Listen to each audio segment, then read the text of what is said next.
Good afternoon and welcome to the Guernsey County Fair in Old Washington. Don Tiger and Ashley Daly, we're bringing you 14 or 15 exciting races today.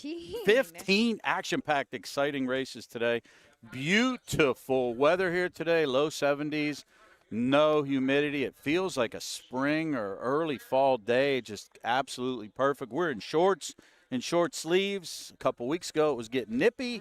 Now we're still getting, I know the weather forecast all week, actually Jug Week forecast for a precursor, good weather, high 70s, no rain. Like something's going great for the racing gods. But today here we have a picture-perfect weather forecast and a great day of racing. We're excited to bring you all the action.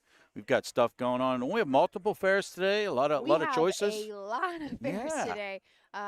We are just the second one to go to post here. I believe Worcester started at 12 noon. Of course, we're post time. We're running a little bit behind, but we're supposed to have post time at 12:30. Montpelier starts at 1, and Upper Sandusky starts at 5. So if you're a horse racing purist like Ashley Daly and myself, well, you've got a full slate today of 4 different racetracks to choose from, and this is just a really exciting time of year because we've got exciting races all the way up, and then our Grand Circuit week at Delaware County Fairgrounds kicks off on Sunday. We've got full day. I think we pretty much got coverage from 9 in the morning with interviews and all kinds of stuff going on. It's constant. Constant, yeah. Constant. So for the people that work that, they're going to be very busy. For us fans, we're going to be able to enjoy it. But starting off today, we are a little bit behind. I don't have any changes for you. I apologize. We will get those as we kind of go, and we'll kind of keep you updated the best that we can. So a total of 15. This is the one and only day that we race at Old Washington, Guernsey County.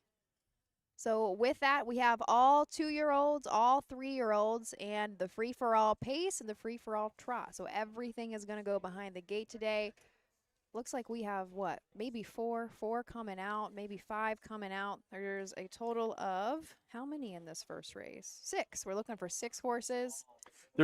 Each fair is different, too. I always like to give the viewing audience, like this one, we race out of the infield here. There's a lot of, you'll see some trucks, and Steve will show you different horse trailers. Actually, in the infield, these trainers actually will race out of their trailer. So it's a little different here. There's not a ton of barn area, which you can see in the background. So a lot of these trailers here, you'll see horses actually pretty much hooking up and going right from the infield, too. So a little bit different.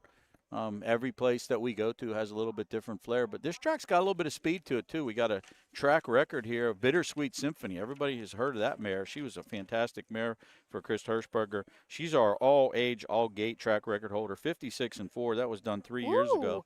Yeah, pretty snappy. I was here that day. I have to be honest, this is my first time at Old Washington. I've been on this side of the state a lot. Yeah, we've transformed you. You're an Eastern Ohio person now. And I'm from the other side. I'm closer to Indiana than anywhere else, but regardless, first time up here, I was concerned when I first pulled up, Don. I got here about a little bit before 11:30, and the track didn't look that great, but they were working on it.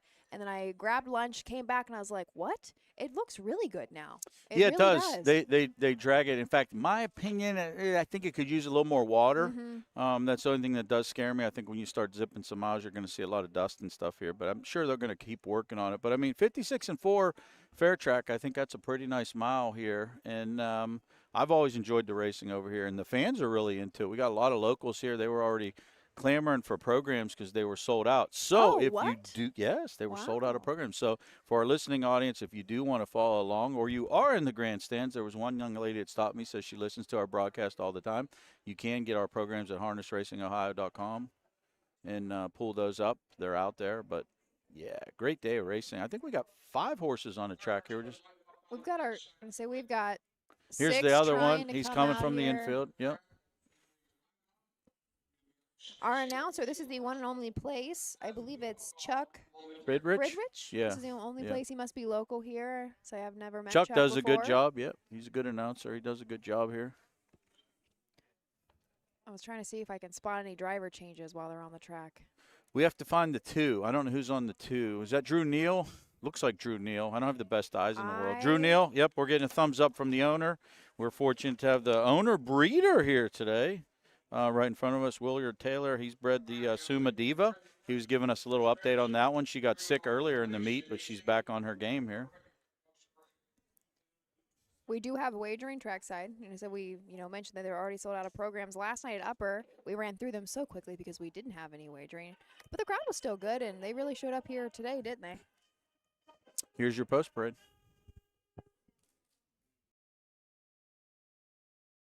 Very pleasant good afternoon to you all. Welcome to the races here in Old Washington, Ohio. We got a field of 6 pacers on the track for the first race of the afternoon. This is for pacing fillies, 2-year-olds, trophy by Kidders Flooring. In this first race, a couple of late driver changes for your program. Number 2, Suma Diva, will now be driven by Drew Neal. And the driver to be announced on number 3, Camden, is Austin Henners. Here are the horses. Number 1, VH Goldie, owned and trained by Tim Van Horn of Malta, Ohio. Make the driver David Young II.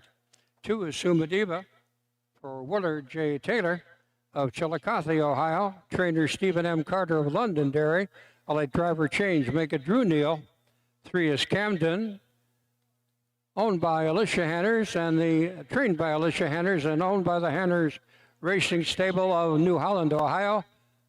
The driver to be announced, Austin Henners. 4 is Pink Bubbles for Susan Offenberger of Beverly, Ohio. And Crescent Road Trains. And Brady Clemens up. Number 5, Hurricane Hadley, trained by Stephen A. Harris for Madison A. Hochstetler of Dover, Ohio. Alex Hawk steers. And off the second tier and completing the field, number 6, War Cry for Charles W. Conrad of Corydon, Indiana. Carson M. and Carter N. Conrad of Morristown, Indiana, trained by Steve Carter. And Carson Conrad will do the driving. There was your field of 6. We do score 5 wide. 6 is going to start from that second tier. This is the one and only division of 2-year-old Philly Pacers, $12,890 on the line. And from the rail, VH Goldie, David Young II, is going to drive for Tim Van Horn, who also owns this dancing Yankee filly. Looking to go 4 in a row. She's only had 11 starts this season, and 9 of them have been wins. I think the only time she did not hit the board was the Scioto Downs in the Buckeye, but she still made a check. Was 5th there and paced a mile in 1:55.3. Final quarter, 27-4. She's made almost $36,000 on the year. 2-horse Suma Diva. Steve Carter trains and co-owns with Willard Taylor, who did breed this horse. Drew Neal takes over the lines today. This horse has been stellar in her own right. 11-12 on the board, $24,000 in earnings. Got sick earlier in the season, came back around, has come back around real nicely. 2 back at Marion, won by 3 lengths last time out at McConnellsville. Good second place finish, seized the racetrack and was picked up by another entrant here today, Pink Bubbles. But this one's well meant. Good inside draw, Drew Neal driving, and major value at like 25-1 right now. I think we're moving pretty quickly behind the gate. Austin Hanners on the 3, Camden for Alicia Hanners.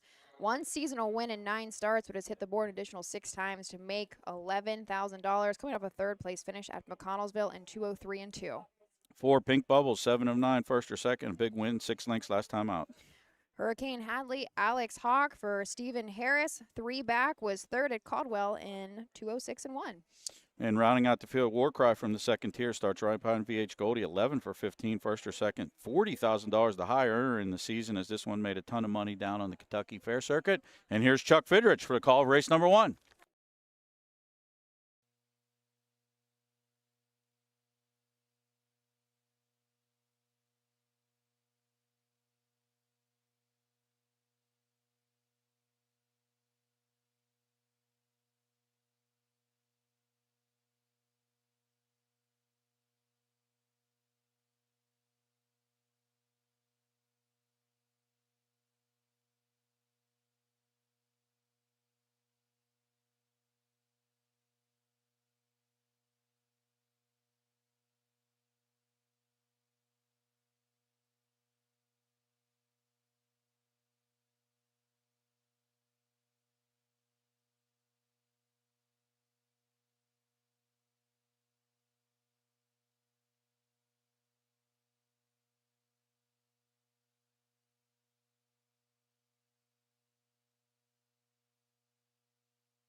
I'm sure we're getting comments about not having any audio. That is nothing to do on our system. Unfortunately, I think we're having announcer issues throughout the entire grandstand. We did not pick up any quarter times, anything, any movement whatsoever.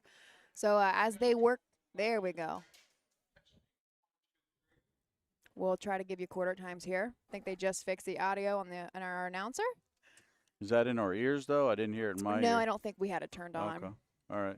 But you can turn it on for next race? Okay, good. Because when we don't have that, then I got to call the races. Then it gets even Have fun. you ever called a race before? Yeah. Have you? Yeah. Yeah, actually at Zanesville, we couldn't get the mic, so I had to call a couple races. But I have called just the races from the booth, too. Roger makes me do that every now and then to keep me sharp, so. Sounds like the judges. But we had a great getting back to race one. I mean, you didn't hear the race call, but it was an exciting race. The prohibitive favorite, 1-2 favorite, VH Goldie, who drew the rail, got in a lot of trouble and kind of got pinned in there for most of the race. Went 4 wide up the backside. You don't normally see that, and she just photoed for the win, so that tells you how good she actually was. It was a massive effort there, but the winner, Camden, sees the racetrack and went wire to wire here at a lot of the fairs. When you have horses that get the lead, they're tough to beat, and this one definitely got there. Alicia Hanners, Austin Hanners makes the move over here today to the fair track to get this one done. 3-1. I did not see what came in third. I think it was 3-1-4. 3-1-4 unofficial? Yep, okay. And we actually are official on the tote. Okay. Blows up the board a little bit. I think he went off, 14-1, returns 3180. Austin Hanners and Camden. I was wondering, I saw Austin on the backside. I was walking around earlier, like, what is Austin Hanners doing here? And I didn't realize that Mom had something in. Yeah, Mom had, I think, another one in, too, maybe Did next I race. overhear somebody? There we go. I can't hear the announcer now, so that's good. He's in my ear anyway, so that means we'll be able to get his race calls, and I can stay as a backup announcer.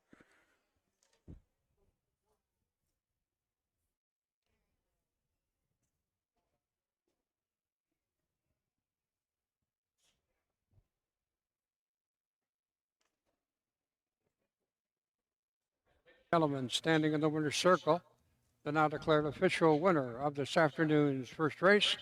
How about a nice Guernsey County welcome for the 3, Camden and Honest Hanners.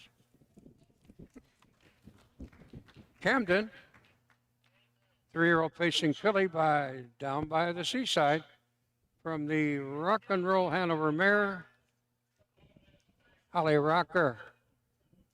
Hanners racing out of New Holland, Ohio, owns this nice filly. Alicia Hanners trains, and Austin Hanners in to drive. Got Camden to the winner's circle in 2 minutes 2 and 1/5 seconds. That equals his lifetime record. And the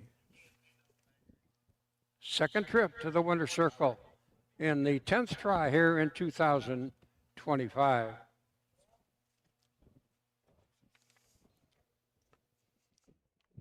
Not sure if we're going to get that rundown. We are official. As we said, the try is at least going to go 3-1-4. We did not get our quarter times, but the mile is 2:02 and 1. We do have the water truck out. You were just talking about Yeah, that. it's much needed. It's good. We definitely have to have it down today. And actually, I think he's got to come a couple times, to be honest, just to keep that track down and that dust. When you see dust coming up from the water hitting the track, that's when you know you need more water. So we'll certainly get that on there. But 3-1-4 official, if you're local and you were playing that today, 3180 on the winner Camden, which got some all-star connections there with Alicia Hanners and son Austin Hanners. So nice price. That horse only had 1 win coming in the season, but a lot of slices. And this is a good division. I mean, anytime they put one dash up for the cash, $13K, we had to run it out quickly. But 5 of those 6 horses got a nice payday there. So we should talk about Austin before we go to commercial, too. Let's do it. He had a really nice night the other night, Saturday. Hill Exotic. Yeah. First half of the double. The official winner, number 3, Camden. Number 1, VH Goldie, very close, took second. And number 3, check that, number 4, Pink Bubbles, arrived third. Here are the fractional clockings of the mile. For those of you keeping accurate records for your program, that opening quarter went in 29 and 4. The half in 101 and 3. 3/4 up in 1:32 and 2. Time of the mile, 2 minutes 2 and 1/5 seconds. Had a nice final quarter there, didn't we? But kind of finishing thoughts on Austin Hanners. He had a very nice night. One, I think maybe three on the night at Scioto. But the big one, of course, was the Hill and the Hill Exotic. I can't remember exactly how fast he went, but that's a $250,000 race, I think. And I was surprised that was his first big win. Like, I don't know why. He's just been driving for a while, and I'm really impressed with all the things because he's been a regular pilot behind Carbine and some of those other horses that have raced in some pretty big races. And I was surprised that was his biggest win, but that's great. You know, it's nice that Greg Luther has given him an opportunity, and he certainly seized it. That horse won very easy on Saturday. Bubbles third, Hurricane Hadley sixth, and Warcry checked in fifth. Recheck top of the program down, as is customary. Make it a 2, 4, 1, 3, 6, 5 on the bottom. Time of the mile, 2 minutes 2 and 1/5 seconds. There we go. Now we have the official and the rundown. I'm going to turn the page now. Race 2 of 15 up next. The first of 2 divisions of our sophomore Colt Trotters. A field of 6. We do not have any changes, but we'll report back to you after a few messages. Dublin Valley Farms, home of Volstead Sire of 2024 Ohio Horse of the Year, Sugar Instead. Also standing at Dublin Valley Farms, Slay, a promising young son of Chapter 7 and Coach K Hanover by world record holder Walner. Looking for your next winner? Dublin Valley Farms and our clients are offering an exciting lineup of yearlings with current and fashionable pedigrees. Available at public auctions this year. Backed by a team that cares, Dublin Valley Farms, Fredericksburg, Ohio. When you need supplies for your horse, one name stands out: Big D's. Since 1976, Big D's Tack and Vet Supply has been the equine experts you can trust. Whatever your horse needs is available at Big D's Tack and Vet Supply. Visit the retail outlet in Streetsboro, Ohio, or order online at bigdweb.com for fast shipping. Most orders ship that day. Or call 1-800-321-2142. Big D's Tack and Vet Supply. At Ohio State's Galbraith Equine Center, our veterinary champions are here for your champions 24/7, 365 days a year, providing advanced specialty care for sports horses from all stages and disciplines. Our expert team of boarded surgeons and sports medicine and rehabilitation specialists, together with veterinary cardiologists, internal medicine, and ophthalmologists, make our hospital your best resource for all sports horse performance issues. The Ohio State Veterinary Medical Center's Galbraith Equine Hospital. Call us today at 614-292-6661.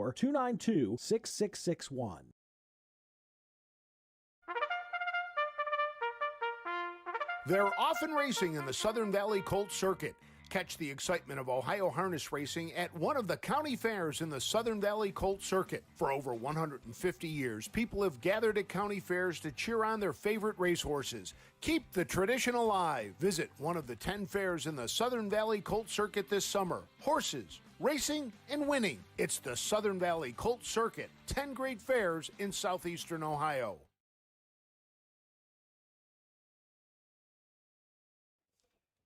Welcome back to the Guernsey County Fair. Don Tiger and Ashley Daly bringing you 15 action-packed races. If you joined us late, you only missed the opener. So we're just into race 2.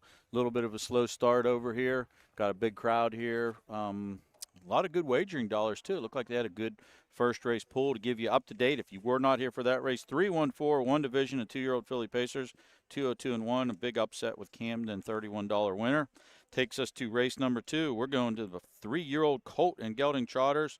2 divisions. This is the first of 2, going for $63.40. We've got a TBD on the 1 field goal, but Austin Hanners was here for the open, so I'm going to assume Mom has him on this one too, but we don't have that official yet. Once that horse hits the track, we'll let you know. The other 5, it looks like they probably will go as programmed, but again, we'll update you. Say 15 to go through here. I think Worcester's already through 4 races. They started at 12 p.m. today, and Montpelier, I think they're live. It's their post time was 1 o'clock. So, who's up there? Matt, probably. Matt and a team, I would assume, is Montpelier. Where is Montpelier? Way up towards Michigan. Toledo? Yeah. That area? Yep. I think I was there last year. I remember correctly. I like you coming over on the east, so keep over here. Stay away from there. Stay away from there. Yeah, hang out with me. And that's, funny enough, like there's, other than Troy, Troy's where I live. I'm only 15-ish minutes from that track. But other than that, no one's really close to me, I guess. Yeah. Sydney and Troy are my closest ones. But took me 2.5, a little over 2.5 to get here this morning. But even Upper, that still took me 2 hours too. So Yeah, that's a little bit of a haul. Well, we appreciate you. I know the listening audience does too. It's good that your car's gassed up and the tires and brakes work, because we got a lot of miles we're putting on you, young lady. I don't know. My husband is yelling at me because I really, really need new brakes. And do you think I have a priority to do that? 2 things. Take some lessons. Brakes and tires. You never stop those, because those things seize up, and then you're like, Right. And that's don't mess, girlfriend. Hoping to get through Delaware. Once I get through Delaware, I should have actually a day to have my car sit in a shop and get fixed. Not really fixed, but maintenance, right? I got you for sure. What a pretty setting we have here. Yeah, it's really cool because it's really close to the highway too. On the upper side of our grandstand, pretty much into the first turn, that's Interstate 70 right over there. So it's right there. But for a nestled-in little place, we have great rolling hills here, and a lot of our fairs are just very picturesque. But it's a cool little place to be. I've always enjoyed coming here to this fair, and the locals again very much support this place. We've got a good 200-300 people in the grandstands. Then the food vendors are all behind us, which both myself and Ashley already partaked in. I had a traditional hot sausage sandwich with mushrooms, cheese, onions, peppers, and Brad Conrad, the photographer, was in line in front of me, so I knew I was making a good choice if he was there. But Ashley came back with this hot dog, and normally there's a hot dog. But this thing had pork on it, jalapenos, like juice, all kinds of stuff. It actually looked like a dessert hot dog, although it wasn't a dessert hot dog, but it was really big. So there's a lot of good food choices around here. If you're local and you're driving here, you still got plenty of time. You got 14 races to see. If you're not coming, well, then ride along with us. We're going to bring all the races here to you, even if we're at 8 o'clock at night. This isn't the fastest place in the world to get races off, since it's, 12:45? 1 o'clock? No, it's 1 o'clock. We have not 25 minutes. Have not post-paraded the second yet. They're trying. The guys are trying to post-parade. Looks like we do have our 6-horse. And Austin Hanners is officially now on the 1 field goal. That's our only change I see as of now.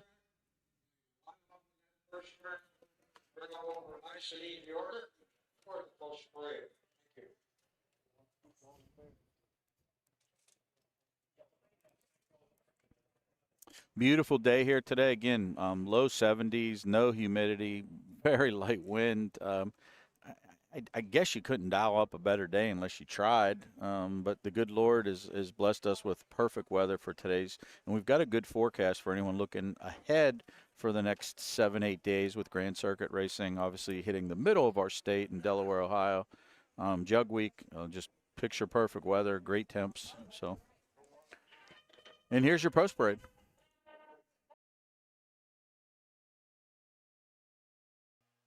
And folks, the horses in front of the grandstand are the field for the second race, field of 6 trotters, 3-year-old colts and geldings, first division. This purse equaling $6,340. Number 1 is Field Goal for Brandy L. Duncan of Brantfield, Ohio. The driver to be announced is Austin Hanners. 2 is Sneak Past Them for Jessica Smith of Xenia, Ohio. Jason Beatty will drive. 3 is Power Hill, owned and trained by Mike Sowers of MacArthur, Ohio. Alex Hawkup. 4 is Sod Buster for Jacob H. Miller of Salesville, Ohio, who also trains. Drew Neal, the pilot. 5 is Blue Streak Tommy for Sean A. Harville of Germantown, Ohio. The driver, Christian Myers. And off the second tier, completing the field, number 6, Mr. Squeeze. The part-time stable employee in Michigan, Mr. Carson Conrad, will be in the sulky. First division of sophomore, Cole Trotter, $6,340. Field of 6. 6 does start from the second tier. The 1, Austin Hanners for Mom, Alicia. Field Goal. This is a muscle up the goal gelding. 18 seasonal starts, still looking for the first win of 2025, but has hit the board with a single third place finish. He's trying to figure things out. He did have a stay flat and had a decent go last time out at McConnellsville. Ended up 5th there, back by about 30 lengths though in 2:09 and 1. Actually, last year took a lifetime mark at Delaware in 1:59 and 1. 2-horse Sneak Past Them. Jessica Smith trains and owns. Jason Beatty has the lines today. Sneak Past Them, 22 seasonal starts this year. Only 1 win, but a couple slices underneath. Still has made $13,000. Only 2 for 40 in the career, but one of those wins did come 4 back at Greenville, and it was impressive. Front running effort. And then made a break at Lima. Came back and then ran a good second and then broke last time out. So when this one stays flat in minds and manners, obviously is a big factor here. The inside post should help, and this one's currently 7-1. Our 3-horse Power Hill, Alex Hawk for Mike Sowers. This is a What the Hill gelding. Has won 6 of 16 this year and hit the board additional 4 times. 28,000 made this year, 65 lifetime. Looking to go 5 in a row. 4-horse Sodbuster, J.H. Miller owns, trains, and bred this guy. Drew Neal has the assignment today. 1 for 16 on the season, 201 and 3 at Piketon. And starting from the far outside is the 5, Blue Streak Tommy. Christian Myers in the bike for our own Jeremy Moore. This is a long Tom gelding. 2 back was second at, I don't know where that is. That's not Marion. I don't know what that code is. Marysville? No, I have no idea. Had a second place, though, in 206 and 4. 6, Mr. Conrad starts from the second tier. Steve Carter trains, part-time stable owns. Carson Conrad has line 7 of 20 this year. A lot of money earned and the fastest horse in the race. We'll see how he can navigate the second tier. And here's Chuck Fidrich for the call, race number 2.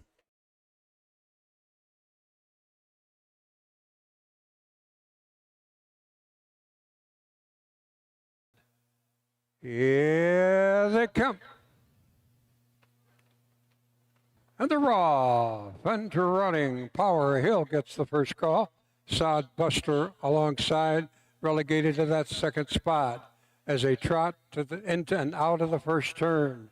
Power Hill and Alex Hawk opens up a quick length and 3/4. Make it about 3 now. Power Hill on the lead by about 4. Sod Buster's in there racing second. Field Goal took over the third spot as they go in single file order. Over to the quarter-mile pole, Mr. Breeze. Mr. Squeeze is in there racing 5th.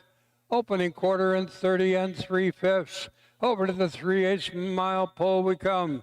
Power Hill and Alex Hawk setting the trotting tempo as they come past the fans in the stands for the first time here in race number 2. Alex Hawk and Power Hill in command. A nice snug hold on that one. He's got 2 horse. The 4, Sod Buster, jumped it off, moved safely to the inside, taking over the second spot. That's Field Goal, and it's Sod Buster as they race into the third turn of the 5/8 mile pole. Bluestone Tommy and Mr. Squeeze. Onto the backside we go. Power Hill picking them up and laying them down. Has about 6 lengths as they go to the quarter mile marker. Power Hill showing his stuff to this field. Opens up 7. They go by 3/4 in 1:31 and 4. Power Hill on the lead by 3 lengths. Mr. Squeeze is in there racing second. It appears to me the race will be for the place spot as they roll down toward the finish line. Power Hill and Alex Hawk looking around for competition. Finds none. Power Hill, there they are.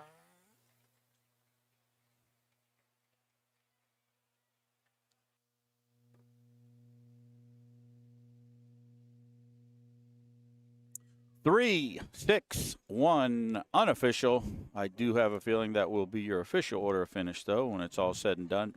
Power Hill, Power Effort. Really the only one to leave the gate with any authority. Power Hill went right to the lead in front of the grandstands, opened up 2 or 3. Sodbuster dropped in the 2-hole behind him, and Field Goal kind of maintained the third-place finish. Power Hill went the whole way around at the half. Sodbuster made a break and scattered the field slightly. Field Goal was able to inherit the second spot and hold on for third. but Power Hill just powered all the way around the racetrack, never was in doubt. Mr. Squeeze, Carson Conrad, redeemed himself from a drive that was questionable in race number 1 from the 6th hole. This one he ducked in and made sure this one got a good ground-saving journey and was a nice second-place finish there. So 3-6-1 unofficial. The 6-horse really came a nice back half. He came moving Yeah, on he the did. backside. Yeah, he's the track record holder at Zanesville now. He got his name up on the board there, and couple big efforts. I've seen him on the circuit a good bit since I cover it, and this horse has been well meant all year. They've done a great job. This is one of those horses I do see when he graduates next year and races in overnights on the parimutuel circuit. I think we'll move forward. He's already got a mark of 56 and change at Scioto, so we obviously know this horse can get over the 5/8s and the big tracks as well. So I would have been happy with the 1's performance too, quite a bit better. You know, yeah, a lot of breaks there, stayed flat today. And actually, that one in front of the stands right in front of us had a breaker right in front of them, and that horse stuck to the inside. So field goal could have easily lost action there, but did not. Stayed trotting. A good job by Austin and a nice third. The trophy blanket, courtesy of the Guernsey County Senior Center this year. How about a nice welcome for number 3? That's Power Hill. Power Hill, 3-year-old trotting gelding by What the Hill from the Yankee Glide mare, the Mystical Florum. Michael D. Sowers of MacArthur, Ohio is the trainer and owner. Alex Hawk in the sulky in convincing style. According to my program, that's 5 straight in the Buckeye State.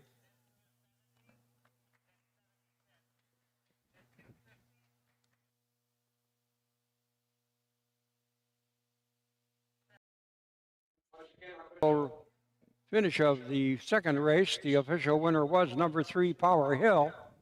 Number 6, Mr. Squeeze was second, and the 1, Field Goal, checked in third.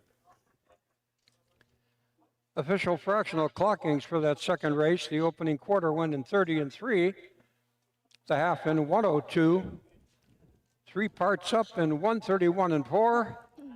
The time of the mile, 2 minutes 2 and 1/5 seconds. Back half in 1 minute and 1/5.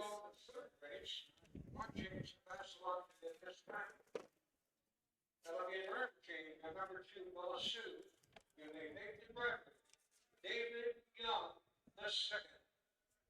David Young, 2. Drive the 2.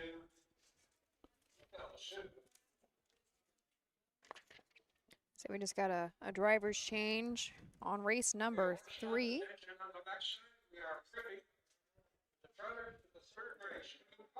I guess we might not be getting the rundown. Oh, he did last race. Okay. Well, we'll hang out for just a moment, I guess. We're trying to get a flow of. Here we go. Just completed second race. Field Goal was third. Sneak past them 5th. Power Hill, your winner. Sod Buster was 6th. Blue Streak Tommy 4th. And Mr. Squeeze was 2nd. Reach 351, 642 on the bottom. Time of the mile, 2 minutes 2 and 1/5 seconds.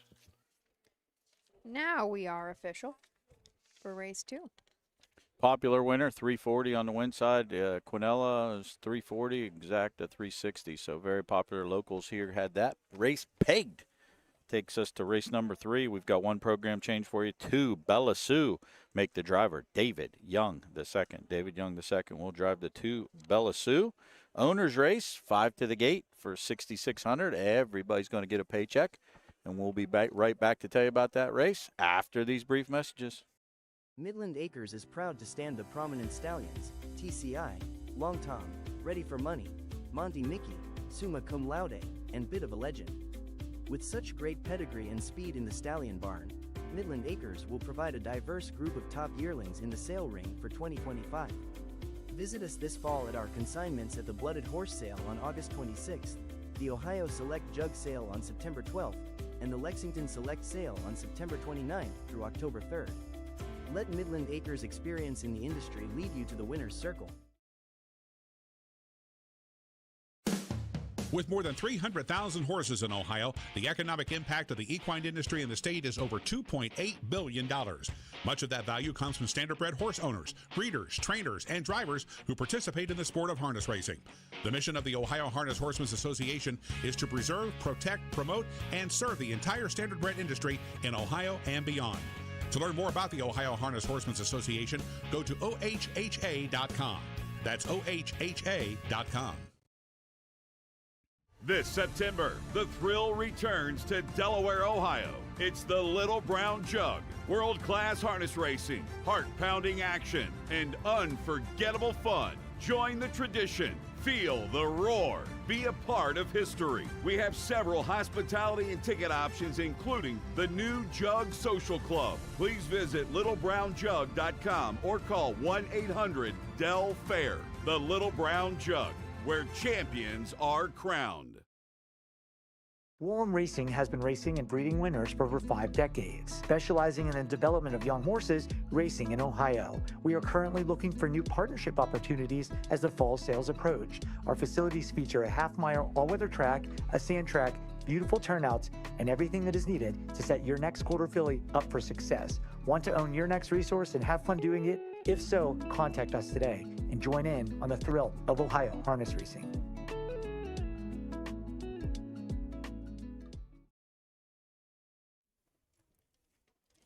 Race number 3, the first division of freshman filly trotters. Field of 5, a full gate. A full gate is going to go forth here in just a moment. The only change that we have is David Young, the second now to drive the 2 Bella Sue. No other changes, all 5 to the gate. The first of 2 divisions for 2-year-old filly trotters. Always an unpredictable sect and gate here. So we'll see exactly what happens with these horses. Looks like a pretty wide open race here, too. A lot of these horses are improving, and the tote board kind of shows that. The current favorite is the 5 Dublins, Louise, Earl Owings, Alex Hawk. This horse has been on the board in all 10 starts. Comes off a nice win last time out at McConnellsville.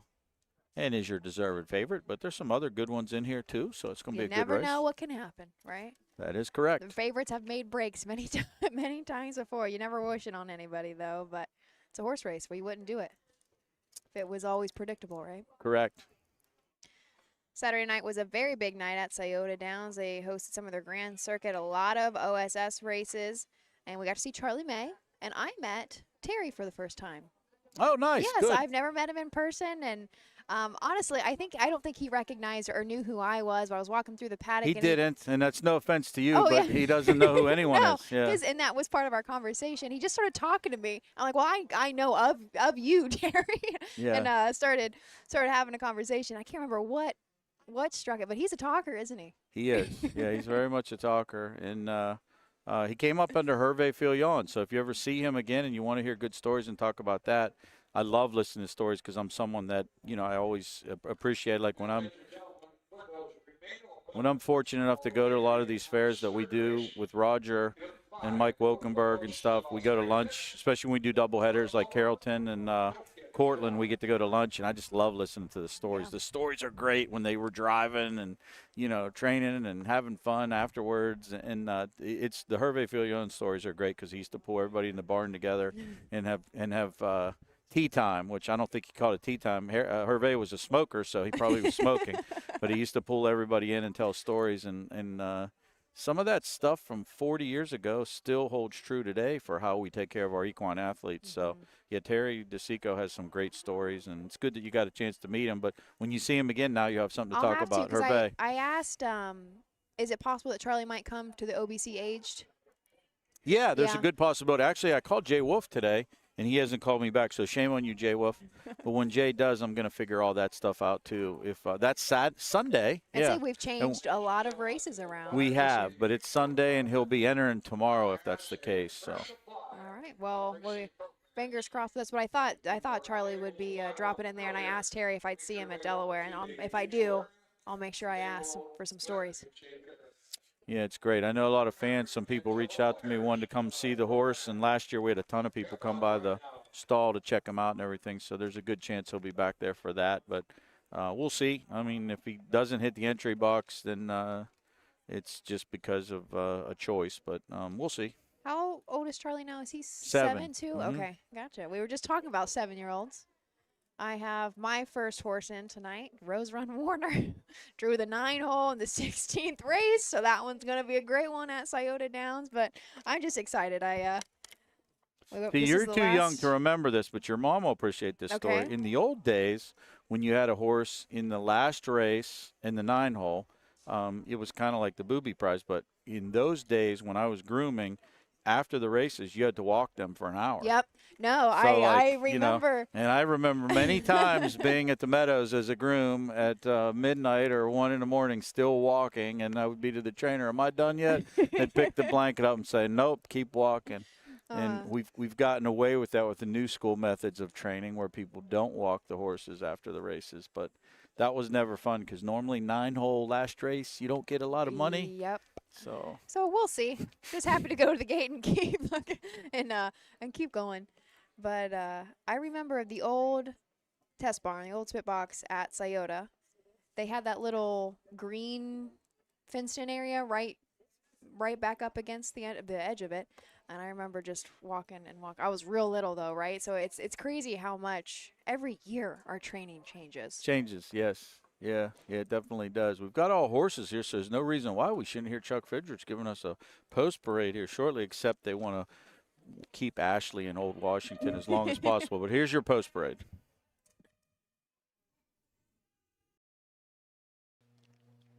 Horses on the track, ladies and gentlemen. Parade to the post for the field for the third race. 2-year-old trotting fillies. They're after a purse of $6,640. Number 1 is Remy Instead. Owned and trained by J.H. Miller of Salesville, Ohio. Brady Clemens the steer. 2 is Bella Sue. A late driver change make it David Young II. She's owned by Daniel H. Miller of Salesville, who also trains Bella Sue, number 2. Number 3 is Go Get the Money. Owned and trained by Rosie Weaver, Beach City, Ohio. Drew Neal on the lines. 4 is Dream of Charlotte for All Trot Stable, LLC of West Farmington, Ohio. Derek Waterger drives. And completing the field, number 5, Dublin's Louise. Richard L. Owings of MacArthur, Ohio, pays the bills. Earl Owings collects the money. And Alex Hawk will be in the sulky. There's your field. Let's give them to you. A one-horse, Remy Instead. J.H. Miller owns, trains, and bred this guy. Brady Clemens has the line today. Not much to go off. A late bloomer here. First start out at Wellston. 2 back was a winner. Wire to wire from the fence. Last time out, made a break. Still managed third. Scoring down extremely nice on the track today. This horse one looks really good and well meant. And if you're local on track, this one's definitely worth a wager, 4-1. David Young II is going to drive the 2, Bella Sue, for David H. Miller. This is a long Tom filly. She's still trying to figure things out here. She's had 7 starts on the year, has yet to hit the board, but still has made $4,900. Handful back at Woodsfield, did have a 4th place finish and 2-12-1. Speaking of horses made a lot of money with not a lot of wins, the 3, Go Get the Money. Rosie Weaver owns and trains. Drew Neal has the lines today. 0 for 13 on the season, but 6 seconds, 2/3, 16,000 in earnings. This horse has done extremely well. 3rd last time out. After that, 3 straight second place finishes. This horse has been well met in all starts. Burned a lot of money at the tote board too. A lot of betting favorites here. Looks to get on track again. This one's the 4th choice actually at 9-2. Eli Miller is going to send out the 4, Dream of Charlotte. Derek Waterker in the bike of this Uncle Peter filly. Coming off a 2nd place finish at Canfield in 2:03-4. 10 lifetime starts, 3 wins, 2 seconds, and 3 3rd place finishes. Over $15,000 made. She has tried to step it up into the Buckeye Stallion Series. Her last leg wasn't the greatest. She was just out of the money. But all the way back on July 21st at Northfield, she was 3rd in the BSS in 2 minutes and 1/5. 5-horse, Dublin's Louise, your most accomplished runner in the field. Earl Owings trains for Richard Owings. Alex Hawk has the lines. 10-10 on the board, 3 times in the winner's circle. Leading money earner in the field, $23,000. A mark last time out, 204-3 at McConnellsville. This one does like to go forward off the gate. Does draw the far outside here as we score 5 across. And that is your field of 5. We'll send it up to track announcer Chuck Fidrich for the call of the 3rd.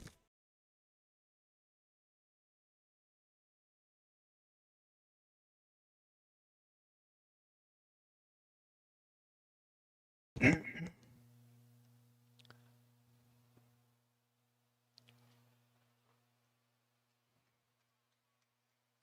the raw and trotting Dream of Charlotte gets the first call. Go Get the Money accepts the second spot as they get into the first turn. Remy Instead come out of the turn, racing third. Dream of Charlotte, Dublin's Louise. They're on the backside, heading to the quarter-mile pole. And driving for and taking the lead, Dream of Charlotte. Derek Wadaker in control. He's got 2 lengths. As they race over to the quarter-mile pole, Dream of Charlotte on top by about 2 lengths. Opening quarter in 32 and 2. Very manageable as they head over to the 5/8 mile pole in single file order. Racing along in that second spot. Make it Dublin Louise from the 4-hole first to offer on the outside as they come trotting past the stands the first time. Dream of Charlotte on top for Derek Wadaker. Here's the packet. Go Get the Money gets the pocket trip.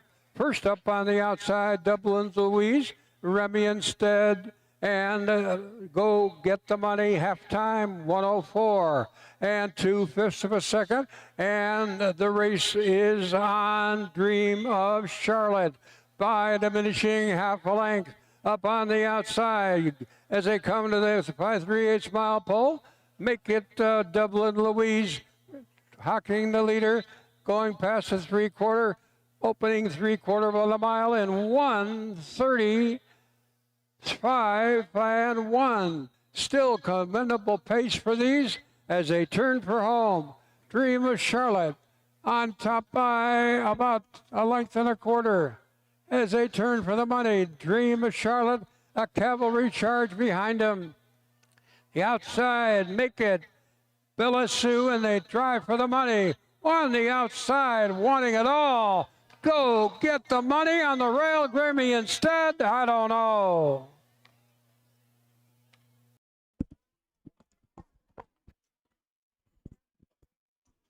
A maiden, no more. Go Get the Money. Rosie Weaver owns and trains, and she is getting the money here as she'll take down $3,320. And nice effort today by Go Get the Money. Rallied a 2-hole trip most of the way, pocketed that into a winner. 3-1. Who was third unofficial? I didn't see that. I think I went 3-1-4. Okay, 3-1-4 unofficial. Derek did hold on. That is correct. But another good effort by one. Remy Instead, too. That one ran the rail. Phillies, 2 minutes 6 and 2/5 seconds. 2 minutes 6 and 2.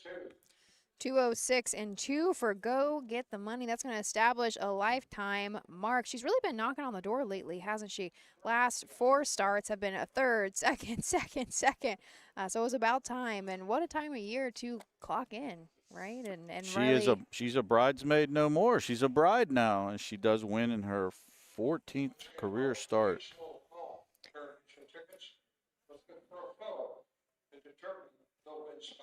Oh, it says they're going to go to photo, but it was a 3-horse, I think, that got up. Pretty clear. We're right on the finish line, and definitely. And Drew is coming back as well.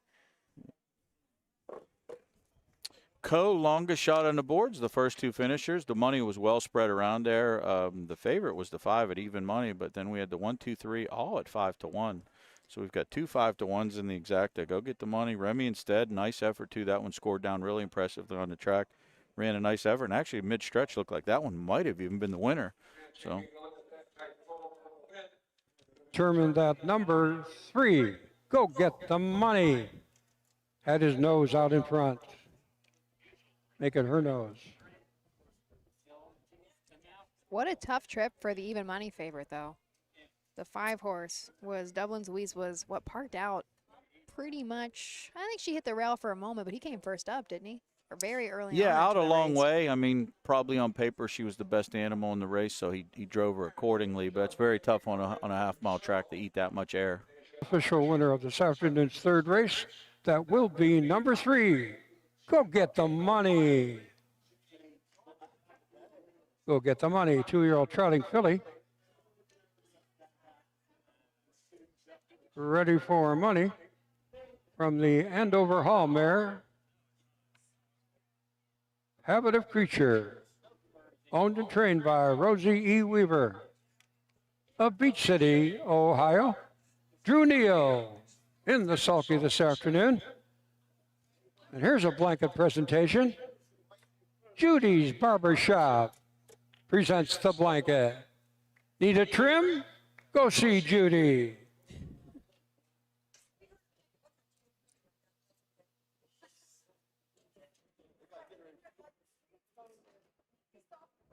So we'll wait for that official rundown. We're going to go 3-1-4. Winner returns 1240.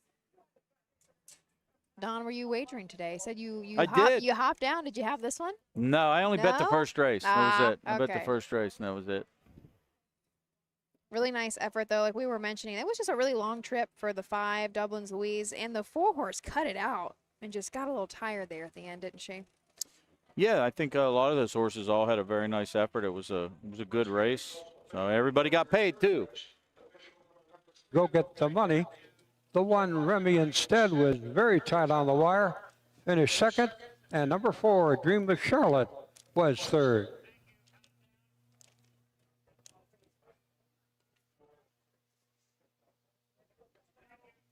And there you have it. Race 3 is in the books. Takes us to race number 4. We've got a full field here at 7. That means we got 2 horses starting from the second tier. We're going to at least have... This afternoon are now official. Official winner number 3, Go Get the Money. The 1, Remy Instead, was right there second. And number 4, Dream of Charlotte, settled for third. Official fractional clockings for that third race. The opening quarter went in 32-2. The half in 104-2. 3/4 up in 135-1. Time of the mile, 2 minutes 6 and 2 seconds. And for Go Get the Money, the first trip to the winner's circle here in 14 tries, establishes a new I'm going to say that on the lifetime air. record. All right, Richard. Congratulations to Rosie Weaver, driver Drew Neal. Go get the money. Go get the money. We're going to finally move on from Go Get the Money and go into race number 4 here. Got a field of 7. We've got, I don't believe, any changes. We do have 6 and 7. We'll start from the second tier. We're going to tell you all about that race after these brief messages.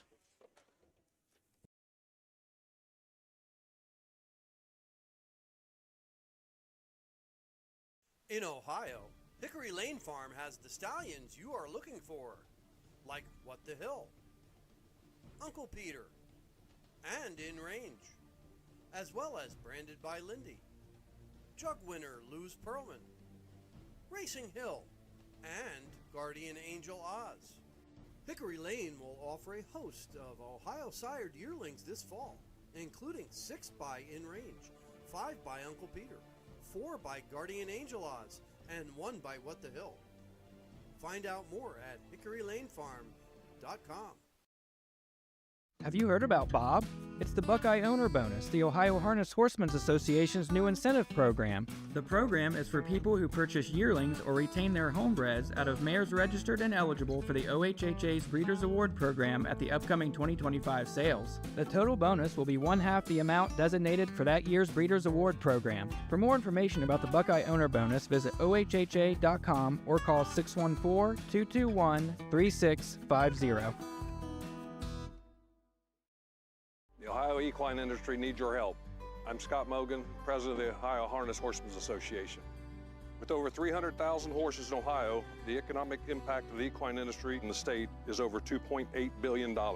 That means jobs that pump millions of dollars into the local economy and support thousands of families. For Ohio's equine industry to remain strong, we need to send a clear message to our legislators about the important role that the agricultural small businesses play in Ohio's economy. To do that, we need your help.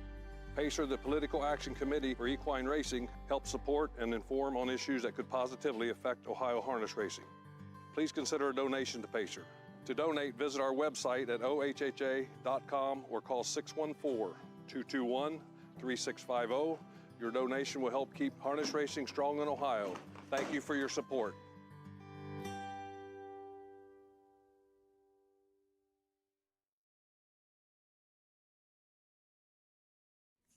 Welcome back to the Guernsey County Fair in beautiful Old Washington. Don Tiger and my lovely sidekick, Ashley Daly, giving you 15 races. We're only 3 in. We still got 12 to go. So we're doing. We got plenty enough. We got a lot more action. So if you're just joining us and you're sitting down and you got your lemonade or iced tea and you're like, let's get on some harness racing action, you're going to see a lot of it because we still got a lot of races to bring you. Including this one dash for the cash. I always tell people, 3-year-old Colt Pacers, one division going for $12,215. That's exciting, and this is an exciting group of 7, which means we got 5 across the track. 2 of them will trail from the second tier. And as of now, no program changes. As of now, no horses on the track. So you've got plenty of time to watch and wager if you're local here. The windows are at the top end of the stretch. We've got 2 windows up there, and they've been pretty decent. We got 300 people here today, so a nice crowd here as well. And we're happy to bring you all the racing action. Racing action doesn't stop in Old Washington today. We've got Upper Sand later today. We've got something else going on right now, I believe, too, that we're competing with. What is that? 2 of them. 2 of them. 2 of them. We've Wooster? got Wooster has, I don't even know how many races, maybe 15, 16 themselves today. Okay. And then Montpelier, we should have a bigger card, too, because they're like us here in Old Washington where they race everything in one go. So Richard Miller stopped by the booth here, too, to talk to us briefly. For anybody who doesn't know Richard Miller, he is our fair extraordinaire. I've become friends with Richard. I do still believe, Frank, if you're listening, we do need a Richard Miller Award. He has now attended 53 fairs and 79 meets. So that means he's been to 79 different races, or race meets, and 53 fairs. That is amazing. And earlier in the year, he told me he was going to try to get to 50.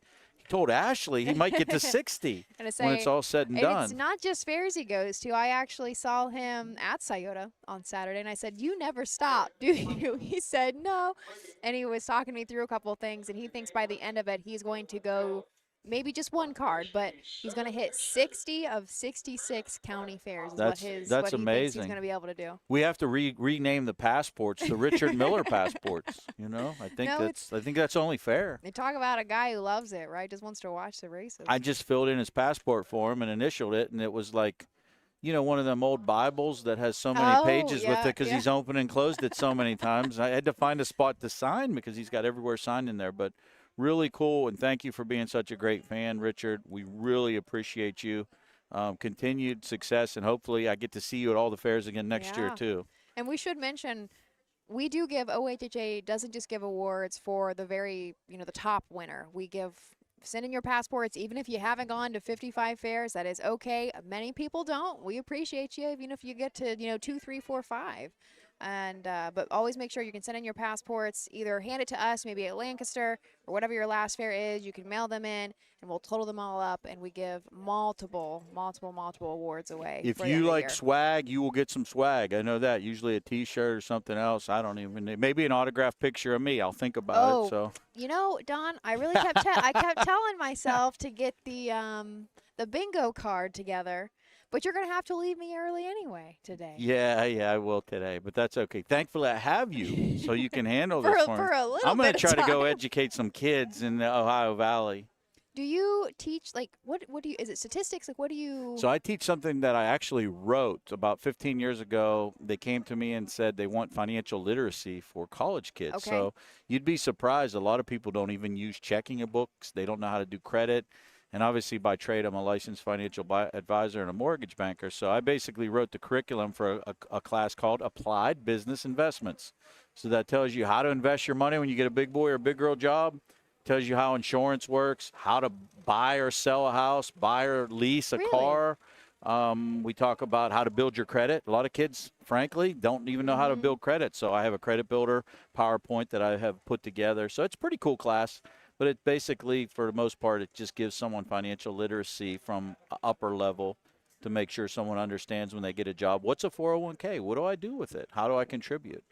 So it's pretty cool. That's necessary. I would have loved to have something like that in school because it is. When you first get out, I'm lucky enough that I had parents that could help me understand the world of adulting, but it's very tough.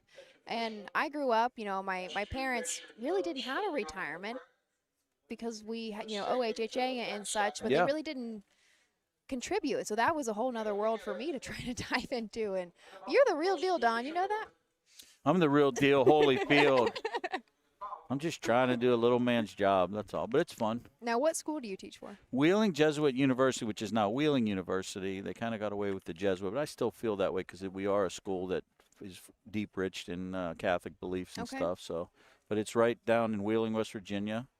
Oh, I didn't even realize that. Yep. Yeah, we're in Wheeling, West Virginia. It's a nice school. It's actually my alma mater. That's one of the reasons why I teach there. I could dribble a basketball, so I had a basketball scholarship to go there, and I got educated. Isn't that crazy? Wow, look at that. It was a good thing. It's a nice little campus right off of Washington Avenue. We've got a couple nice schools around there. We have West Liberty State College, and we also have Bethany. So those are some other schools right in that little nook down there. I went to a Quaker school, was where I graduated, and Roger Houston. He went to Wilmington College as well. Okay. So I went to a Quaker school.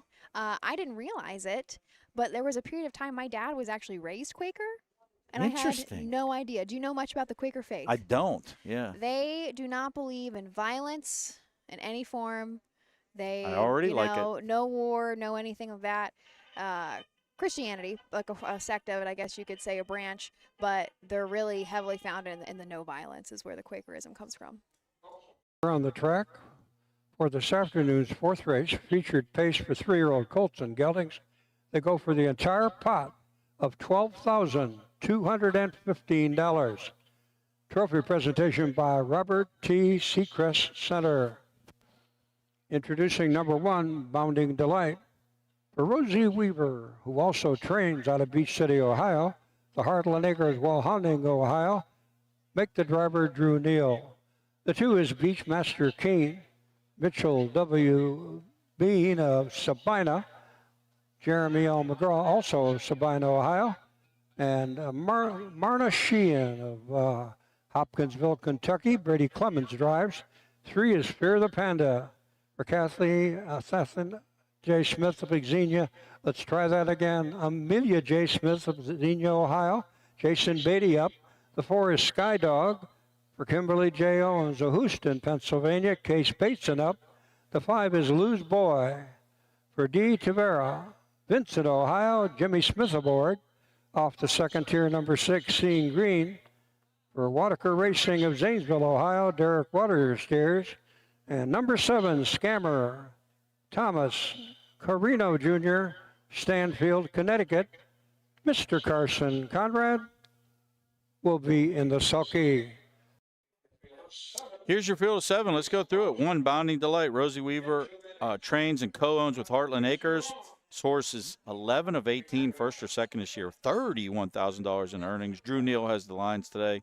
4th last time out at McConnellsville, but Marietta was a good second. Prior to that, Caldwell was a good second. This horse has been 18 of 31, first or second. Draws the coveted rail, does go forward, and is your betting favorite at 6-5.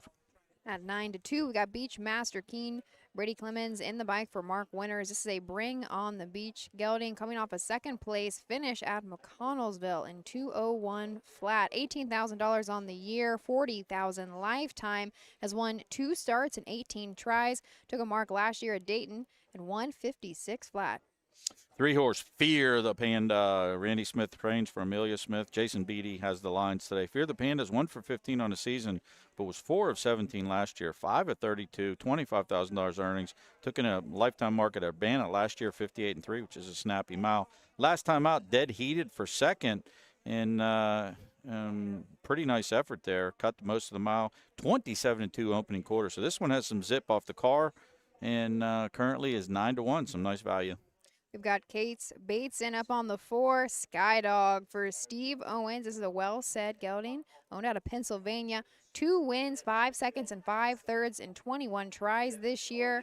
Last go was a little tough, but if we go way back to Athens, despite a miscue in the very early of August, was a winner there in 2:01 flat. $37,000 made lifetime, 28 just this year.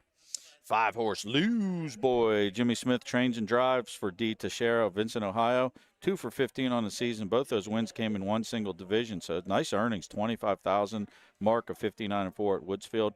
This one will be coming from the back end as it doesn't get off the gate real well, but there's some inside speed, and this one's priced right at 6-1. And we've got 2 Steve Carter trainees starting from the 2nd tier. Our 6th horse is Seeing Green, Derek Wadaker for Carter. This is a down by the Seaside. 4 back, was 2nd at Woodsville in 2 minutes flat. 3 wins and 18 tries and $24,000 on the year. Was shut down very early last, really coming into shape as a sophomore. 7 horse rounding out the field. Scammer from the 2nd teal. Steve Carter trains. Carson Conrad has lines for Thomas Cicero of Stamford, Connecticut. 5 wins, 24 starts, 9 at 24 on the board. Heavily raced this year, $37,000 in more earnings. But the most impressive thing is that nice lifetime mark, 152-4 at Scioto. That came earlier in the meet. This one's got some go, has to go and navigate the 2nd tier. But this should be a good one. Buckle up here. We've got a lot of early speed. 3-year-old Colt Pacers. This is what a lot of people came to see, and we'll send it up to Chuck Fidrich for the call to 4th.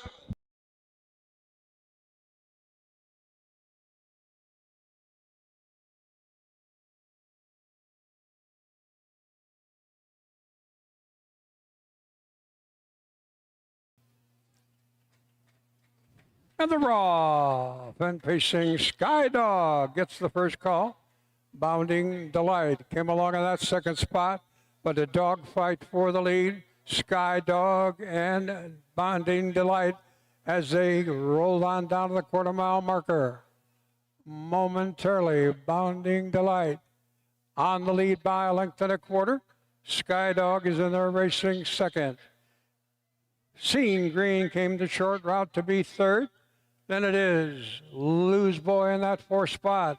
The opening quarter, 29-4. Check your watches, ladies and gentlemen. Over to the top of the lane we come.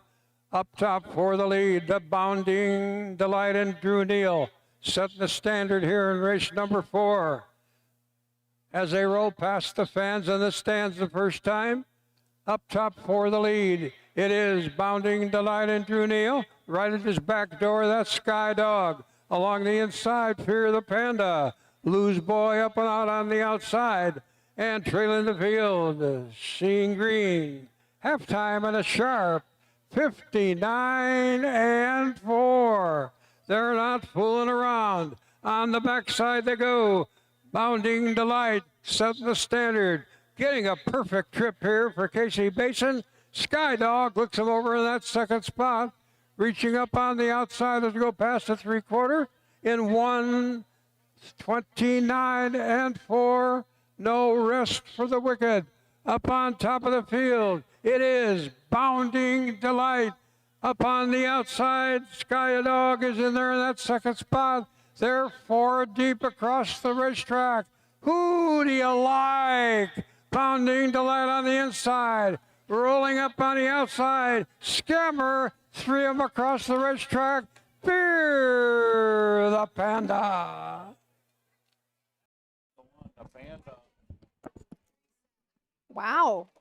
I don't know what our final mile time is going to be there. We had some nice fractions, though. Hopefully we're a sub 2-minute mile if it's possible. They really came coming. Fear the Panda, though. I'm going to go 3.7 across the wire. That's what on I that saw. one. I saw 3.7 too, but I'm just unbuckling my seatbelt from that one because that was a humdinger of a race. It was good to see the early action there.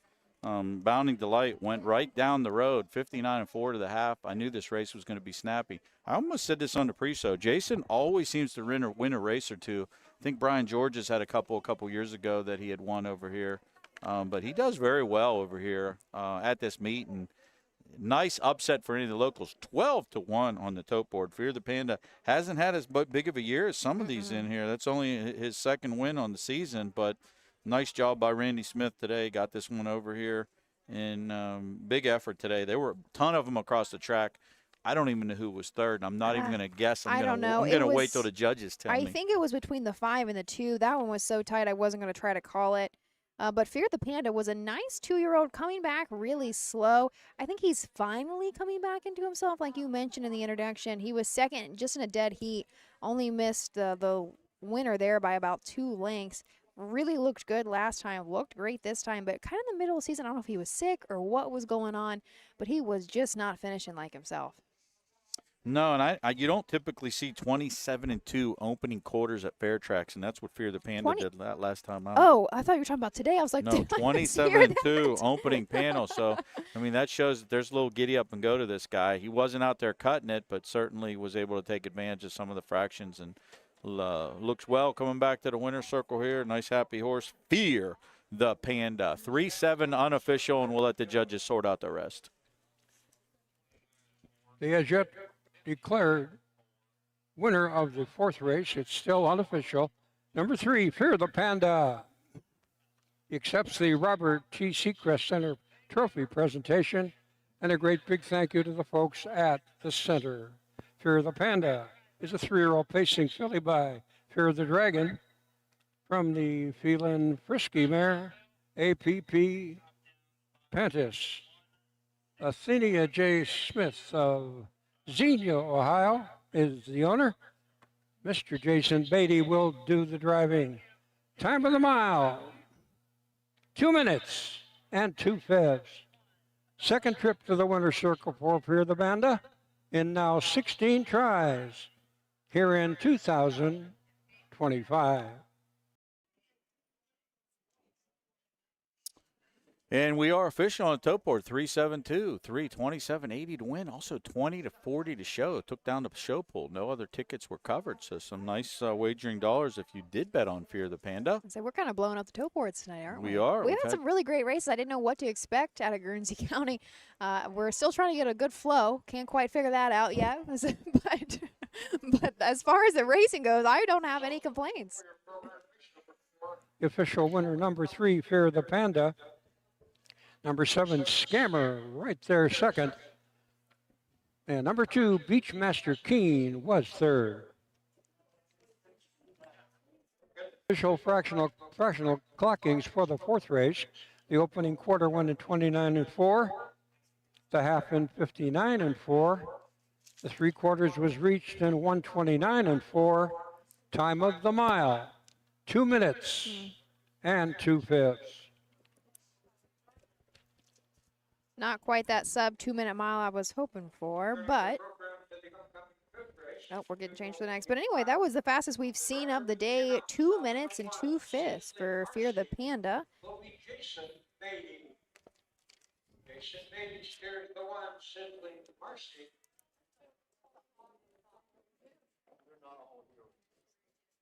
And the ownership line on number 3, Supreme Dance, should add Mr. Scott Davis.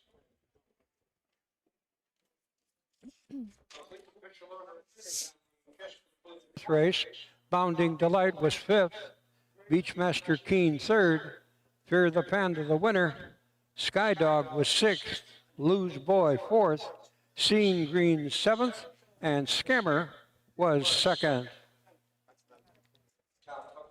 Recheck.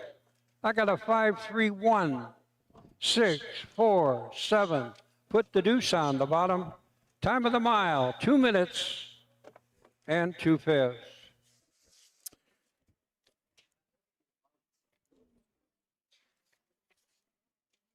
Stephen, do you need a few minutes before we go to commercial? Okay. But, however, it does make us official for the fourth. How much did we return? I know you said it.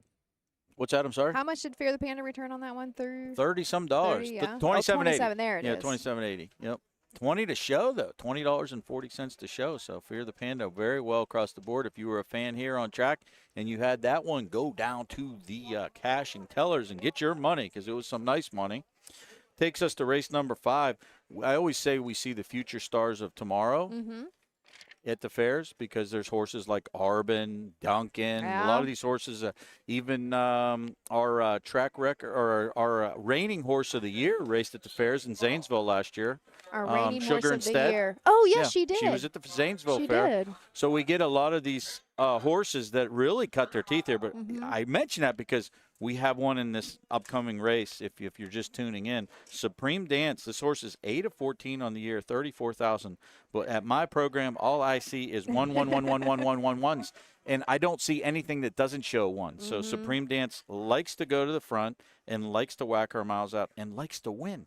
So when you have a filly like this that's a wind machine and cuts her miles, and she's a 2-year-old filly trotter, most unpredictable horse in the racing business, to have her have 8 of 14. So it looks like maybe when she started the year she was putting it together.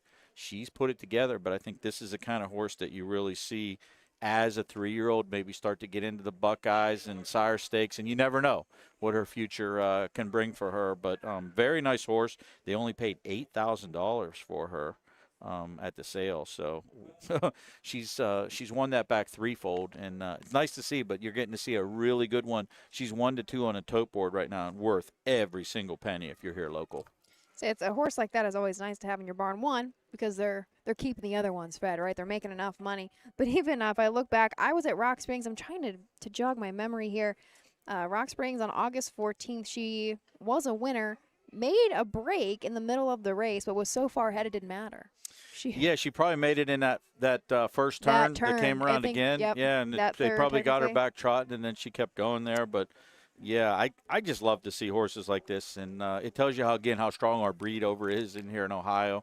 I'm biased, but I'm also somebody that's from Pennsylvania, and we've had Hanover Sheep Farms in some really good places, and we're doing things the right way. So that is going to make us official. We're going to turn the page. Race number 5 of 15 up next. Second division of Freshman Filly Trotters, field of 5. Let's thank our sponsors. Who feeds your need for new ideas for your family's best farm future? Ohio Farm Bureau. We work with our members to shape ag policy that will positively impact our industry. Farm Bureau is advancing business solutions to give you a competitive advantage. We help you gather information to stay ahead of important topics and technologies. Plus, Ohio Farm Bureau creates opportunities for growth. Ohio Farm Bureau, feeding your need for new ideas. Cool Winds Farm is one of Ohio's premier standardbred breeding farms. Cool Winds stands the popular Dancin' Yankee, jug winner Southwind Aussie, and the royally bred Western Fame. Cool Winds Farm is proud to present our yearling consignments at the Ohio Selected Jug Sale at Pickaway on Friday, September 12th, and at the Standardbred Horse Sale in Harrisburg during the cool winds of November. In Ohio, we know a thing or two about greatness. It's in our blood. It's in our horses. Ohio Standardbreds are built to win, racing for nearly $23 million in Ohio Stakes races. See Ohio's top yearlings at the Ohio Selected Jug Sale Friday, September the 12th at the Pickaway County Event Center. Show day is Thursday. Experience the thrill and invest in the future with the Buckeye Owner Bonus. Eligible Ohio sired yearlings get a bonus after their 2- and 3-year-old racing season. Learn more at OhioHarnessHorseBreeders.com.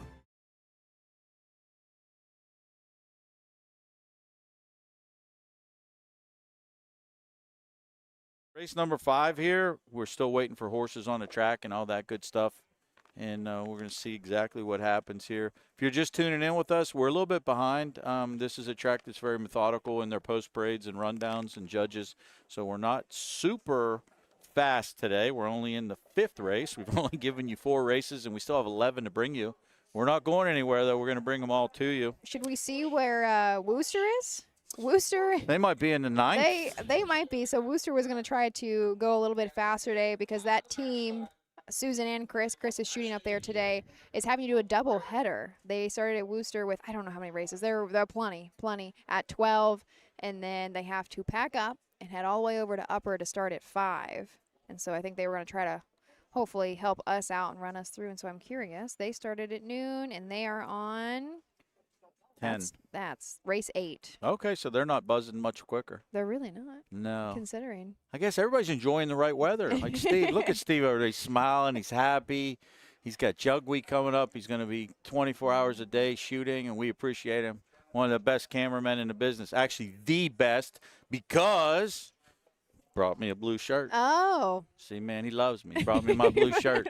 I've only requested it for 4 years, and I had to get the right man on the job, so he took care of it. Yeah, because you were asking Frank for too long, weren't you? I asked Frank, I asked Susan, I asked just about everybody. But it's okay. I just needed a new one because I only had a black one, and in the summer the black one's too hot. So I know we've been so blessed by weather the last few weeks. I can't believe it. I think Jug week, I'm a little worried, which I spent a lot of time out in the sun, just kind of hopping here and there and everywhere throughout the entire fairgrounds. Put on your lotion. I You're know. Gonna, or I your think suntan lotion. You're going to need it. It's going to be a sunny week. It's going to be high as 77, 78, which isn't horrible I've considering. been Jug week when it snowed. It snowed one year. It was super cold. And then I've been there when I thought I was going to pass out, and I could have had like shorts and Last year was hot. tank top on, and I still would have passed out. So here's your post parade. And folks, these are the horses for race number 5, featuring 2-year-old trotting fillies. They're after a purse of $6,640. Here are the trotters. Number 1, Sizzling Marcy. For Marianne, John Bryan Georges of Wilmington, Ohio. The driver TBA is Jason Beatty. 2 is Broomsticks for Philip M. Swatsell of Athens, Ohio, who also trains. Jimmy Smith gets a turn.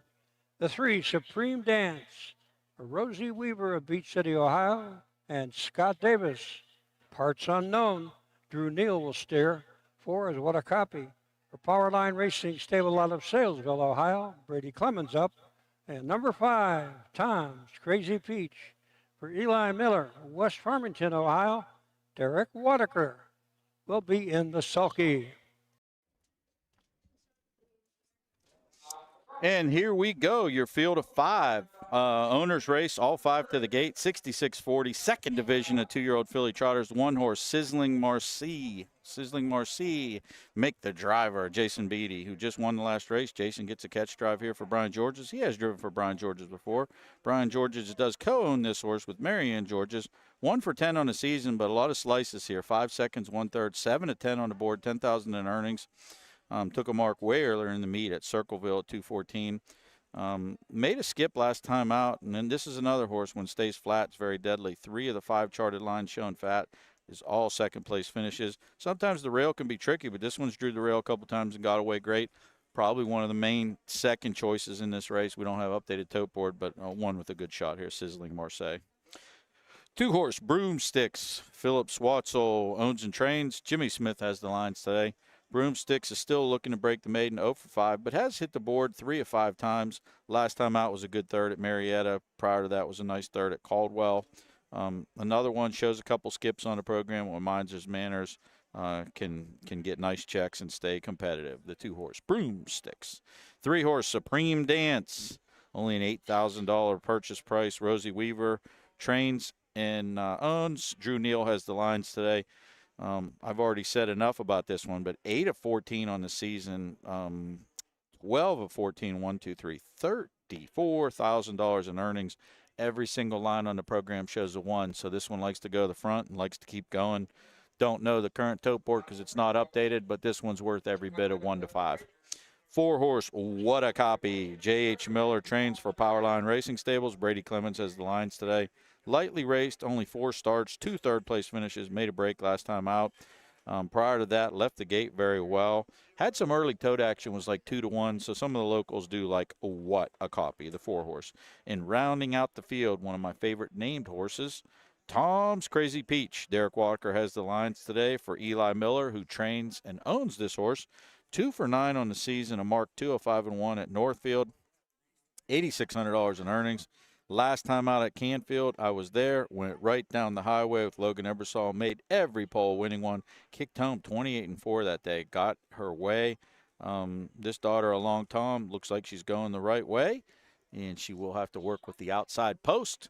But that is your field of 5. And the starting gate starting to roll here. And we're going to send it up to Chuck Fidrich for the call of race number 5.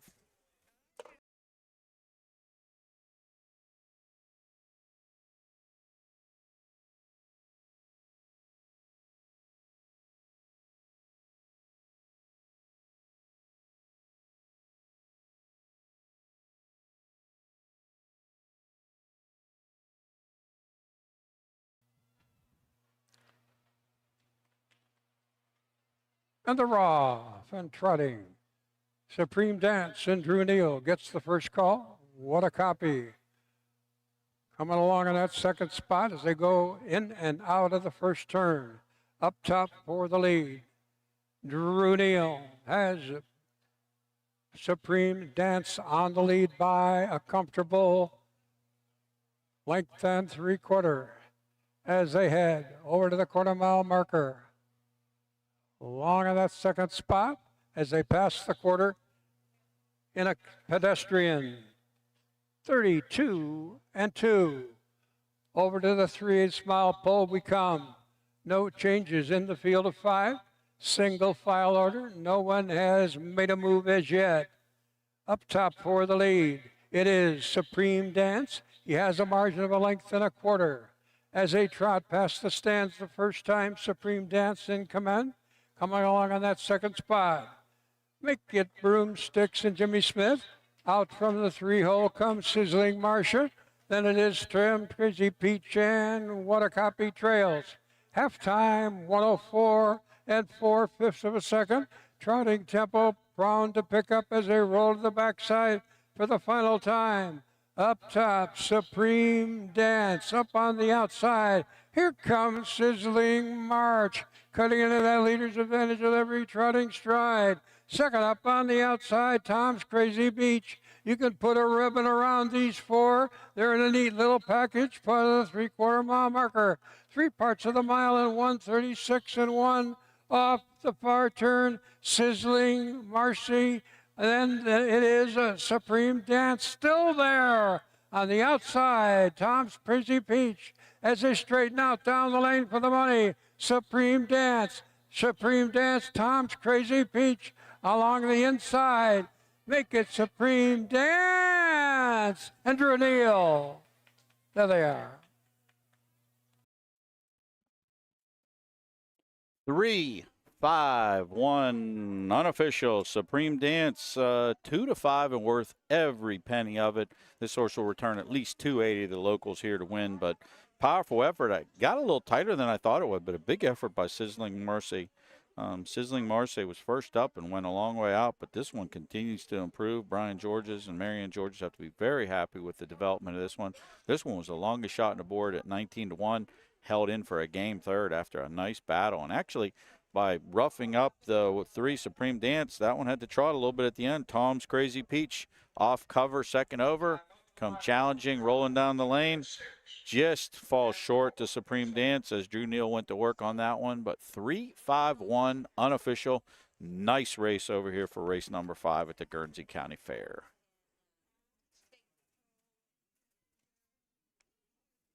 The Supreme Dance now 9 of 15 in the winner's circle. Continues to gain a ton of fair points for the fair final coming up. 3, 5, 1 unofficial.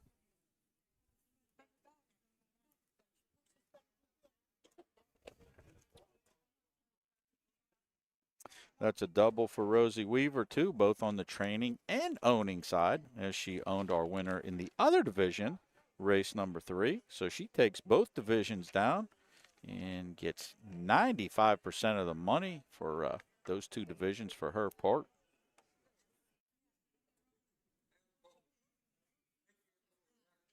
Winner's circle area, ready to accept the Eagle Fireworks Trophy. Number 3, Supreme Dance, and driver Drew Neal. Supreme Dance, 2-year-old trotting filly. By full count, from Like the Paramare, Supreme Day, jointly owned by Rosie E. Weaver of Beach City, Ohio, who also handles the trainer, and co-owner Scott Davis. Ladies and gentlemen, all I see on my program is 1-1-1-1-1-1 for Supreme Dance. That's at least 6, 7 in a row here on the County Fair circuit, here in the Buckeye State. Nice going, Drew Neal and Supreme Dance in 2 minutes 6 and 4/5 seconds. And a great big thank you to the folks at Eagle Fireworks for their presentation here in race number 5.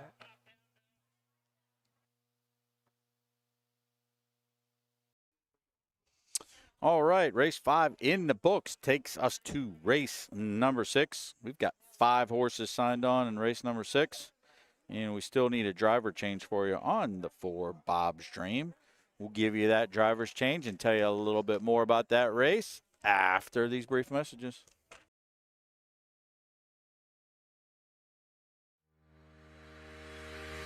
Own a little and love it a lot.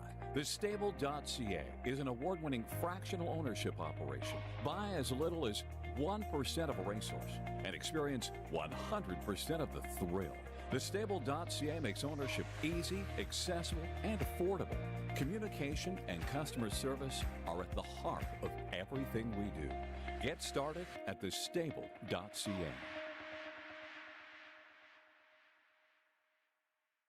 Hey kids, we invite you to join the Backstretch Buddies Club, a fun and free club for kids 12 and under who love horses and wants to be a part of harness racing in Ohio. Once you've signed up, you will be able to join Willie Winnett and exciting adventures and receive awesome surprises. Sign up today using the QR code. Dublin Valley Farms, home of Volstead Sire of 2024 Ohio Horse of the Year Sugar Instead. Also standing at Dublin Valley Farms, Slay, a promising young son of Chapter 7 and Coach K Hanover by world record holder Walner. Looking for your next winner? Dublin Valley Farms and our clients are offering an exciting lineup of yearlings with current and fashionable pedigrees. Available at public auctions this year. Backed by a team that cares, Dublin Valley Farms, Fredericksburg, Ohio. Welcome back to the Guernsey County Fair. Don Tiger and Ashley Daly bringing you 15 action-packed races here. We got 5 in the books. We still got 10 to go. Takes us into race number 6, which is 3-year-old Colt Trotters, second division. We got a field of 5 signed on here, and we've got 1 program change here, which is going to be Bob's Dream. We're just still figuring out who's going to drive that one, and once we do, we'll pass it on to you. Just a beautiful day here today. We've got picture-perfect weather. Everything's gorgeous, nice. Everything's going out as far as that goes. So perfect day in great weather, 71 degrees. Can't ask for anything better weather-wise. We've seen some great racing too here, so just an awesome day here. A little bit slower today, if you're wondering, as far as like why we're only in race number 5 at 2 o'clock when we started at 12:30. It's just they do things a little more methodical over here, so we're just bringing them to you as we go. But good day here, and glad you're with us.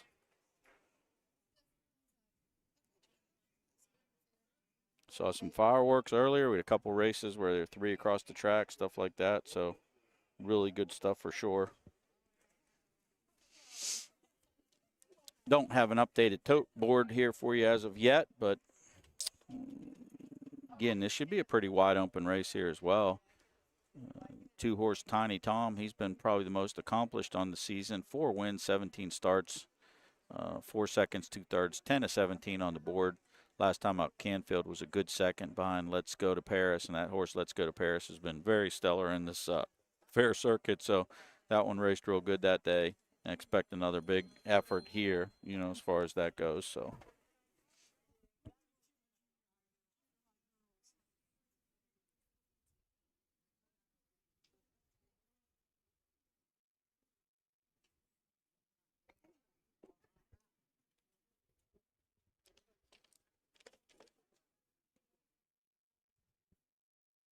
Couple horses on the track here now. Looks like we still got a warm-up horse out there for a future race. Case Bateson's warming up Brianna's favorite for race number 9. He's got a drive in here too, so still going to be a while before he gets off that one and gets on Tiny Tom. Every fair is different. Over here at Old Washington, we actually even race out of trailers here, so you get a little bit of a vision in the infield here. A lot of the horse trailers from the guys shipping in, they'll just race right off the trailer. They come off the trailer, they'll score down, and that's basically their paddock. A lot of these horses, you'll see them walking out there doing some stuff, but I know in the past I've seen other folks use that and, you know, kind of go from there. So.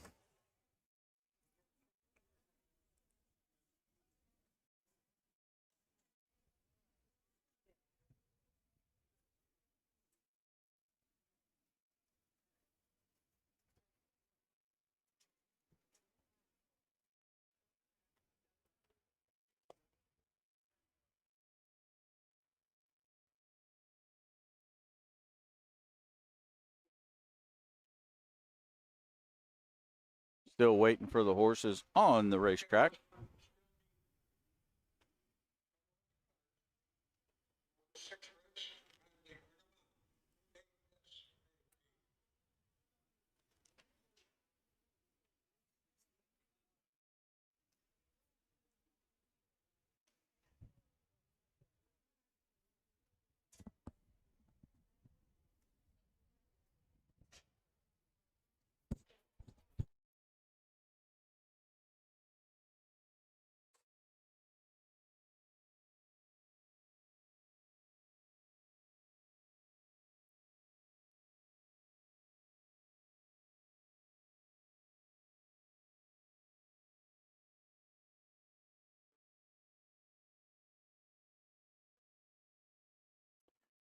Current look at the tote board. My Next Chapter is the current favorite at 3-5. Second choice, 2-horse Tiny Tom at 4-1, as well as Bob's Dream at 4-1. I'm still waiting to get a driver on Bob's Dream for you. I did see Devin Miller warm this one up. I'm not so sure if she's going to drive today or Austin will. I know Austin's over here. I'm not sure. I know there's racing tonight at Scioto. Not sure if he's still sticking around to drive this one for her or not. We will get back to you. I know Alicia has a horse in the 7th race. What a Party. So would not be surprised if Austin's still here to drive a couple more for family and friends.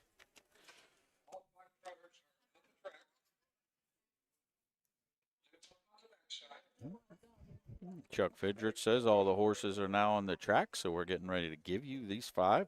This is an owner's race here. All 5 owners, trainers, and drivers will get paid. There's 5 to the gate here for $63.40.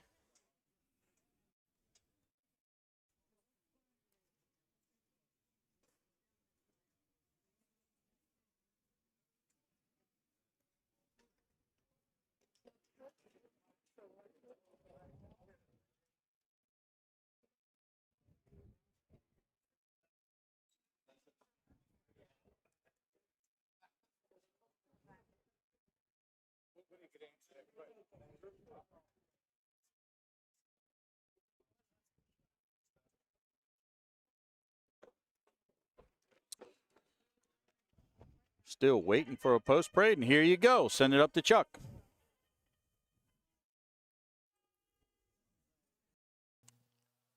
Here are the horses for race number 6 of your program this afternoon, ladies and gentlemen.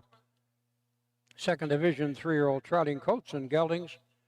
A trophy by the Old Stoners VFW Post 73-71.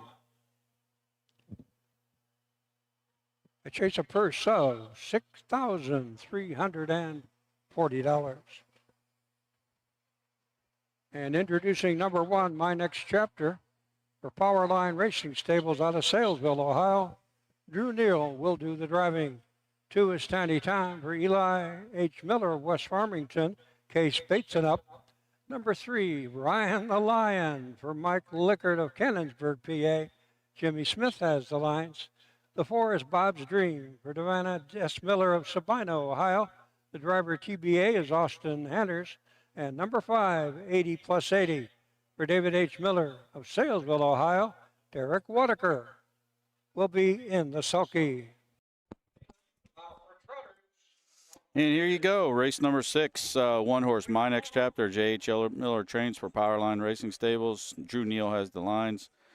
3 for 13 on the year, 8 of 13 on the board, 4 second-place finishes, 1/3, $26,000 earning. Nice, snappy lifetime mark of 57 at Scioto. Source 4 back in the program at the Buckeye Stallion Series. Very game 4th that day with Aaron Merriman. Trotted individually 54-4. This one's well meant, a lot of speed, draws the rail. Drew Neal, lots to like, and his current 4-5 favorite. 2-horse Tiny Tom, mentioned this one before, 4-17 in the winner's circle, 10-17 on the board. Another one with a nice mark this year, 56 at the Meadows earlier in the season. This one's coming in off 2 solid second-place finishes at Canfield and Canton. Last 2 times out, that was a big effort against Let's Go to Paris in both of those tries. This one's a solid second choice at 2-1. 3-horse Ryan the Lion, Jimmy Smith trains and drives for Mike Lickard of Canonsburg, PA. 1 for 15 on the season, but 9 times second or third, $18,000 in earnings. Took the mark at 208-1 at Rock Springs, 5 back. 4-horse Bob's Dream, Devin Miller trains and owns. Austin Hanners will be the driver today. Bob's Dream, still a maiden, 0 for 20. A lot of braking problems. Shows an X all the way up and down the card. This one is only 4-1, 5-1 right now. So, I mean, some of the wagering public's betting on Austin driving coming over here. If this one stays flat, who knows what could happen, but that's the first thing this one needs to do. And the 5-horse 80+8, David H. Miller owns and trains. Derek Walker has the lines today. 1 for 20 on the season. This one does like to go to the front. I've watched this one race a lot over the last 2 years and easily could get a nice snug spot from the outside and get involved in his 4-1. Well spread out wagering here is the last look at the tote board. My Next Chapter, even money from the rail. Tiny Tom 2-1. Everyone else 4 to 7-1. And that's your field of 5. We'll send it up to Chuck Fidrich for the call of race number 6.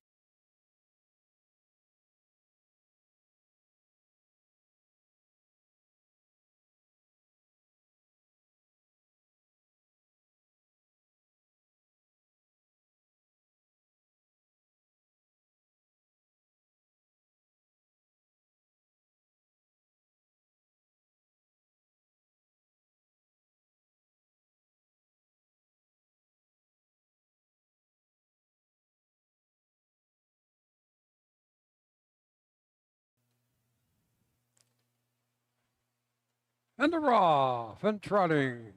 2 of them leave alertly off the gate. The one, My Next Chapter, takes full advantage of the draw. Scampers away over length. 2.5 length margin over Tiny Tom. As they roll into that third turn, My Next Chapter took advantage of the rail, set up shop as they head down to the quarter-mile marker. Tiny Tom over there trotting in that second spot. And they reach the quarter. In 30, make that 29-4. Pretty quick for these. 29-4 for 3-year-old trotting fillies. As they move over to the 3/8 mile pole. My Next Chapter, Drew Neal, looking for his 3rd win tonight as they come trotting past the fans and the stands the first time. Right along on that second spot. Make it Tiny Tom, gets a good trip. Ryan the Lion is their 3rd, 80+80, and Bob's Dream misbehaving in the backstretch. He's trailing the field. Halftime, a minute flat as they roll to the 3rd turn, the 5/8 mile pole. Up top, My Next Chapter, trotting tempo continues to be brisk. Tiny Tom stalking him in that 2nd spot. So too Ryan the Lion. Then it is Bob's Dream as they roll the 3/4 mile marker. They arrive over there in 1:29-4. And now My Next Chapter puts the foot to the accelerator for Drew Neal. He's looking for the winner's circle one more time. 1/8 of a mile of the money. My Next Chapter. Tiny Tom, Ryan the Lion trying their best. My Next Chapter. There they are.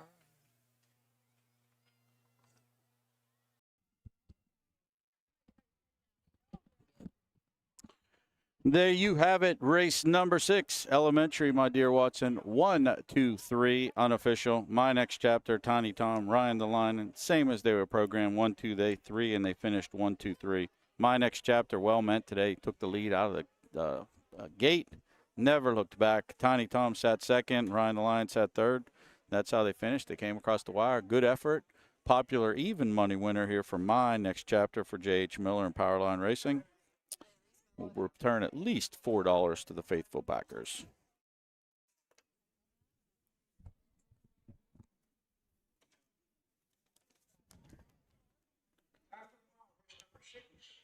Two minutes and 1 tick of the watch. 2 minutes and a 5th.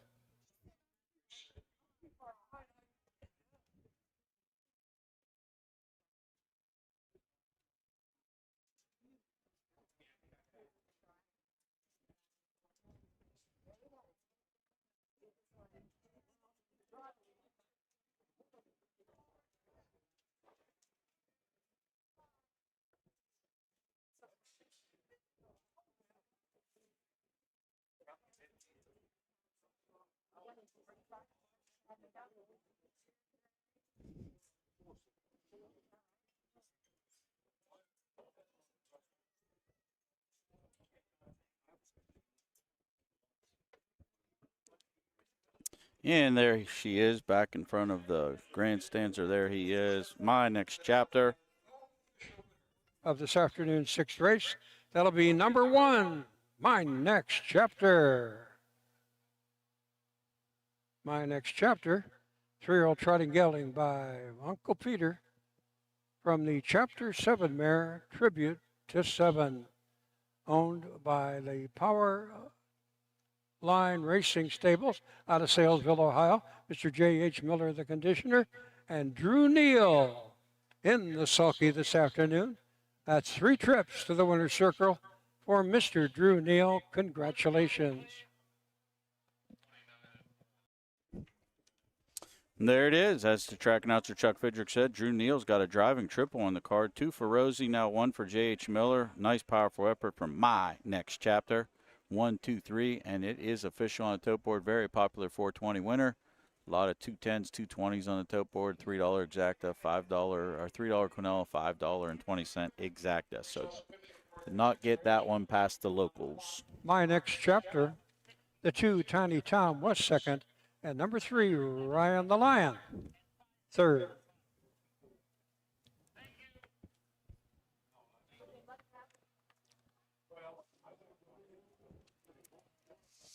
Takes us to race number 7. We're still waiting as Chuck comes back and forth with us, giving the rundown and all that good stuff. In race number 7,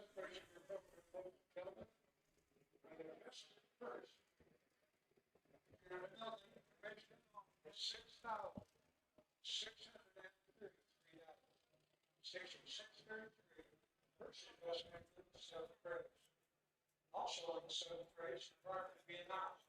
Number 2 on the party is Austin. Austin will ride the news water party. Now, the bottom program, I think driver change number 6, Donald News. They get the one monthly party Helen.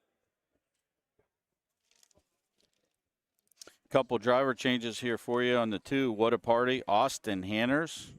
And on the 6, Don't Dwaddle Dude, the one, the only, Barney Dillon, who does train and co-own that horse. He will be driving the 6, Don't Dwaddle Dude.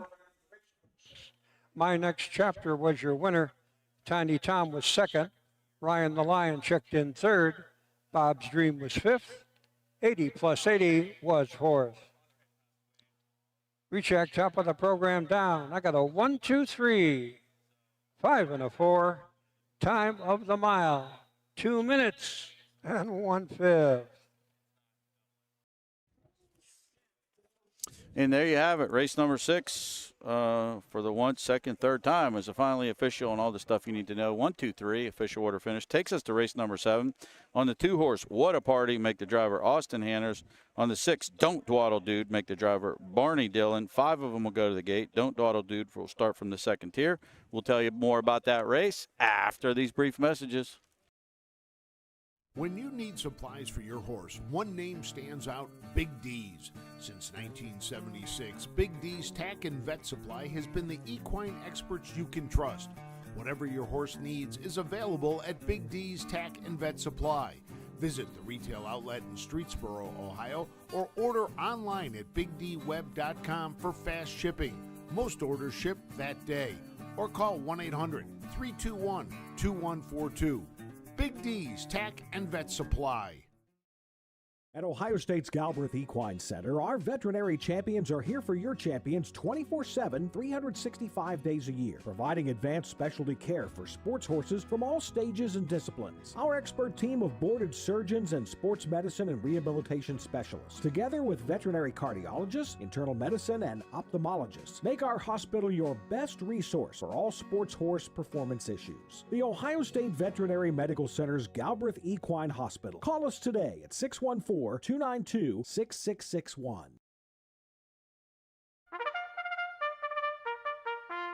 They're often racing in the Southern Valley Colt Circuit.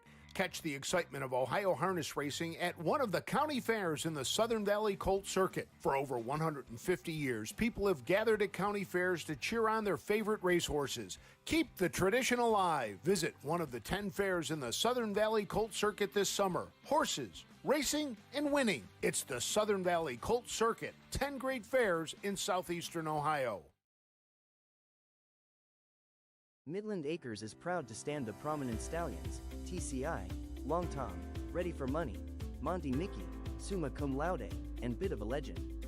With such great pedigree and speed in the stallion barn, Midland Acres will provide a diverse group of top yearlings in the sale ring for 2025. Visit us this fall at our consignments at the Blooded Horse Sale on August 26th, the Ohio Select Jug Sale on September 12th, and the Lexington Select Sale on September 29th through October 3rd. Let Midland Acres' experience in the industry lead you to the winner's circle.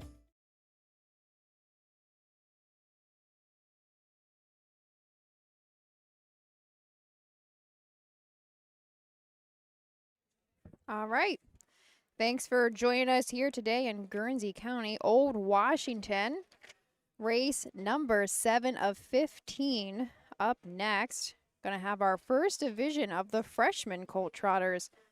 $6,640 on the line. Field of 6. We race only one day here at Old Washington, so that's why we have so many.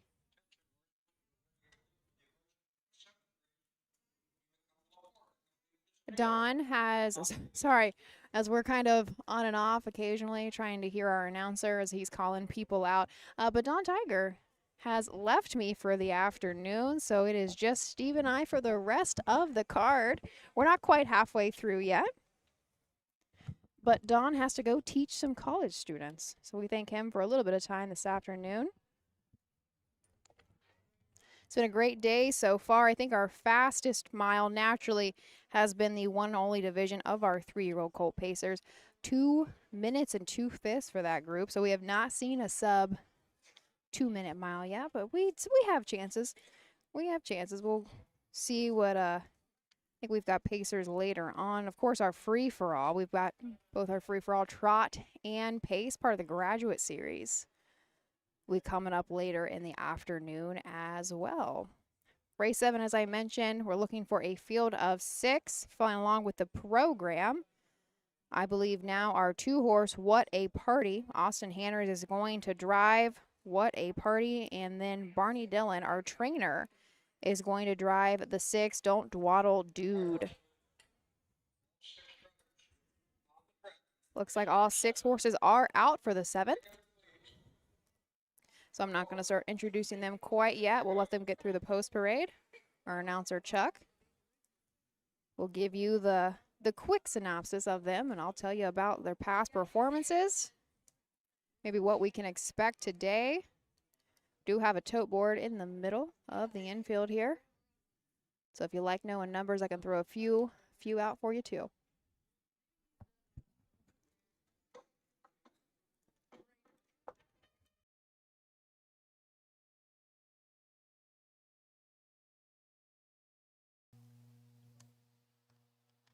Horses on the track for this afternoon's 7th race.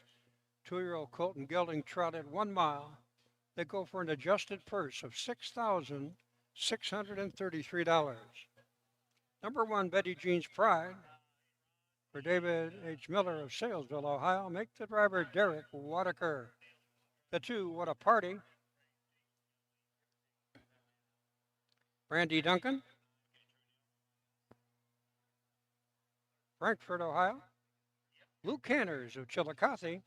The driver to be announced, Austin Hanners. The 3 is Old Money. Trained and owned by Jessica of Xenia, Ohio, Jason Beatty up. The 4 is Judge Lett. Golden Gate out of Columbus. Golden Gate, USA, I believe that is. Justin Hall will drive. The 5 is Pickle Shot for Rosie Weaver, Beach City, Heartland Acres, Walharding, Ohio, and Kathy D. LLC of Hudson. Drew Neal will call the shots. And off the second tier, number 6, Don't Dawdle Dude, jointly owned by Dinah and Weber Johnson and Barney Dillon, who's going to handle the lines tonight. Barney Dillon behind the 6, Don't. There was your field of 6. Remember, we score 5 wide here at Old Washington, so that 6 horse is always going to start from that second tier. On the rail, Derek Wadaker is going to send out Betty Jean's Pride for trainer David H. Miller of Salesville, Ohio. This is a full count colt. He is still intact, and he needs to mind his manners here today. 9 lifetime starts with just a single board hit and a third place finish, and that came some time back at Rock Springs. So on August 15th there, made a break behind the gate, so unfortunately didn't stay flat, but ended up third in 2:16 and 3. Looks like that is usually his MO, so he needs to learn how to go the pace, or excuse me, the trot, but stay in the trot here with us this afternoon. He still made $3,800. Originally a purchase of the Buckeye Classic of $13,000. Our 2-horse, Austin Hanners on What a Party. Alicia Hanners is going to send out this What the Hill gelding, owned by son Luke and Brandy Duncan of Frankfort, Ohio. They co-own. Another one still looking to break the maiden. 10 lifetime starts with 2 third-place finishes. He also made a break his last go out, but we will try not to hold that against him. Now 2 back from that, though, at Marietta. Did stay flat, ended up 4th, back by about 12 lengths in 2, 10, and 4, and about $4,500 on the card for What a Party. Our 3-0 money. Jessica Smith and Jason Beatty on this one. This is, of course, a ready for money gelding. Last start, not going to hold it against him. It was pretty messy. He ran the entire mile, and occasionally he will do that. He's made a couple miscues in the past, but there for a moment, both at Lima and Findlay, acted like he knew what was going on. He was a winner for the very first time, broke his maiden at Findlay, 2 back in 2:05 flat. Final quarter there, 30 and 4. 12 lifetime starts. He has that win and an additional second place finish. $9,800 made. Originally a purchase of $6,000 at the Ohio Select. Our 4-horse, Judge Let Justin Hall trains and drives this creatine gelding, knocking on the door, but did have a win 4 back at Greenville, and just the fair stake races there. Won by over 9 lengths in 2:06 and 1, especially on that Greenville track. I'm sure that was a nice, easy training mile for Judge Let. 2 wins, 5 seconds, and 2 third-place finishes and 10 seasonal starts. Almost $19,000 made. Like I mentioned, his last win was at Greenville, but since then he's had a third, and a second. So knocking on that door to get a win back here today. Currently, the horse is sitting 6-5 as the heavy favorite. The 5-horse, starting from that outside post, is Pickle Shot. Rosie Weaver and Drew Neal, of course, teaming back up for this one. A long Tom gelding coming right off of a win at McConnellsville in 2:04 and 1. It's won twice in 7 lifetime starts, an additional board hit of a single second-place finish and a third-place finish. $9,200 made, and that win last time at McConnellsville was a lifetime mark in 2:04 and 1. Originally a purchase of $6,000.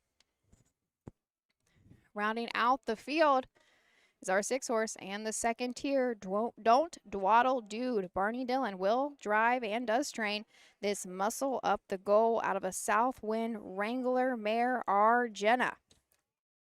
Another one that did have a miscue behind the gate last go, but before then was starting to figure things out as well. First, I shouldn't say first, but did have a win at Rock Springs. That was a second lifetime win there. Won by a nose on August 15th in 2:12, but has progressively gotten a lot faster. Of course, Rock Springs is quite the interesting track shape, so I'm sure that's going to play a part into how fast those miles are going down there.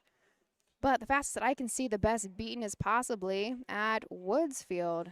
Was second there, back by about a length in 2:04 and 2 for Don't Dwaddle Dude. 8 seasonal starts with 3 wins, 1 second and 1 third. Over $12,000 made, and I didn't even realize Barty, our trainer, driver, co-owner, was also the breeder of Don't Dwaddle Dude. Lifetime mark for this guy was that 2:06 and 1 mile at Caldwell. Looks like we are headed to the gate. First division of freshman colt trotters, $6,640. Field of 6 from the rail out. Betty Jean's Pride, What a Party, Oh Money. Judge Let, Pickle Shot, and Don't Dwaddle Dude. Going to hand it over to our announcer for the call of the 7th.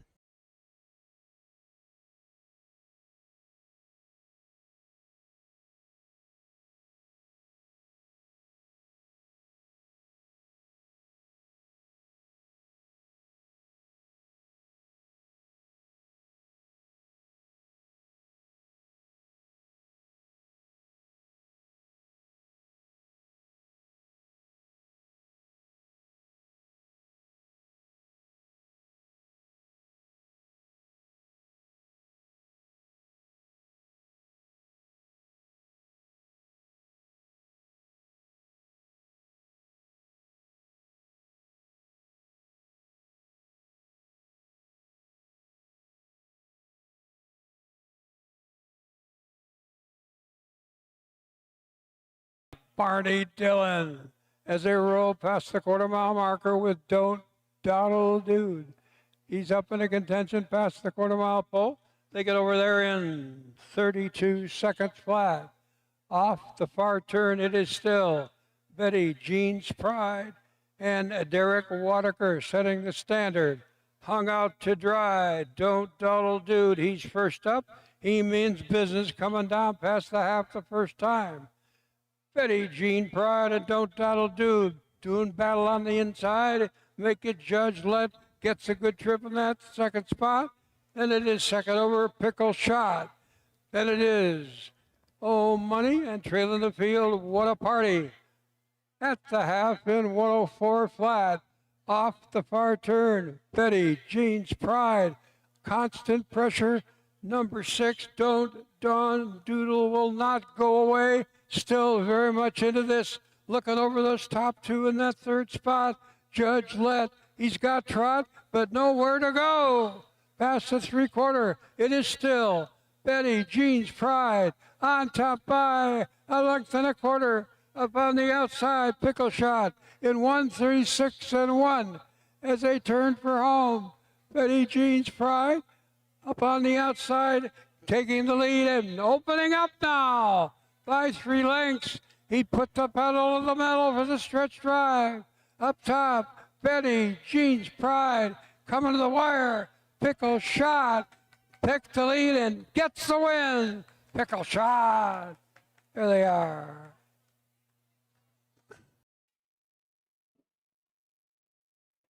Drew Neal takes another one for Rosie Weaver. Pickle Shot. This was one that Roger and I actually got to take a closer look at before the season even got going.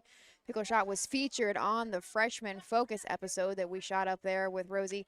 I want to say it was published maybe one of our later ones, so maybe June or so. If you ever have any interest in going back to our YouTube and taking a look at the Freshman Focuses that we put out this year, there's quite a few nice horses that thankfully Matt, Roger, and I got to take a look at before we even knew what they were going to be. Pickle Shot has a story behind his name, not mine to share, but it's a good one. Third lifetime win and 2 in a row for Pickle Shot. Looks like he kind of ran into some traffic there. 2 minutes 7 and 3/5 seconds. 2:07 and 3. That was a very easy training mile there for Pickle Shot. Like I said, though, 2 in a row. Got into, I thought that was him that got into some traffic right out of the gate. I think it was, who was it? Maybe Oh Money and What a Party went off on a break. And Pickle Shot, naturally, I think Drew was trying to duck him a little bit and ran into all of it, but avoided it, thankfully, and it worked out in his favor. First horse proved himself to be a little versatile today. Results of the 7th race, ladies and gentlemen, have now been declared official. Stepping into the winner's circle, the now declared official winner of this afternoon's 7th race. That'll be number 5, Pickle Shot. Pickle Shot, 2-year-old trotting gelding by a long time. Lady Mayflower, she by Don't You Forget It. Jointly owned by Rosie E. Weaver, who also conditions out of Beach City, Ohio, the Heartland Acres out of Wahonding, Ohio, and Cashby DLLC out of Hudson, Ohio. That again is Cabby DLLC of Hudson. Rosie Weaver conditions, and the Drew Neal Show continues. That's 3 in a row and 4 wins for Drew Neal. Having a good afternoon here in Guernsey County. And a great big thank you to the folks at Rafter M Rodeo for their blanket presentation here in race number 7. Once again, Rafter M Rodeo, big thank you.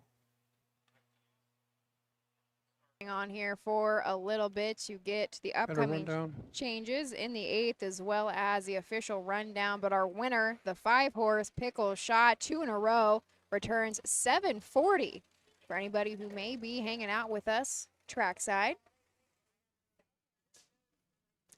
That is already a grand slam for Drew Neal. I have no idea. He's obviously been our #1 leading driver on the fair circuit for majority of the year, at least the end of the back end of this season here. But I don't know where he's at. Earlier in the week, he was sitting, a few days ago, he was sitting at like 131. I have no idea how many he won yesterday. I know he won a couple up with us at Upper Sandusky, but I think he even spent the afternoon at Wooster. The official winner, number 5, Pickle Shot. The 4, Judge Lett, was second. The 1, Betty Jean's Pride, was third. Official fractional clockings. The quarter went in 32 seconds flat. The half in 104. 3/4 up in 136 and 1. Time of the mile, 2 minutes 7 and 3/5 seconds.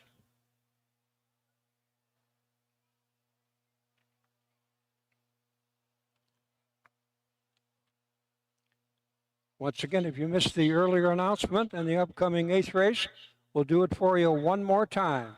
In race number 8, number 3, Shelley's Fast Fool, make the driver Jason Beatty. Number 4, Robin the Cradle. This 2-year-old Racing Hill Gelding makes his first official start this afternoon in the hands of Austin Hanners. And number 5, Shaving Cream, the driver to be announced, Carson Conrad. Complete an official order of finish on the 7th. Betty Jean's Pride was 3rd. What a Party was 6th. Oh Money 5th. Judge Lett 2nd. Pickle Shot was your winner. Don't Dawdle Do. Did a lot of good work out there.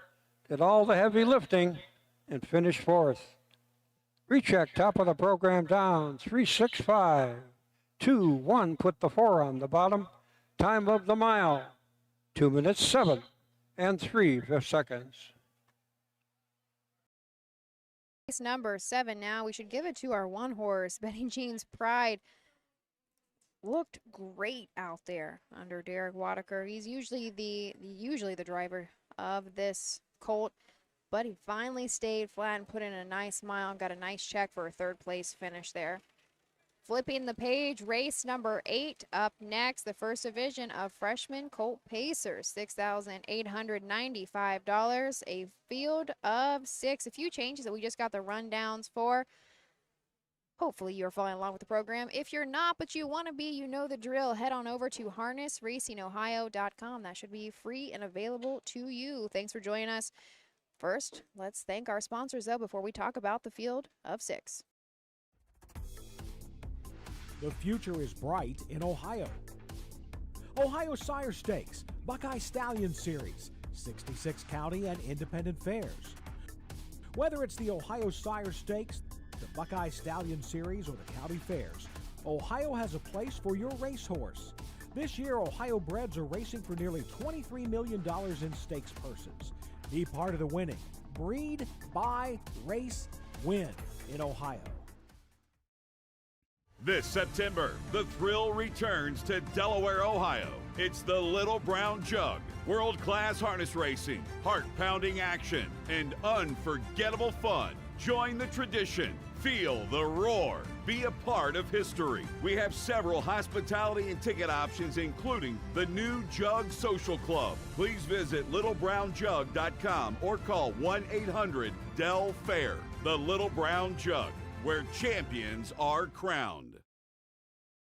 Warren Racing has been racing and breeding winners for over 5 decades, specializing in the development of young horses racing in Ohio. We are currently looking for new partnership opportunities as the fall sales approach. Our facilities feature a half-mile all-weather track, a sand track, beautiful turnouts, and everything that is needed to set your next quarter filly up for success. Want to own your next resource and have fun doing it? If so, contact us today and join in on the thrill of Ohio harness racing.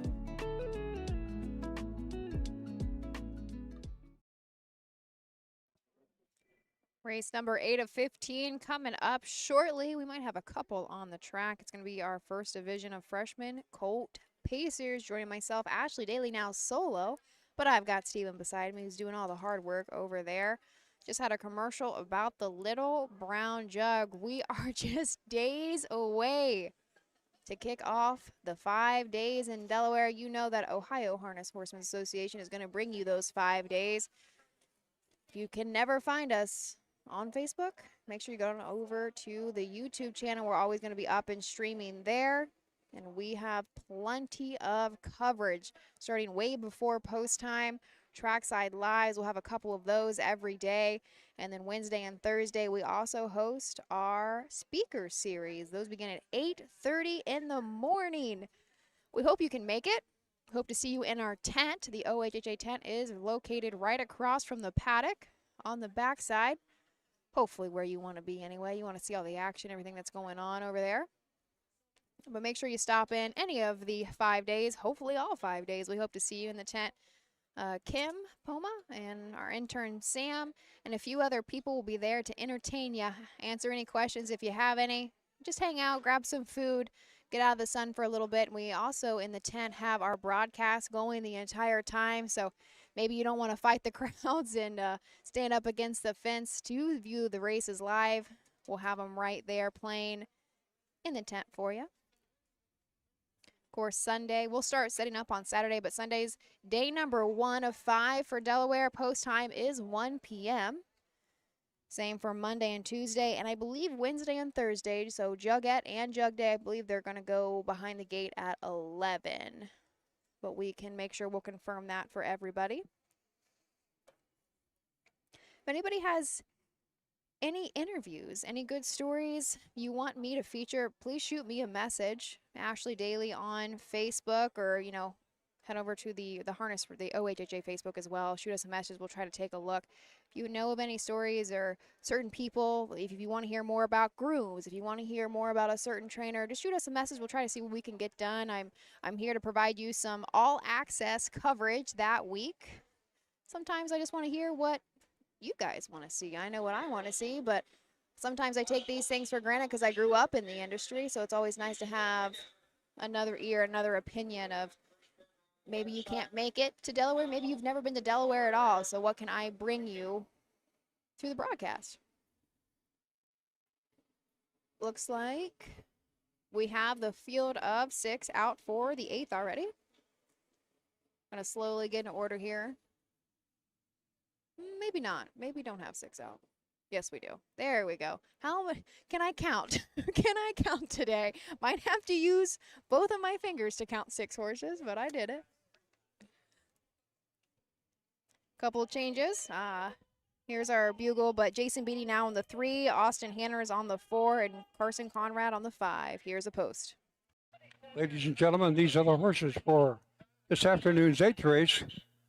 Pacing mile first division for the 2-year-old colts and geldings. They're after a purse of $13,790. This is the first division for just half of that. Introducing number 1, Red Sand, owned, trained, and driven by Mr. Tyler Law of Springfield, Ohio. The 2 is Lane Suma Boy for Shelby D. Chadle of Londonderry, Ohio, Alex Hawkup.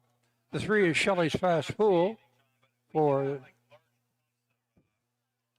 Kent Walker of New Vienna, Ohio. The driver change puts Jason Beatty up. The 4, Robin the Cradle, Stephen E. Butler of Salesville, Eric B. Butler of Quaker City, Ohio, make the driver Austin Hatters. The 5 is Shaving Cream in the hands of Carson Conrad, owned by Mr. Mary Dawson, Circleville, Ohio, April Roach Trains.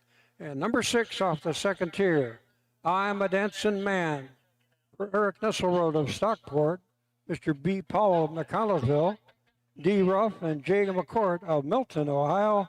Brady Clemens will do the driving. There was your field of 6 for race number 8. First division of these freshman Colt Pacers on the rail. Red Sand, Tyloff owns, trains, and drives us down by the Seaside Gelding out of a well-said mare. She's in for life. Racing quite a bit over at Scioto Downs, kind of all over the place. Non-winners won the BSS, but recently started in the fair circuit. Last go was at Kenton, had a 6th place finish there, so unfortunately just out of the money. But fastest beaten time that I can see was the Buckeye Stallion Series back at Scioto on July 25th and 1:56 and 3. I think Post kind of did it to him there. Ended up 7th, back by about 22 lengths. 4 seasonal starts though, and that is it. So he's got plenty of room to grow and learn. Our 2-horse Lane Suma Boy, Alex Hawk up for Shelby Cheadle. This is a summa cum laude black gelding. 3 back at Caldwell, did have a 3rd place finish in 2:04 and 2. Still looking for the first lifetime win in 10 seasonal starts, but has hit the board with a 2nd place and a 3rd place finish. $4,800 made. Lane Summa Boy, originally a $14,000 purchase out of the Blooded Horse Sale. Jason Beatty on the 3 now for Brian George's Shelley's Fast Fool. This is a Fool Me Once gelding owned by Kent Walker of New Vienna, Ohio, out of a Yankee Cruiser mare. She Shall Cruise, coming off of a couple wins, looking to go 3 in a row in Ohio. Was a winner at Findlay and at Kenton. Kenton win, did establish a new lifetime mark in 2:01 and 1. Won by over 10 lengths there. Final quarter wasn't too hard at all, was 31 and 3. 2 wins, 3 seconds, 2 third place finishes, and 13 starts for Shelley's Fast Full. Has made over $10,000. It's also a homebred for Kent Walker. For the very first time, we are seeing Robin the Cradle. Austin Hanners for Melvin Byler. This is the very first lifetime start, and we have no qualifiers to go off of for this guy. This is a Racing Hill owned by Stephen Butler and Eric Butler. Not pretty local here, Salesville, Ohio, and Quaker City, Ohio. This is out of a Stand Forever mare. Robin Me Blind, like I said, nothing to go off of. So very first lifetime start, originally a $6,500 purchase. The 5, Shaving Cream, April Roach, is going to put Carson Conrad behind the lines of this guy for the first time. This is a lather up gelding, just 2 lifetime starts, still looking to make a little bit of money and hit the board, but has gotten around the track flat. First start was at Findlay, was 6th in 2:09 and 2. Rounding out the field from that second tier, I'm a Dancing Man, Eric Nesselrode and Brady Clemens on this Dancing Yankee gelding. Really knocking on the door. Second in the last 3 starts. Before that was on a win streak. 5 wins and 9 lifetime starts. Has, I don't think, ever missed a check. Almost $20,000 made for I'm a Dancing Man, and I missed. I'm sure he might be the favorite here, and I missed what he was going off at. But here's our announcer, the call of the 8th.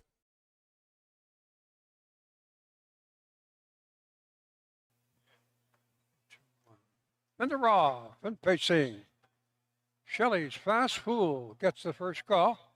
Lane's Summa Boy comes along for 2nd. Then it's Red Sand in there racing 3rd. As they roll to the backside in single file order, up top, Shelley's Fast Fool and Jason Beatty setting the tempo here in race number 8. Lane's Summa Boy's in there racing 2nd. Red Sand to Tyler Lowe looks him over from 3rd. Then it's I'm a Dancing Man racing 4th. Robin the Cradle, Shaving Cream. They go to the quarter, and they're over there in 31 and 3/5 of a second. 31 and 3 is the time of the 8th race, quarter-mile station. Coming over to the 3/8 mile pole, it is Shelley's Fast Fool and Jason Beatty leading them down the lane the first time, heading for the half-mile marker. Shelley's Fast Fool in control, racing along in that 2nd spot. That's Lane's Summa Boy. He's got the good trip in that 2nd position. Red Sand moves out from 3rd. They go past the half in 1:03 and 1/5 of a second. And all 5 of them in a neat little package. Up top for the lead, it is Rubbing the cradle. Austin Hanners out of this one as they go down to the 3/4 mile marker. Field begins to bunch. And on top of the field with a quick move comes I'm a Dancing Man. Opens up 2 lengths in 1:33 and 2. Off the far turn, I'm a Dancing Man. Showing his figures out there with 1/8 of a mile left to pace. I'm a Dancing Man. And Brady Clemens coming to the wire. No problem here. Jogburger Deluxe, I'm a Dancing Man.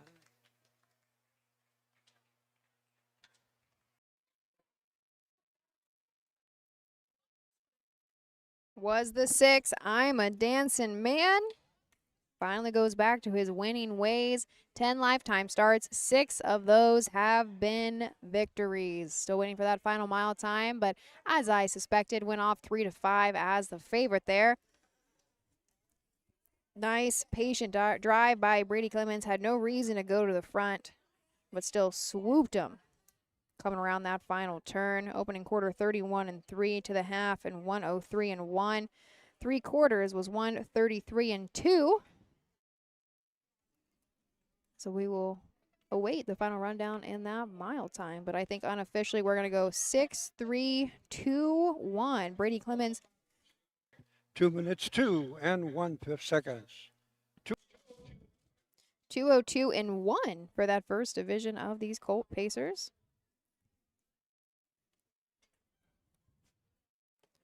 Like I said, though, unofficial, I'm going to go 6:3:2:1. Brady Clemens should pick up his first driving victory, and Eric Nesselrode his first training victory.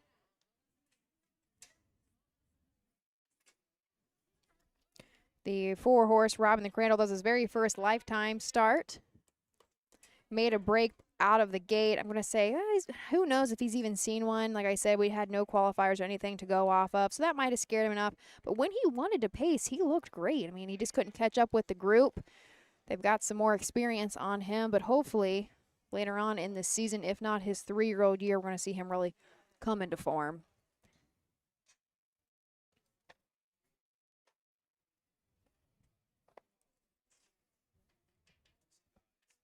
Here comes our winner, the 6-horse.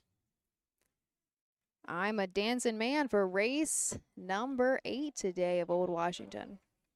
To the grandstand, preparing to step into the winner's circle. The very consistent son of my Dancing Yankee. Number 6, I'm a Dancing Man.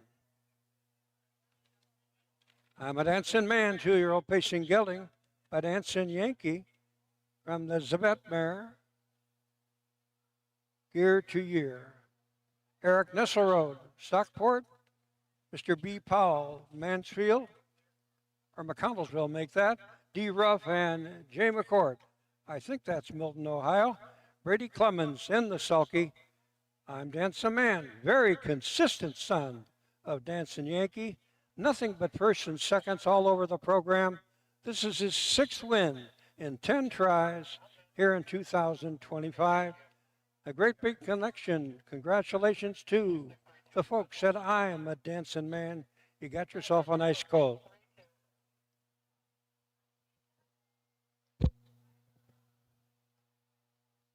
We are official. 6:3:2 for the trifecta there. I'm a Dancing Man returns 3:20. It sounds like our judges behind us are going to give that final rundown in just a moment. Number 8, the official winner, number 6.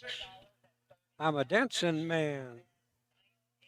The 3, Shelley's Fast Fool, was second. And number 2, Lane Suma Boy, checked in third. Official fractional clockings for the 8th race. The quarter went in 31 and 3. The half in 1:03 and 1. 3/4 up in 1:33 and 2. Time by the mile, 2 minutes 2 and 1/5 seconds.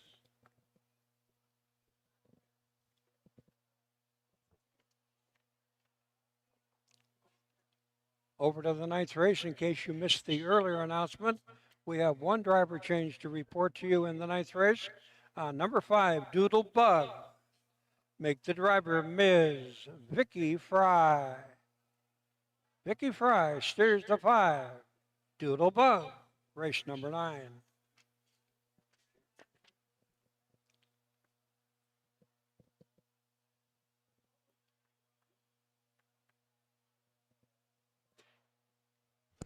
We are official for the 8th.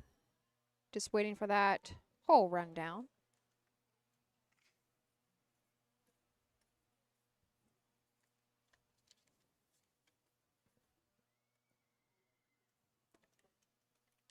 I think I misspoke earlier and I said that our fastest mile of the day so far had been our 3-year-old Colt Pacers. I was wrong. The 3-year-old Colt Pacers, the one only division, did go in 2 minutes official and 2/5. Flections. Check that official rundown for race number 8. Red Sand was 4th, Lane Suma Boy 3rd, Shelley's Fast Fool 2nd, Robin the Cradle 6th, Shaving Cream 5th, and I'm a Dancing Man, your official winner. Recheck top of the program down, make it a 4-3-2, 6, 5, put the 1 on the bottom. I'm a Dancing Man, 202, and 1 tick. There we go. There was your full rundown of race 8.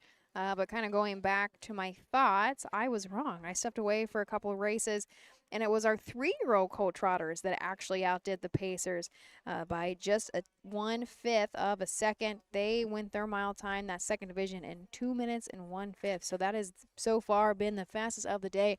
But later in the program, we're going to see the aged horses. The free-for-all trot and the free-for-all pace will be coming up shortly. But race number 9 of 15 is up next. Race 9 is going to be the first division of 3-year-old filly trotters. A field of 5. It's the first of 2 divisions. Got a quick change there. You heard our announcer give us just a little bit ago. The 5-horse now, Doodlebug, will be driven by Vicky Fry. Vicky Fry to drive the 5. Doodlebug for trainer Barney Dillon.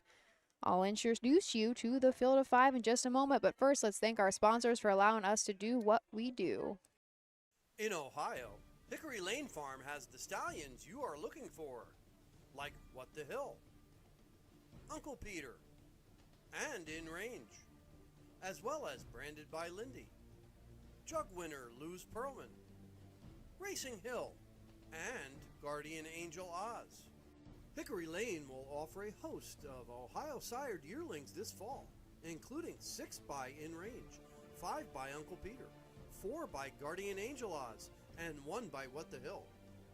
Find out more at hickorylanefarm.com.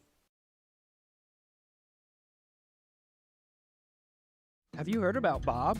It's the Buckeye Owner Bonus, the Ohio Harness Horsemen's Association's new incentive program. The program is for people who purchase yearlings or retain their homebreds out of mares registered and eligible for the OHHA's Breeders' Award program at the upcoming 2025 sales. The total bonus will be 1/2 the amount designated for that year's Breeders' Award program. For more information about the Buckeye Owner Bonus, visit OHHA.com or call 614-221-3650.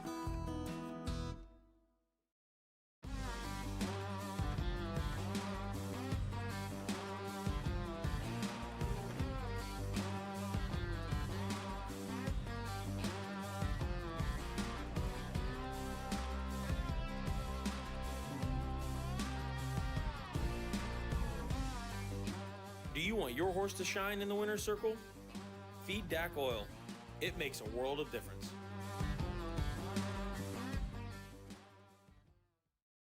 Who feeds your need for new ideas for your family's best farm future?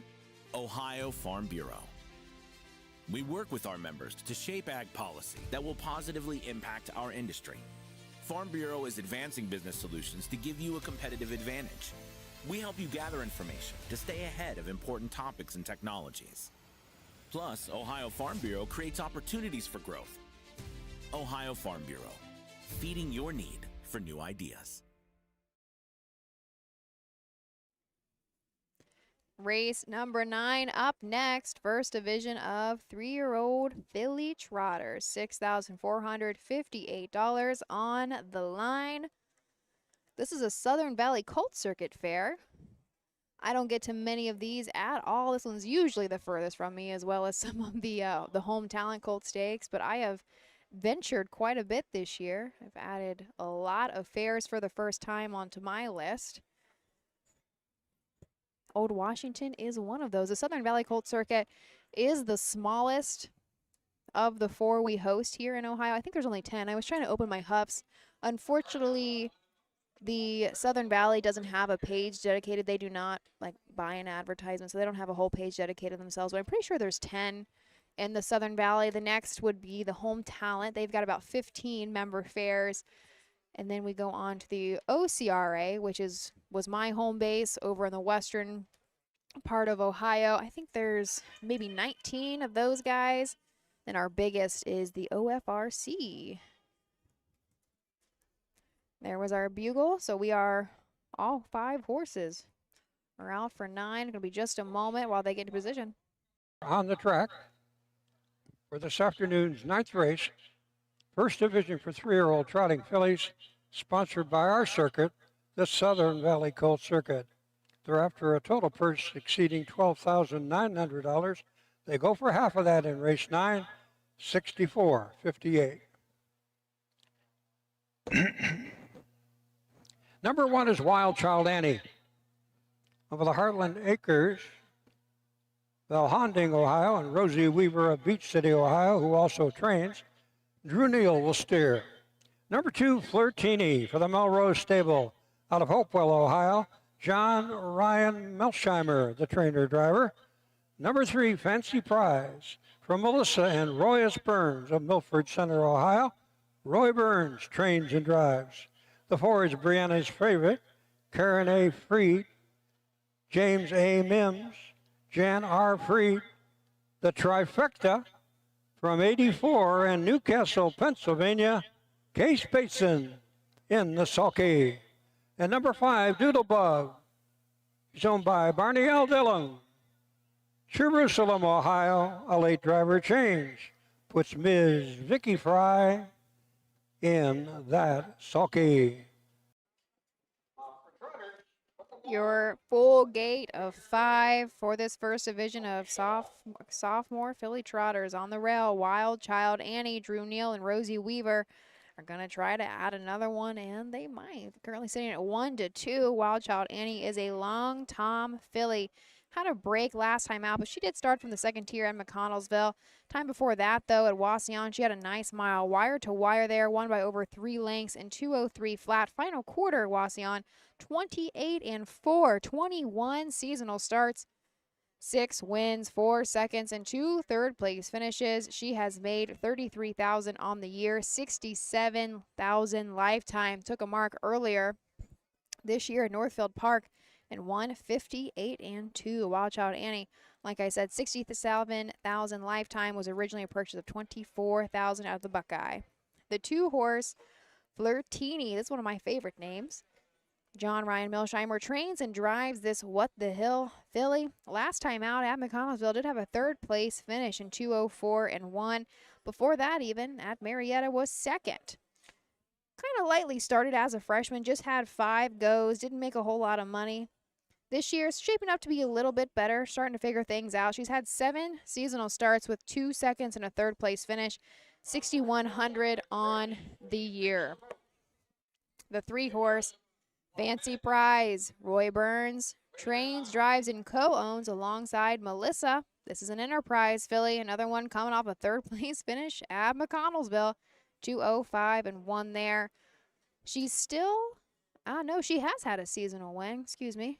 Got ahead of myself there. Fancy Prize has had 11 starts in 2025 with 1 win, 1 second, 3 third-place finishes, over $10,000 made. The 4, Brianna's Favorite, Karen Breed does train. Case Bateson behind the lines of this Marseille filly. 2 back, and Marietta was 2nd, 2:06 and 4.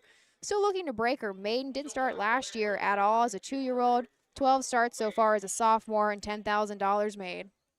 And the 5, Doodlebug, was a breaker the last couple times. It really was on a nice win streak beyond that. Barney Dillon does own and train. Vicky Fry in the bike. 9 seasonal starts with 5 wins and $16,000 in the bank. Took a lifetime mark this year at Zanesville in 2:02 and 2. There is your field. Here is the 9th. Wild Channy off the gate in stride. They're off. Ventrutting. Flirtini gets the first call. Fancy Prize gets away there racing second. Then it's Briona's Favorite. They're third. The other two will have to catch the pack.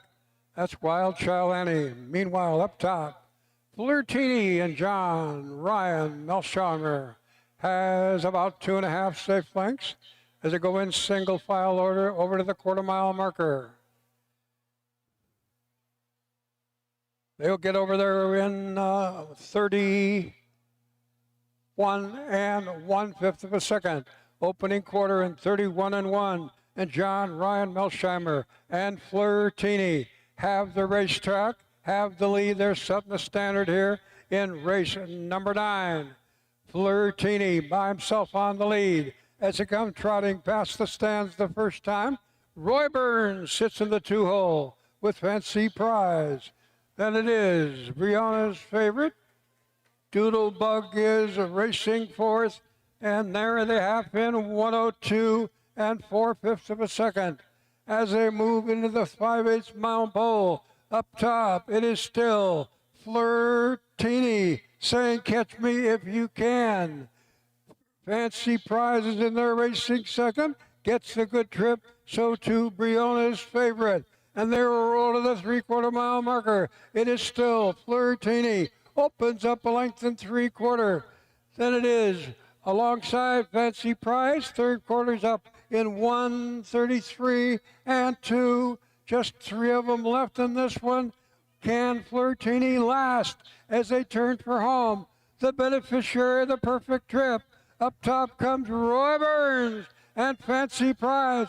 3 deep on the outside, Briona's Favorite. Who do you like? Briona's Favorite. Fancy Prize. Fancy Prize, Briona's Favorite. There they are.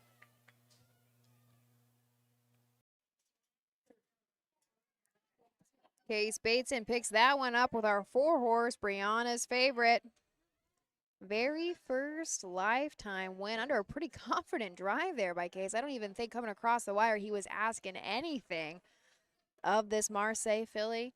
So coming down the top of the stretch, I thought they were going to come at her a little bit harder, but Case must have had it cool, calm, and collected for Karen Freed.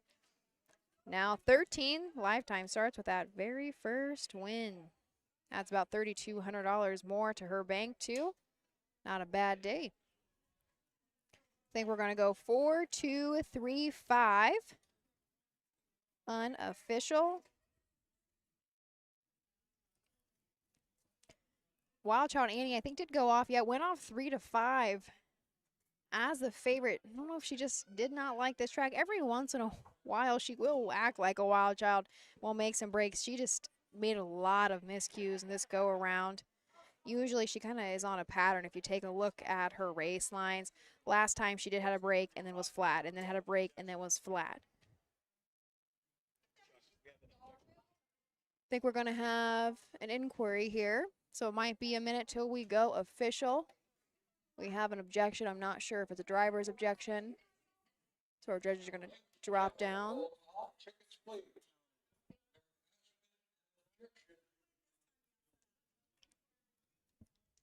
The driver of number 2, Flirtini, against the unofficial winner, number 4, Briona's Favorite, for interference in the last quarter. Once again, please all hold all tickets until the sprint is out. So not sure if our Mike was able to pick that up. I don't think it went out into the broadcast, but we do have an objection against the unofficial winner, the 4-horse, and it was the 2, Flirtini. That is John Ryan Melsheimer is going to file that objection for interference in that final quarter. So we'll see. Our judges are trying to make that decision now. They're going to take a look back into the video.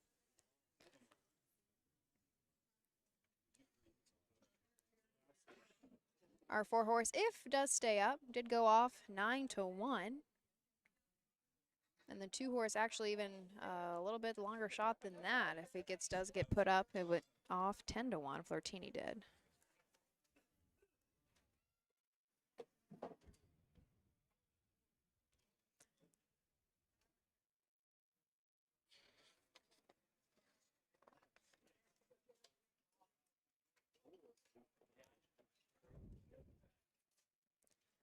So it's going to be just a minute. I think our judges are kind of saw what they needed to see. However, Casey's going to maybe talk through it with the judges here.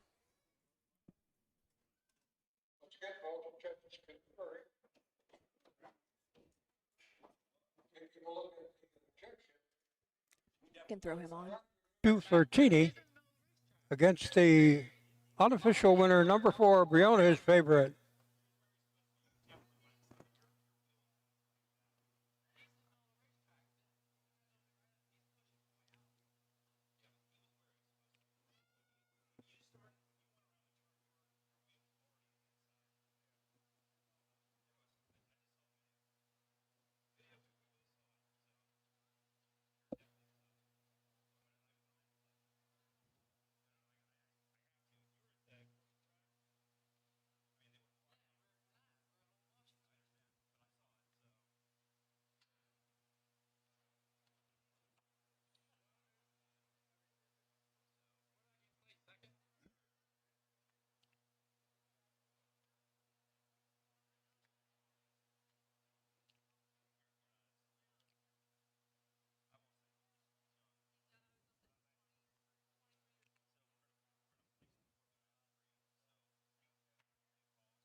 New call 2, 3, 4, unofficial. 2, 3, 4.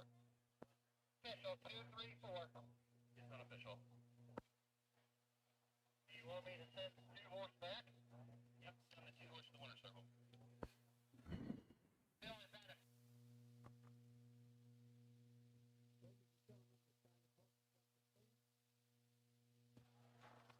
Ladies and gentlemen, your kind and close attention, please.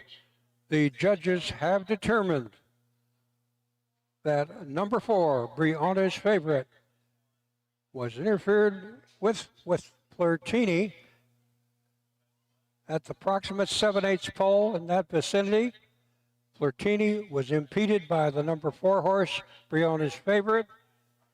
Flirtini was second, has been placed first, and named the official winner.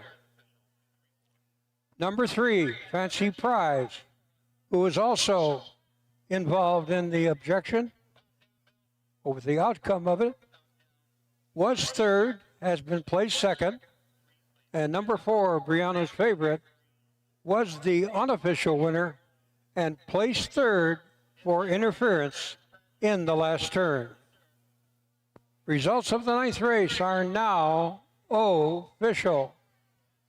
4, 3, check that, 2, 3, 4.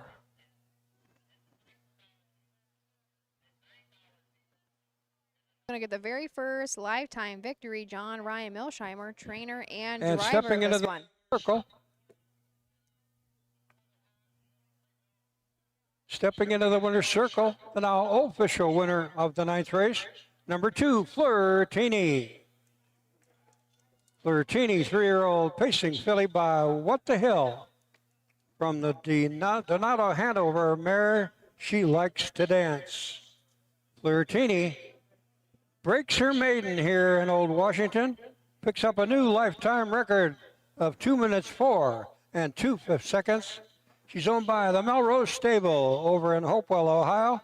John Ryan Melsheimer trains and drives. Number 2, Flirtini, elevated to the win spot here in Old Washington. Congratulations.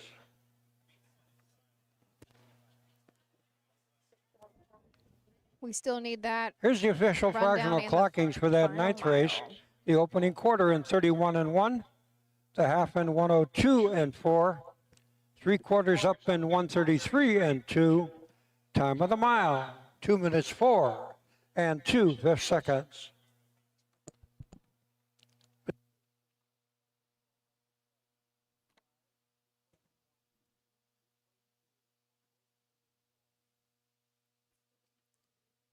So final mile time, we go in Here's the complete 2:04 alternate 2. finish for the 9th race. Wild Child Annie was 5th. Flirtini finished 2nd, elevated to the win position as a result of interference in the final turn. Fancy Prize was 3, placed 2nd. And at number 4, Brianna's Favorite, was the unofficial winner and placed 3rd for interference. Doodlebug was 4th. Recheck, top of the program down. Make it a 5. 2 placed 1. 3 placed 2. 1 placed 3. 4 on the bottom. 2 minutes 4 and 2/5 of a second. And that result is... Final word there, race number 9 in the books. 2, 3, 4, 5 is how it is going to go official in 2:04 and 2 for that first division of 3-year-old filly trotters. Turning the page, race 10 of 15. We're getting towards the end of the program here, slowly but surely. Another full gate, so 5 horses to go in the first division of 3-year-old filly pacers, $6,490.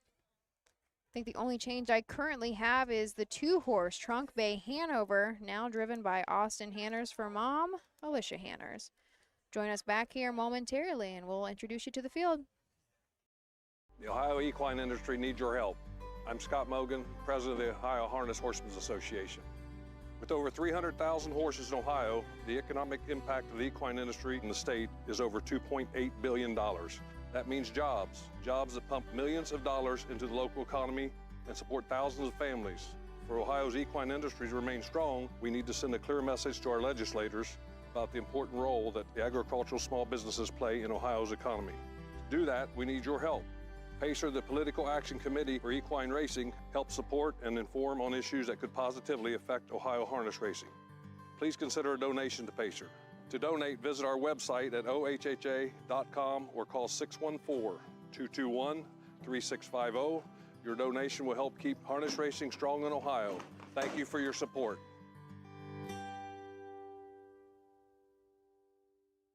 Cool Winds Farm is one of Ohio's premier standardbred breeding farms. Cool Winds stands the popular Dancin' Yankee, Jug winner Southwind Aussie, and the royally bred Western Fame. Cool Winds Farm is proud to present our yearling consignments at the Ohio Selected Jug Sale at Pickaway on Friday, September 12th, and at the Standardbred Horse Sale in Harrisburg during the cool winds of November. In Ohio, we know a thing or two about greatness. It's in our blood. It's in our horses. Ohio Standardbreds are built to win, racing for nearly $23 million in Ohio Stakes races. See Ohio's top yearlings at the Ohio Selected Jug Sale Friday, September the 12th at the Pickaway County Event Center. Show day is Thursday. Experience the thrill and invest in the future with the Buckeye Owner Bonus. Eligible Ohio sired yearlings get a bonus after their 2- and 3-year-old racing season. Learn more at OhioHarnessHorseBreeders.com.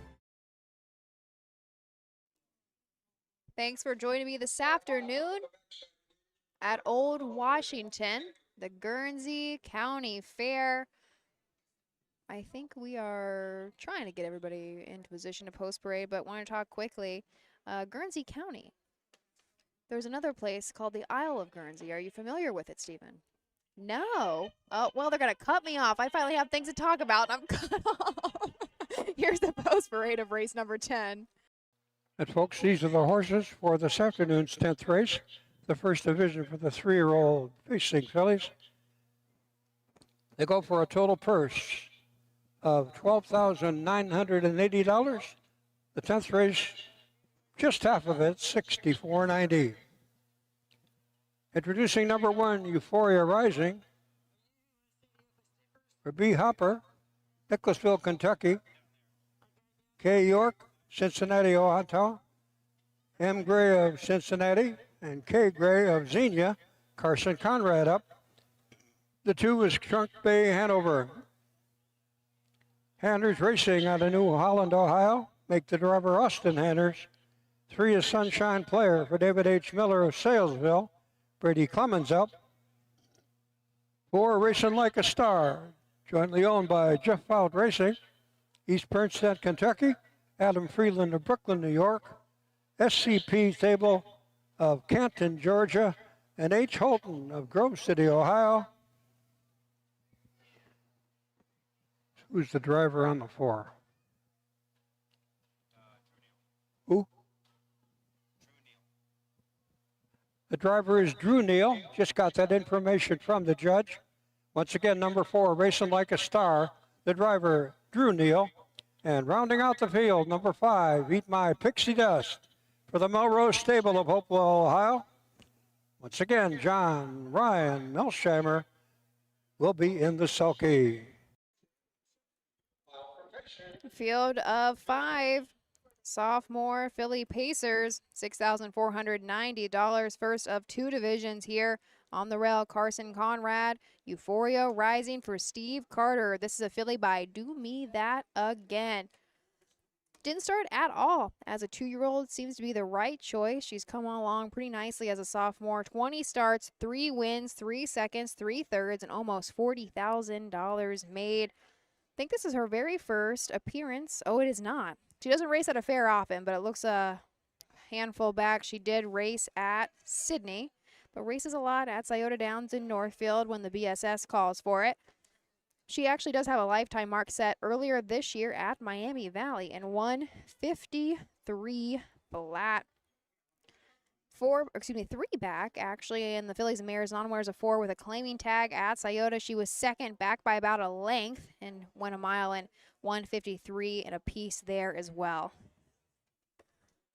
Austin Hanner is now to drive the 2 for Mom Alicia. This is another, this is a down by the seaside, excuse me. This is a Trunk Bay Hanover.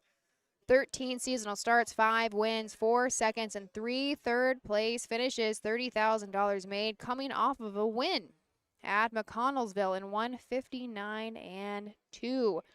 Do see her a lot at the fairs, but actually earlier in the year she took her mark in 1:53 and 4 at Hoosier Park in a qualifier. The 3, Sunshine Player, David H. Miller trains, Brady Clemens in the bike. This is a filly by Strong Player. We go a handful back to Rock Springs, over a month ago now, was second just by a nose in 2:03 flat. This is one looking to break the main still, but has $21,000 on her card. The 4, Racing Like a Star, Drew Neal. Now for Ryan Holton, looking to go 3 in a row, was a winner at Marietta and McConnellsville. Has a lifetime mark in 1:51 and 4 at Scioto this year. $41,000 on her card, 7 wins and 16 tries. And starting from the far outside, the 5, Eat My Pixie Dust. John Ryan Milsheimer trains and drives this Bring on the Beach filly. Another one looking to break the main. She only has 7 lifetime starts, 5 that have come this year.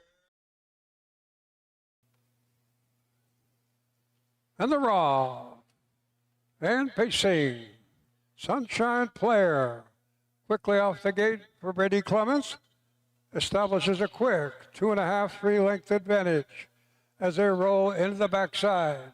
Sunshine Player, the Devon Miller trained filly, has a margin of about 3 lengths. Racing Like a Star found himself in that second spot. Then it's Eat My Pixie Dust over there racing third. Euphoria Rising and Trunk Bay Hanover complete the cast. Field of 5 in order at the quarter in 31 2/5 of a second. Up top for the lead as they come past the stands the first time. Sunshine Player has commanded the short 5-horse field. Has a margin of a length and a quarter. Sunshine Player will bring him to the half. Out and up on the outside. Number 2, Trunk Bay Hanover will come first over. Racing Like a Star is third. Euphoria Rising is fourth. And Eat My Pixie Dust. They go to the half in 1:02 and 1/5 of a second. Up on the outside, Racing Like a Star as Sunshine Player company on the front end. Up top, Racing Like a Star, Drew Neal drops over to the inside. Beat on that second spot, Sunshine Player. They go by the 3/4. Euphoria Rising is coming on the outside. 3 wide with pace, racing like a star in 1:31 and 4. Off the far turn. 3 of them left in this one. They turn for home. Along the inside, Sunshine Player. Between horses, Eat My Pixie Dust. Up on the outside, racing like a star. There they are. Drew Neal's gonna notch his 5th win of the day, this time for trainer Ryan Holton, racing like a star. Don't have that final mile time, but they did pass the 3/4 in 1:31 and 4. I like to race them off the pace here, I guess. We go 4, 2, 1, 3, unofficial per my eyes. That's 3 in a row for racing like a star. 8 seasonal wins, 10 lifetime has really come into shape this year. Had a nice 2-year-old season too. Ryan must have shut her down very early. She just had 4 seasonal starts as a freshman in 2024, but won 2 of the 4 and made almost $25,000. Just thought she might have come along better. I'm assuming just let her mature and grow up. 2:01 and 2/5 seconds. 2:01 and 2 for racing like a star. But like I was saying, Ryan must have made the right call, letting her mature over the fallen winner of last year. She's made $41,000, adds another $3,200 to that. And here she comes back into the winner's circle, 3 in a row in Ohio. As yet unofficial winner of this afternoon's 10th race, that's number 4. Racing Like a Star. Racing Like a Star, 3-year-old pacing filly by Racing Hill from the Jetta's Beach Boy mare, Joe's Miss Daisy, jointly owned by the combo of Jeff Out Racing. East Pontstadt, Kentucky, Adam Freeland of Brooklyn, Ohio, Brooklyn, New York make that. SCP Stable, Canton, Georgia, hope that's right, and H. Holton of Grove City, Ohio. Ryan Holton, the winning trainer. Drew Neal in the bike for his 5th trip to the winner's circle here at the 2025 Guernsey County Fair. For Racing Like a Star, win number 8 in 17 tries. He's banked well over $45,000 in her 3-year-old form. Time of the mile, 2:01, 2/5.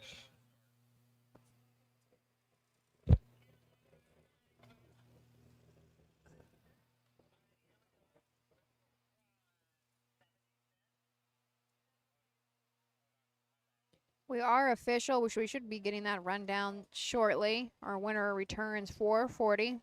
The daily double, must have been a mid-card daily double, returned $34.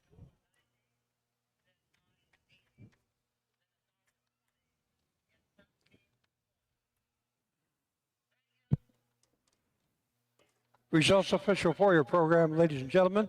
Official winner number 4, Racing Like a Star. The 2, Trunk Bay Hanover, was second. The 3, check that, the 1, Euphoria Rising, was third.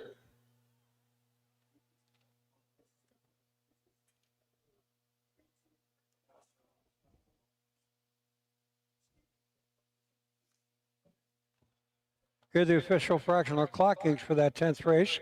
The opening quarter went in 31 and 2. The half in 102 and 3. 3/4 in 131 and 4. Time of the mile, 2:01 and 2/5.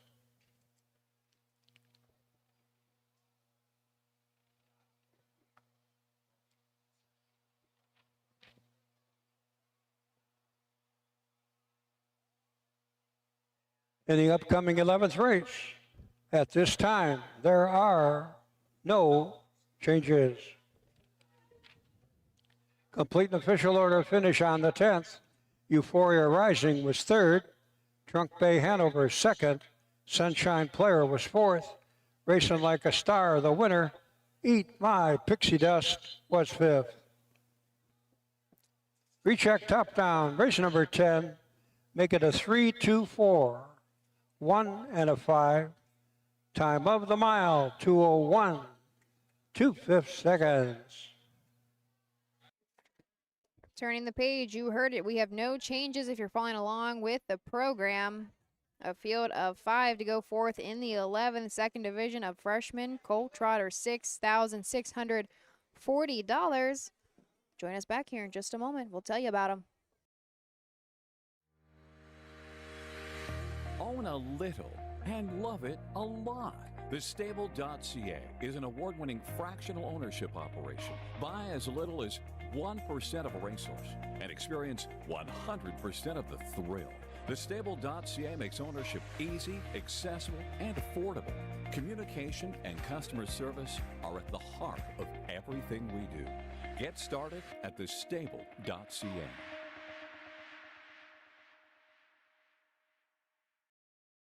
Hey kids, we invite you to join the Backstretch Buddies Club, a fun and free club for kids 12 and under who love horses and wants to be a part of harness racing in Ohio. Once you've signed up, you will be able to join Willie Winnett and exciting adventures and receive awesome surprises. Sign up today using the QR code. Dublin Valley Farms, home of Volstead's sire of 2024 Ohio Horse of the Year, Sugar Instead. Also standing at Dublin Valley Farms, Slay, a promising young son of Chapter 7 and Coach K. Hanover by world record holder Walner. Looking for your next winner? Dublin Valley Farms and our clients are offering an exciting lineup of yearlings with current and fashionable pedigrees. Available at public auctions this year. Backed by a team that cares, Dublin Valley Farms, Fredericksburg, Ohio. When you need supplies for your horse, one name stands out: Big D's. Since 1976, Big D's Tack and Vet Supply has been the equine experts you can trust. Whatever your horse needs is available at Big D's Tack and Vet Supply. Visit the retail outlet in Streetsboro, Ohio, or order online at bigdweb.com for fast shipping. Most orders ship that day. Or call 1-800-321-2142. Big D's Tack and Vet Supply.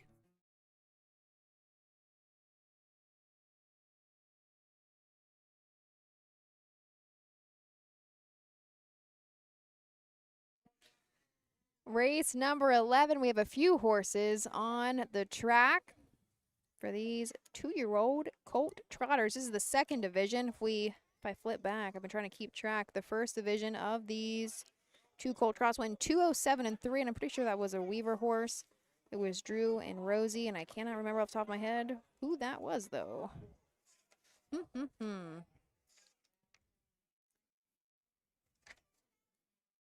Oh, Pickle Shot. Pickle Shot won the first division in 207 and 3. So we'll see what this field of 5 can get done for us here in the 11th. But I was saying, so we're in Guernsey County, of course. Old Washington is where that is located. Guernsey. So you don't know the Isle of Guernsey? You've never heard of the Isle of Guernsey? No. So Stephen's saying no to me. And I was like, but why do I? So it's in the English Channel, is the Isle of Guernsey. I was like, why do I know the Isle of Guernsey? And then I remembered I have an agriculture degree, and I had to take a dairy science class my maybe sophomore or junior year, and that is where the dairy cow, the Guernsey, originated. So there was my connection. Look, Stephen, you had no idea what the kind of education you were going to get yourself into today, did you? But so that's why it rung a bell for me. But why here in Ohio do we have Guernsey County? It was actually named, I think the county was established in 1810, so we're a couple hundred years into it, but they did name it after the Isle of Guernsey because many of the early settlers were from that area. That's why we have Guernsey County in Old Washington here today. Somewhere I passed on my drive up, because Lord knows I had 2.5 hours to see my surroundings taken in. I did pass a couple signs for the Salt Fork State Park. I think I may have been there in my youth, a handful of years ago, when I was younger, my mom, dad, and I used to trail ride. We riding horses a lot in the fall when the season would slow down. I feel like we used to camp there maybe just once or twice that we've gone, but I might be delusional. Not sure if my mom can confirm if she's still watching or not. But the Salt Fork State Park saw some signs when I was close to here. It is housed in Guernsey County, and it is the largest state park in Ohio. It's got 17,000 acres attached to it. Of course, it's known for, you know, the normal stuff, so some boating, hiking, horseback riding, but also it has a legend, Stephen. What do you think that legend is? Any guesses? There is a legend of Salt Fork State Park. It is Bigfoot. There is specifically the Salt Forks Bigfoot. I had it pulled up. Give me just a second here. There was like 36 reported sightings of Bigfoot in this area. So believe what you want to believe, but I'm just reporting back here. Oh my gosh, where is it? Oh, here it is. Yep, this is Salt Fork is Ohio's Bigfoot capital. It has over 36 reported sightings. The legend begins around the 1970s and when they first started popping up.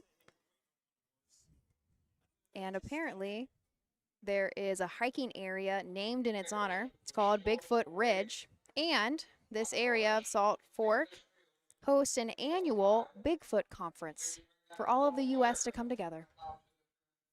So, if horse racing isn't enough for you today, maybe hang out for the rest of the night.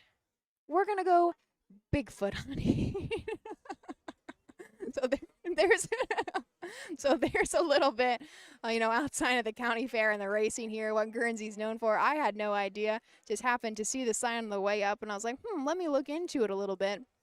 And apparently, Bigfoot is known to roam the trees around the county fairgrounds here. I don't think I'll be staying that late. So sorry, guys. Will not be able to report back tomorrow if I hear or see a Bigfoot. Directly from here, I'm going to shoot on over to Scioto Downs. My mom's got 6 in, and we're in races, I think, 1, 2, 7, 11, 16. We're all over the boards. I got to get over there and help her. And I don't even know how long it takes me from here to get to Scioto, but I know it's about halfway in between. Yeah, should be about halfway in between home.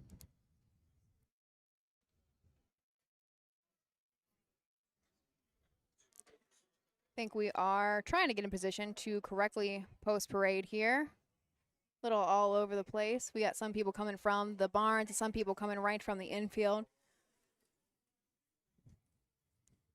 But a full gate, field of 5 here. Race 11 up next. I think Drew's going to try to kick us off here. Just waiting for the bugle.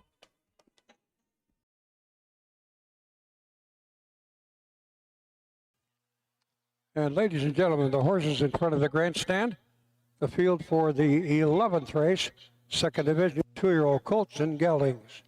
Trophy by Double J Fencing.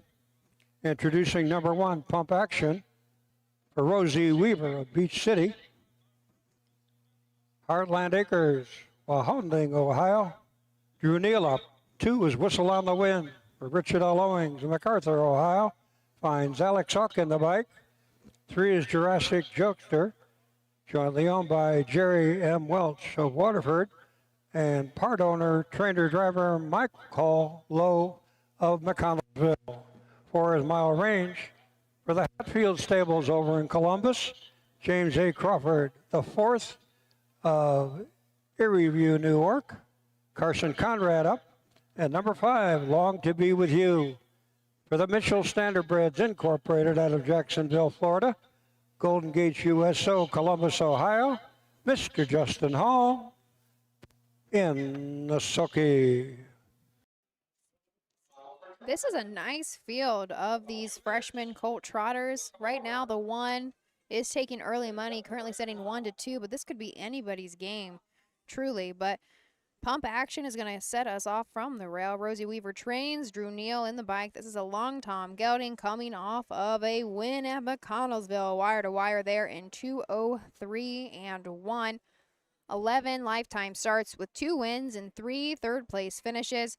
Seems to be the best beaten time on my program was at Scioto Downs. Actually stepped it up into the sire stakes a handful of times, but back on August 23rd was 5th in that leg of the sire stakes and 156-3. Final quarter 27-4. And should mention, we was in some very tough company. We know what that sire stake host, Big Ranger, did win that division that our pump action was 5th in. The 2-horse Whistle on the win, Earl Owens and Alex Hawk for this guy. This is a What the Hill gelding. If we go 4 back, was a wire-to-wire winner at Woodsfield in 2:04-1. Final quarter 29-4. 3 wins and 11 tries and an additional 6 board hits. This guy's been a nice one. 18,000 already made. Originally a purchase of 25,000 from the Ohio selected sale, which is this Friday. The 3-horse Jurassic Jokester, Michael Lowe trains and drives, coming off a 3rd place finish from McConnellsville, has yet to win, but has hit the board 5 of 7 tries. The 4-horse Mile Range, Carson Conrad for Steve Carter, has had 2 seconds in a row, timed the best mile so far in McConnellsville in 2:03-3, $20,000 made, 4 wins and 10 tries, and long to be with you, our 5-horse. Justin Hall trains and drives, another one coming off a 3rd place finish at Kenton. Right at the start of the race, Whistle on the win, and Jurassic Jokester. Meanwhile, up top from the middle of the field, Mile Range and Pump Action drive for and contest the lead. In that first turn, Mile Range wins the battle to the 8th mile pole, opens up a length and a quarter. Sitting in that 2nd spot as they go easily to the 1/4 mile pole, Make It Pump Action. Gap of about 7 lengths back to Justin Hall and Long to Be With You. The other 2 are out of it to wait for another day. As they pass the quarter, it's up top in 29-4.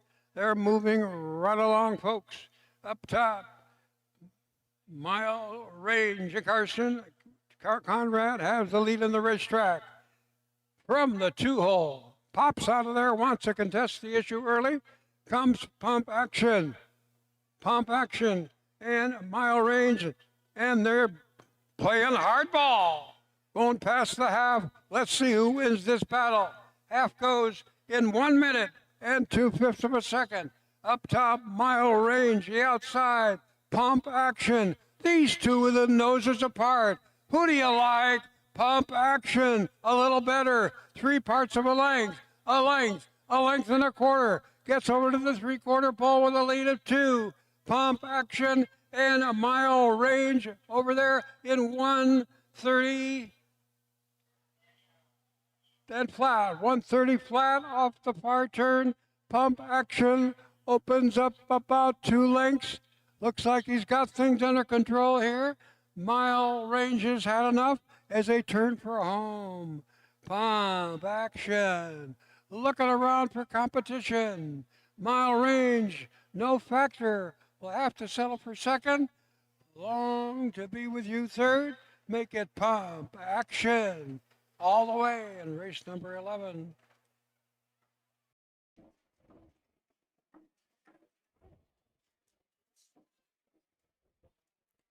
Pump Action there. 2 in a row. 3 wins, lifetime in 12 tries. Drew Neal, now 6 wins on the card. Rosie Weaver is going to add a 4th training victory as well. Pump Action. Tons the best there. Probably should be taking a look at the lines. You never know how these races may play out. Mile Range tried to go wire to wire, but was just no match for Pump Action. Drew kind of easily. I'd say Mile Range tried to make it a little bit harder than it was. But kind of easily overtook him and was so long. Don't have that final mile time. Got, though, to the 3/4 and 1:30 flat.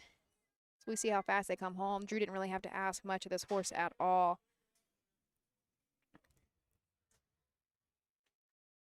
Coming into today, he had almost 30,000 on his card, so he's got about 33.5 now in those 12 tries.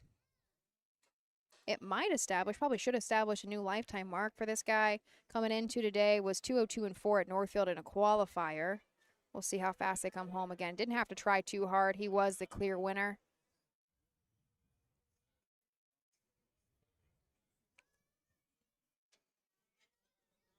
$11, 202 and 1/5. 202 and 1. And it does. That is a new lifetime mark. 202 and 1/5 for Pump Action. Kind of walking that last quarter there. Didn't have to try too hard at all. Was 32 and 1 coming home. And a win is a win. There is the Ladies leaders and gentlemen, the now declared official winner of race number 11, number 1, Pump Action. Pump Action, 2-year-old trotting gelding by Long Tom from Jailhouse Jesse. She by Jailhouse Jenny. Third trip to the winner's circle and 12 tries here in 2025, owned by the contingent of Rosie Weaver of Beach City, Ohio, the Heartland Acres of Wahadling, Ohio, Drew Neal. Who else in the sulky this afternoon? Trophy by Double J Fencing. A great big thank you. And for Drew Neal, I count 6 winners on today's racing program. He's conducting a clinic out here. Mr. Neal, 6 wins here in Old Washington. Results are now official for the 11th race. The 1 Pump Action was the winner. 4 Mile Range was second. 5 Long to Be With You picked up third. Official fractional clockings for the 11th race.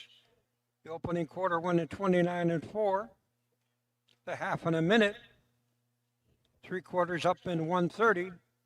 Time of the 2-minute 2 and 1/5 seconds.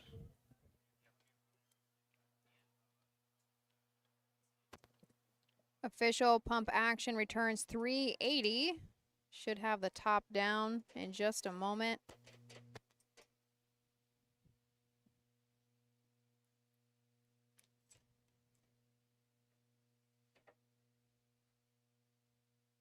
So Joe Yoder actually climbed to the bike and took Pump Action back to the trailer. I'm kind of curious to see if Drew, he started taking off his collars, if he's going to maybe head on to Upper Sandusky. Or, yeah, that'd be the late card. That's the only late card he could make. He might be dipping out of here because he ran from the winner's circle. Folks, I don't know in if the you picked upcoming that up. 12th race of your program, the second division for the 2-year-old Colton Gelding Pacers. We have a late driver change on top of a late driver change. Earlier, on number 2, Beechwood Suma, we gave you the driver as Tommy Johnson or Timmy Johnson, one of the two. That gentleman is going to be replaced by Kinder K. Kinder K drives number 2, Beechwood Suma. Also in the 12th race, the driver to be announced on number 5, Dragon Sai, will be Case Bateson. Case Bateson steers the 5. Dragon Sai here in the 12th race.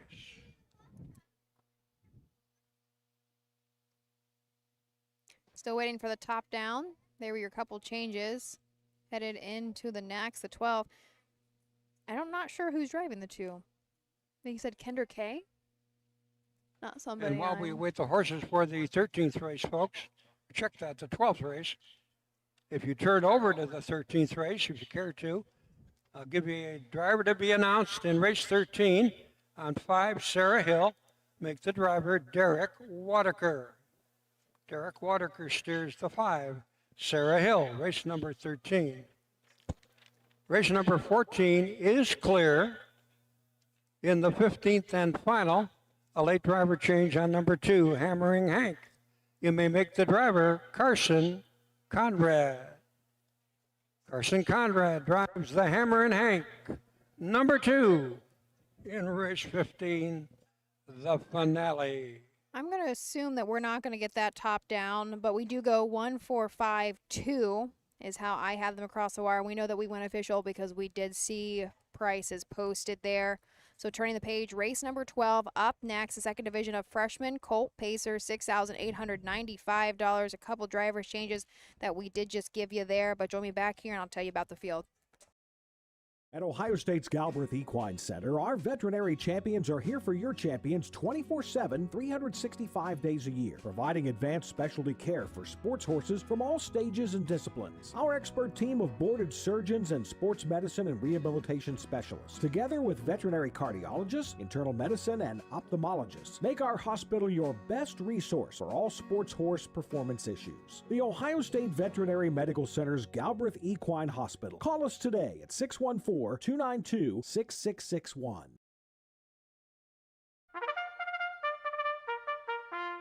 They're often racing in the Southern Valley Colt Circuit.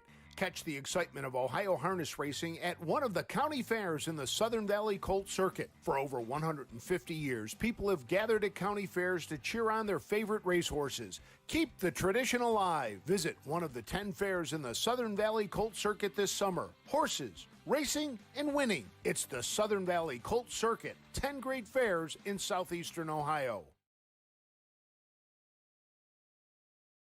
Midland Acres is proud to stand the prominent stallions, TCI, Long Tom, Ready for Money, Monty Mickey, Summa Cum Laude, and Bit of a Legend. With such great pedigree and speed in the stallion barn, Midland Acres will provide a diverse group of top yearlings in the sale ring for 2025. Visit us this fall at our consignments at the Blooded Horse Sale on August 26th, the Ohio Select Jug Sale on September 12th, and the Lexington Select Sale on September 29th through October 3rd. Let Midland Acres' experience in the industry lead you to the winner's circle.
Drew should get there to drive a couple. I'm sure he goes maybe a little bit faster than the recommended speed limit to get there, but hey, we'll see him later.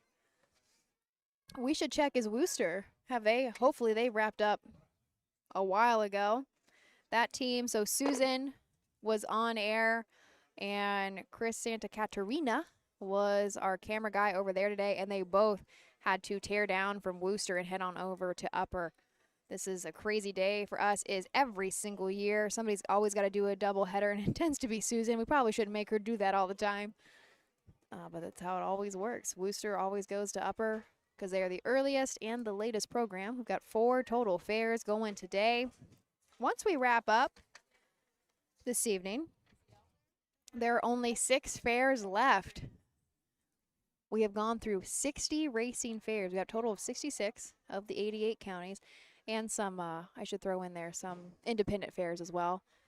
But a total of 66 fairs. We've got just 6 more and a total of 14 race cards. once we get wrapped up here in at Upper Sandusky today.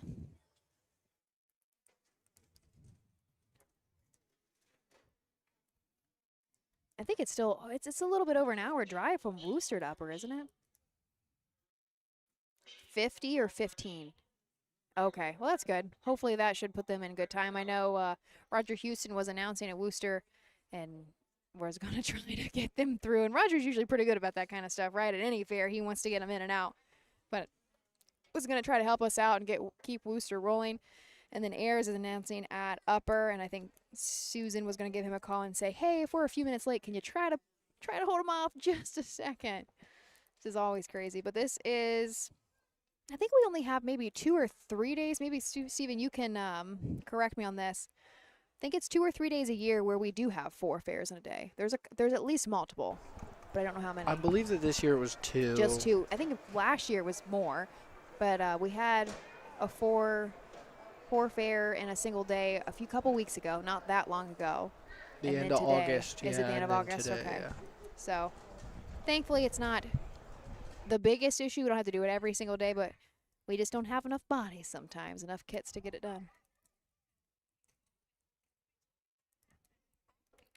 I think another diver change? Maybe?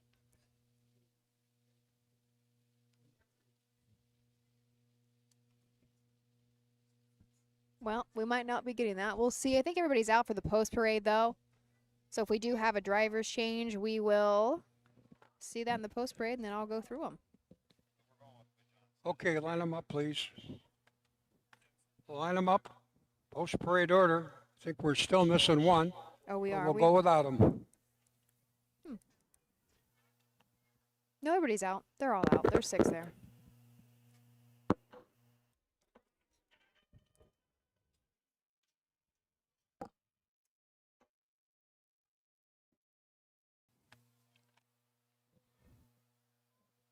Horses on the track, ladies and gentlemen, for this afternoon's 12th race.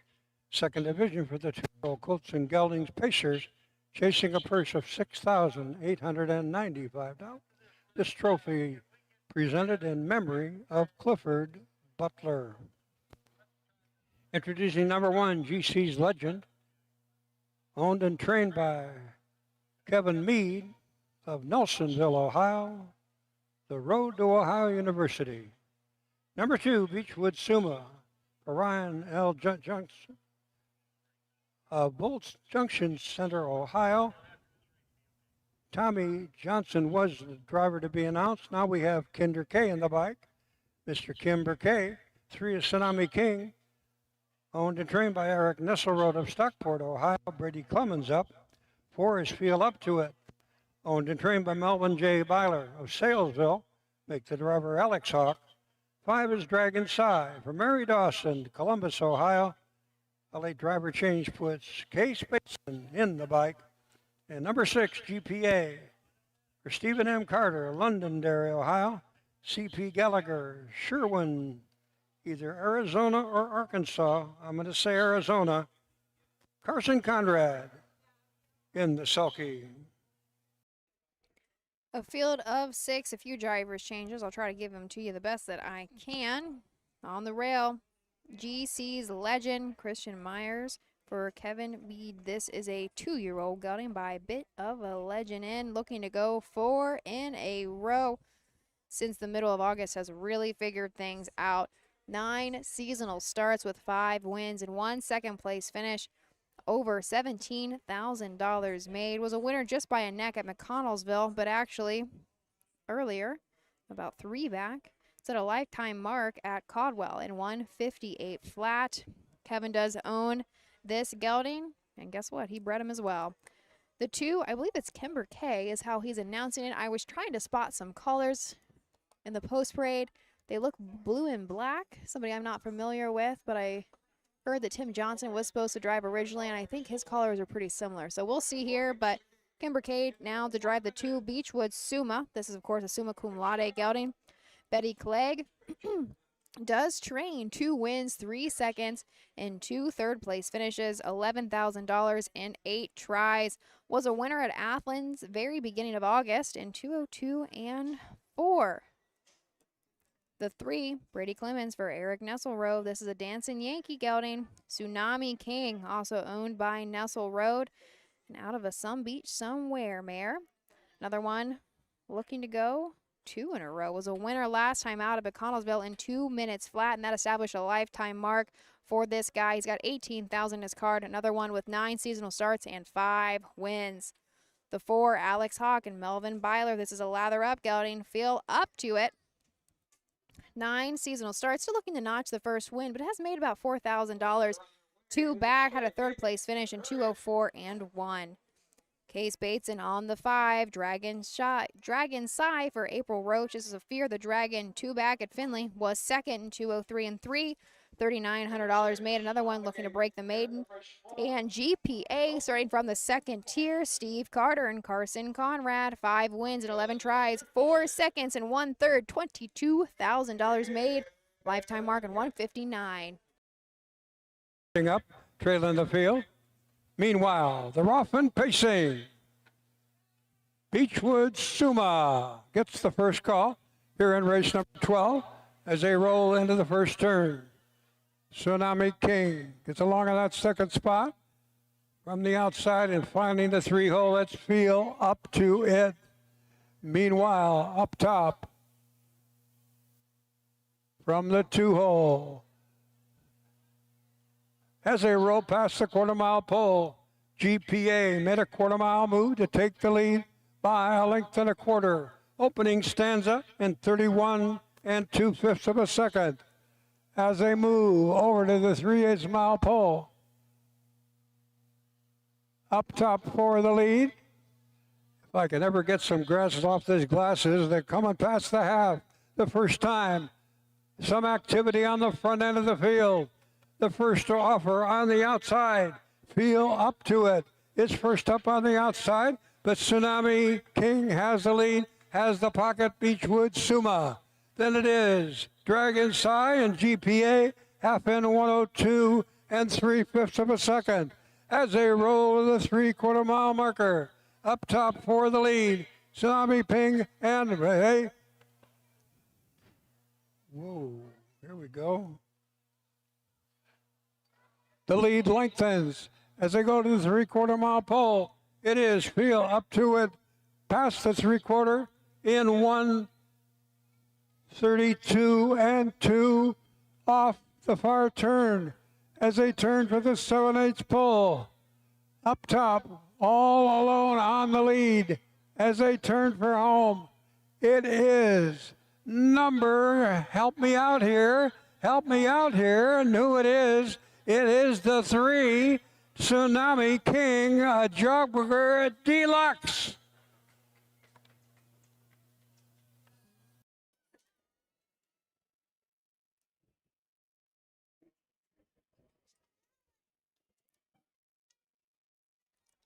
That was Tsunami King, virtually wire to wire there. Brady Clemens and Eric Nesselrode go 2 in a row for this guy. Dancing Yankee.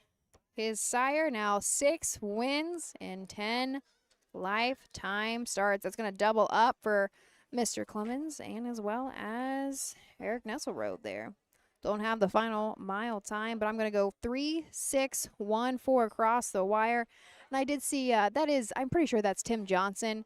I'm not sure the name where Kimber K came from, but Tim Johnson, I believe, was driving the 2 there. Beechwood Suma, if anybody cares to have that correction. Fortunately, did make a break in the final turn, kind of scattered the field there, but it was Tsunami King through and through. Just got a hold of those fractions, and it took off. Nice effort, though, by GPA. He really came. We've been trying to race off the pace quite a bit here. GPA made a big move on the backside with Carson Conrad. I think ended up 2nd, and then the GC's Legend, I think, might have come across 3rd. That's how I have him written down. Hopefully I didn't mess that up any. But I think that horse was also on a break behind the gate, so made up a ton of ground, but we'll get that official.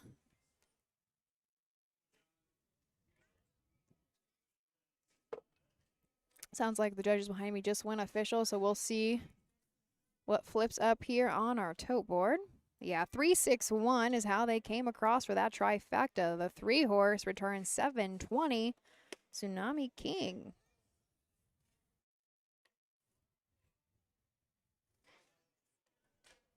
Over $20,000 now in lifetime earnings.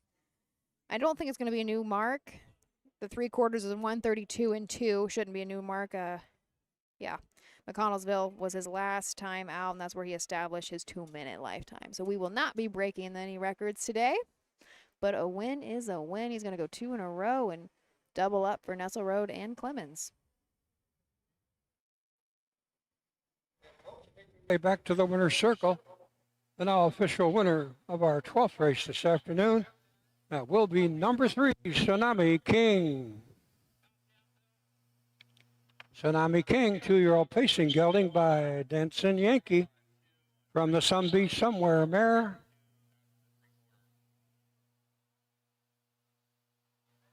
Maria Queen knows. Eric Nesselrode trains and owns the nice son of Dancing Yankee. He's out of Stockport, Ohio. Brady Clemens in the sulky. And for Brady Clemens, the second trip to the winner's circle here in Old Washington. Tsunami King, 2 minutes, 3/5.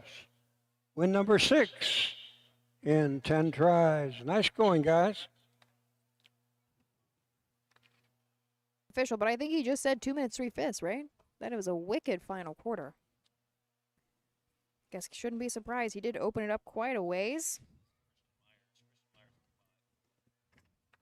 Coming up. That was the second division of those guys. Those freshman Cole Pacers. First division went in 2:02. So he is going to take, Tsunami King is going to take the faster of those two divisions.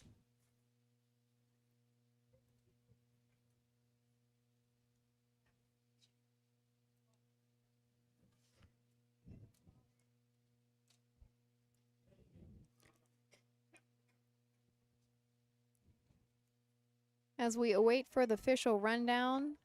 Ladies and gentlemen, we have a correction to hand along to you. Okay. In the upcoming 13th race, we have a driver change on top of a driver change. On number 5, Sarah Hill, you now make the driver Christian Myers. Christian Myers steers the 5, Sarah Hill, in race 13.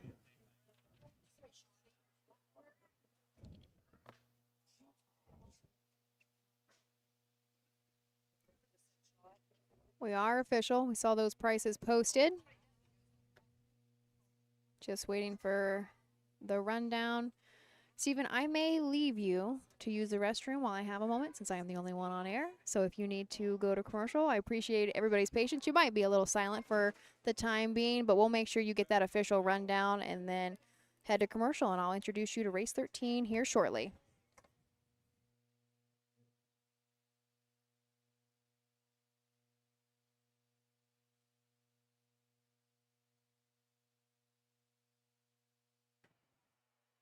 Attention on the backside. We're ready for the 5 trotters for the 13th race field. Please bring them out right.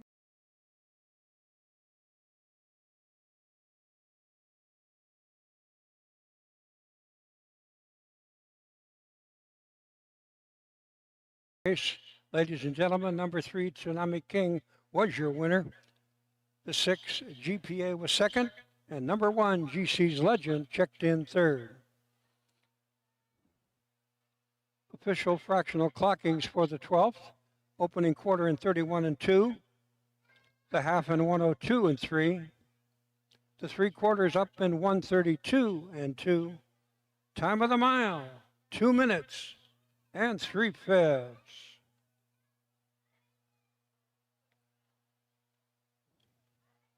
Complete and official order of finish. GC's Legend was third. Beechwood Suma was sixth. Tsunami King, the winner. Feel Up to at fourth. Dragon Sai was fifth. GPA settled for second. Recheck, top of the program down. I got a 3-6-1 4, 5, put the 2 on the bottom. Time of the mile, 2 minutes and 3/5. Note that last quarter, the fastest pace here this afternoon, 28-1.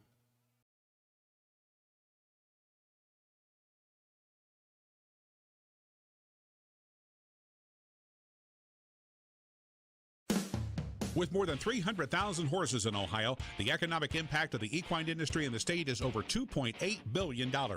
Much of that value comes from standardbred horse owners, breeders, trainers, and drivers who participate in the sport of harness racing. The mission of the Ohio Harness Horsemen's Association is to preserve, protect, promote, and serve the entire standardbred industry in Ohio and beyond. To learn more about the Ohio Harness Horsemen's Association, go to OHHA.com. That's OHHA.com. This September, the thrill returns to Delaware, Ohio. It's the Little Brown Jug. World-class harness racing, heart-pounding action, and unforgettable fun. Join the tradition. Feel the roar. Be a part of history. We have several hospitality and ticket options, including the new Jug Social Club. Please visit littlebrownjug.com or call 1-800-DEL-FAIR. The Little Brown Jug, where champions are crowned. Warren Racing has been racing and breeding winners for over 5 decades, specializing in the development of young horses racing in Ohio. We are currently looking for new partnership opportunities as the fall sales approach. Our facilities feature a half-mile all-weather track, a sand track, beautiful turnouts, and everything that is needed to set your next quarter filly up for success. Want to own your next resource and have fun doing it? If so, contact us today and join in on the thrill of Ohio harness racing.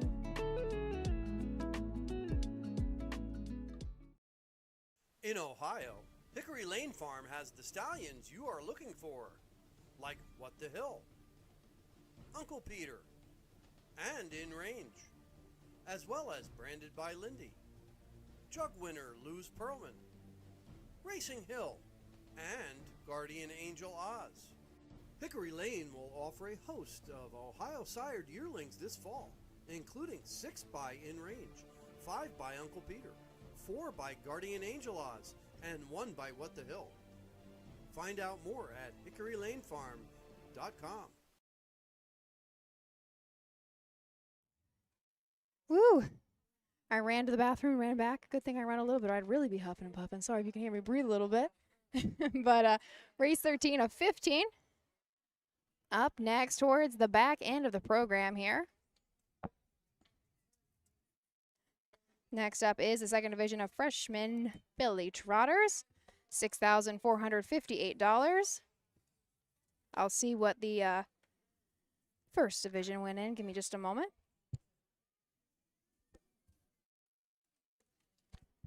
Three filly trot. First division went in 204 and 2. This is another nice field here. We'll see if they can do that. It's very possible they can. I think most of our guys are out on the track. What, maybe 4 of the 5 that we are looking for? I see, maybe we're missing the one horse. I think is the only one that I have not spotted on the track yet.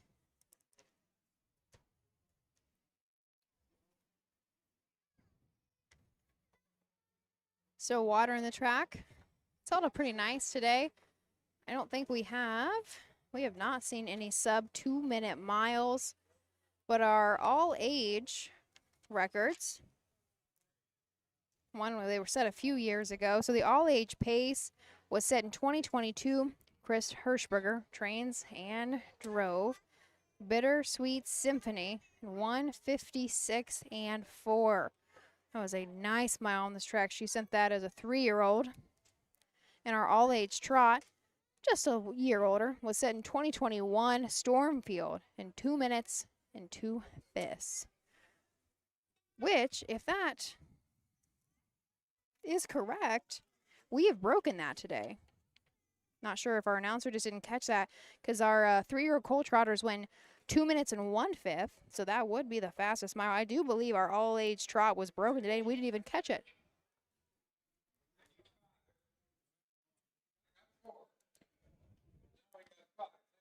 I'm going to say there's our announcer was calling everybody out. We are out, just not in order quite yet.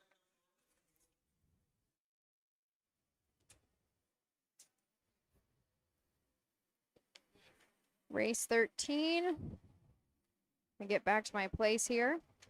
I think this should be the final division of our Colt Stakes. No, it is not. I lied to you. We have one more after this. I thought we had the free-for-all pace and the free-for-all trot today, but I'm going to assume that the trot did not fill, so we only have the free-for-all. There's a single free-for-all that's going to go in race 15.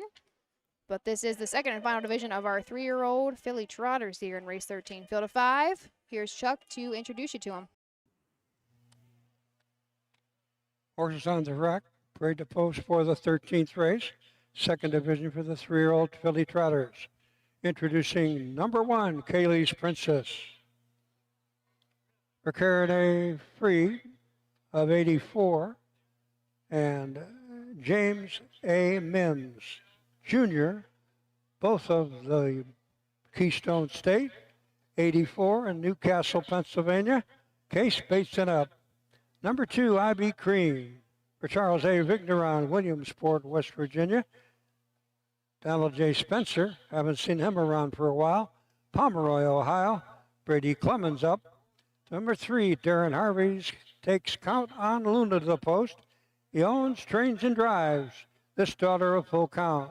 Number 5, J.B. Flex for Roy S. and Joan T. Burns out of Milford Center, Ohio. Mr. Burns up. And number 5, Sarah Hill for Powerline Racing Stables. Christian Myers is the late driver change. He'll be in the sulky.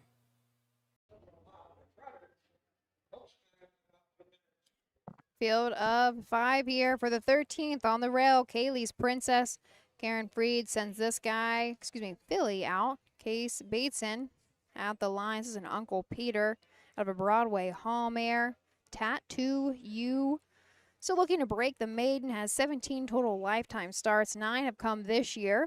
Hit the board, though, with 5 third-place finishes. Last board hit was at Marietta, 2 back on the very 1st of September. Was third in 2:06 and 4. $12,000 made for Kaylee's Princess. The 2, IB Cream, Charles Vigneron, and Brady Clemens on this filly. 19 seasonal starts and won 8 of those. Looking to go 1, 2, 3, 4, 5, 6 in a row here today. She has really stepped into herself lately. $31,000 made this year. She was a very nice 2-year-old last year as well. 61 in the bank for her lifetime. Total, as I said, going 6 in a row, looking to go 6 in a row. Currently sitting as the 3-5 favorite. IB Cream and Brady Clemens going to try to go, back to back. Maybe put on a triple on the driving portion of today. The 3, Darren Harvey trains and drives as well as owns a Full Count filly known as Count on Luna. Another very nice one. Was great as a 2-year-old, coming back nice and strong.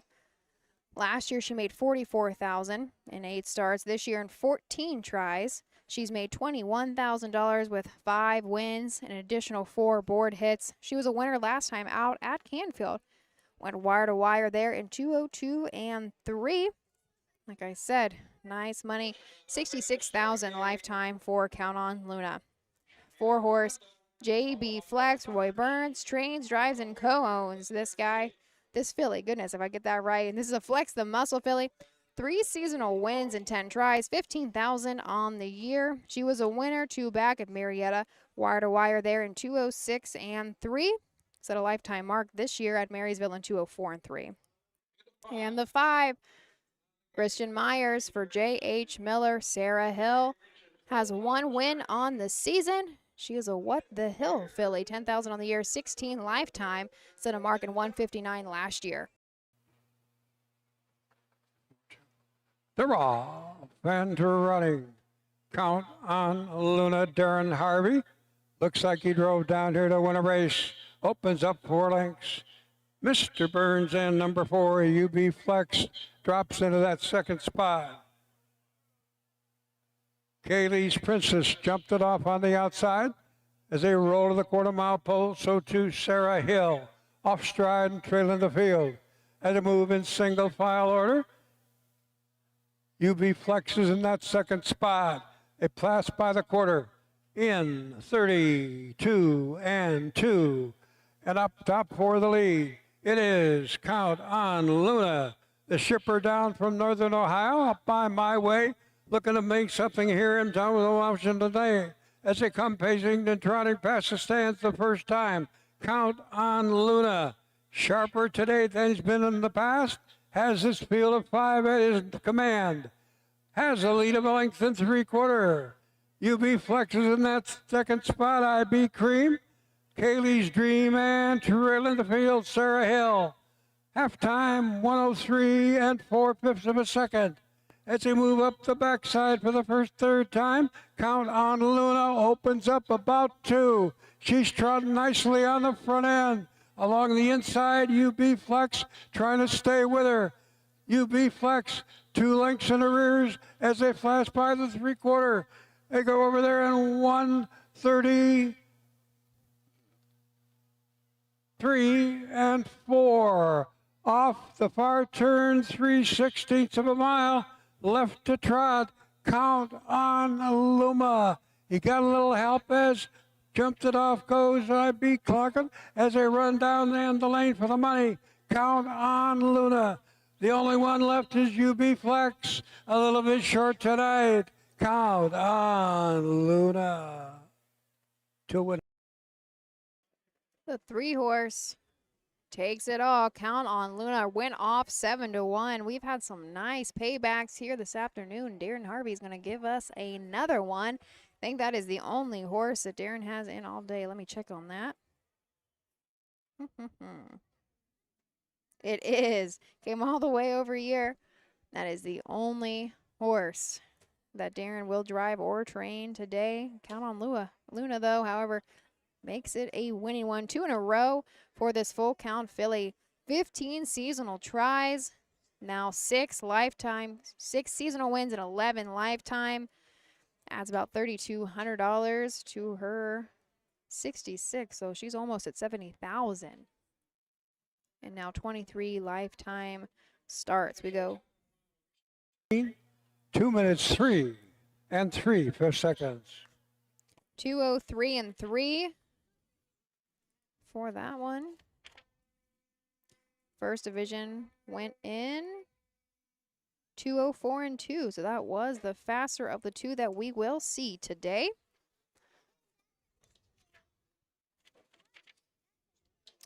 IB Cream went off the favorite. I think it ended up being maybe 3-5 or so and made a break. Maybe just pushed a little too hard.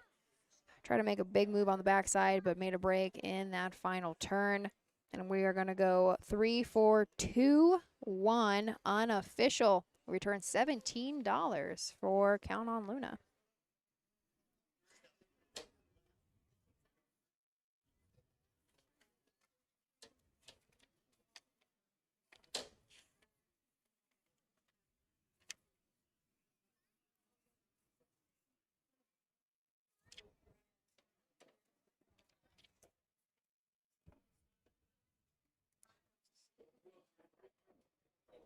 And making her way to the winner's circle.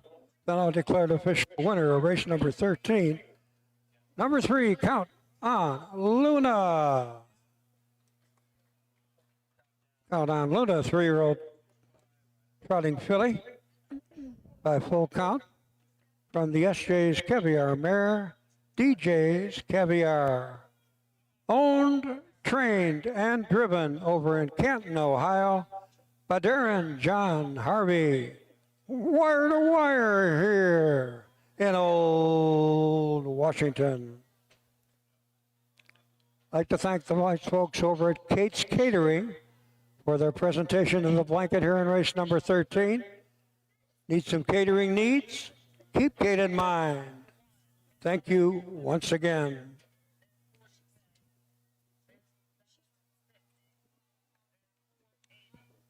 Like I said, return $17 for the win. Results official for your 13th race, folks. Official one is number 3, Count on Luna. Number 4, JB Flex was second. And number 2, IB Cream checked in third.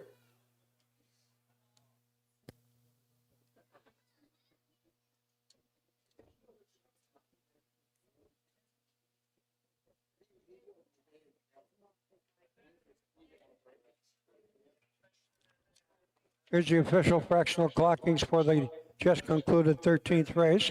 The quarter went in 32 and 2. The half in 103 and 4. 3/4 in 133 and 4. Time of the mile, 2 minutes 3 and 3/5 seconds.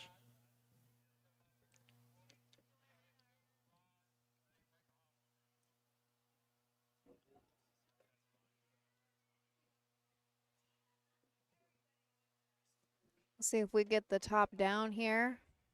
Did he run it? Did he give it last? He did give it last race.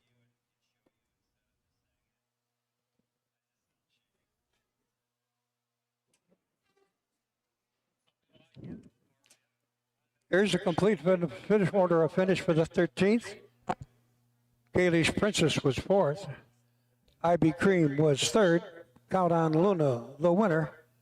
UB Flex was 2nd. Sarah Hill was 5th. Official now for the 13th. Turning the page, the penultimate. 14 of. No, we're good. We'll just go official for that one. Race 14, the penultimate of 15. Up next, we've got one more colt stake. The 3-year-old Philly Pacers, second and final division of these ladies to go forth. There are 5 in the field. I have no changes as of now. Join me back here in just a moment. Have you heard about Bob? It's the Buckeye Owner Bonus, the Ohio Harness Horsemen's Association's new incentive program. The program is for people who purchase yearlings or retain their homebreds out of mares registered and eligible for the OHHA's Breeders' Award program at the upcoming 2025 sales. The total bonus will be 1/2 the amount designated for that year's Breeders' Award program. For more information about the Buckeye Owner Bonus, visit OHHA.com or call 614-221-3650.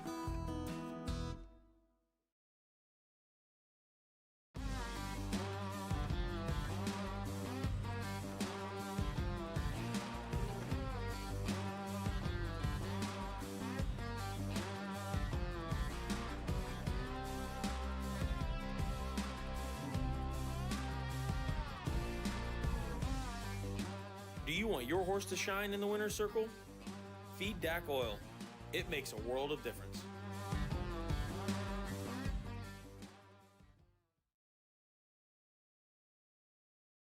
The Ohio equine industry needs your help.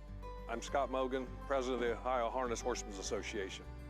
With over 300,000 horses in Ohio, the economic impact of the equine industry in the state is over $2.8 billion.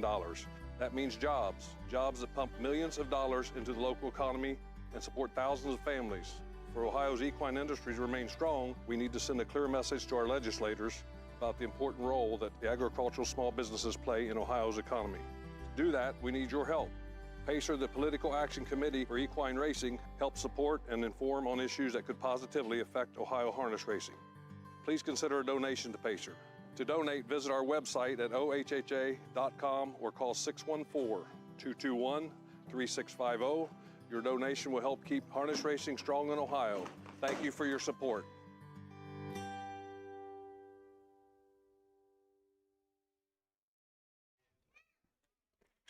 Thanks for joining us. The penultimate is coming up. We've got a couple horses making their way to the track. We're looking for a field of 5 here in the 14th.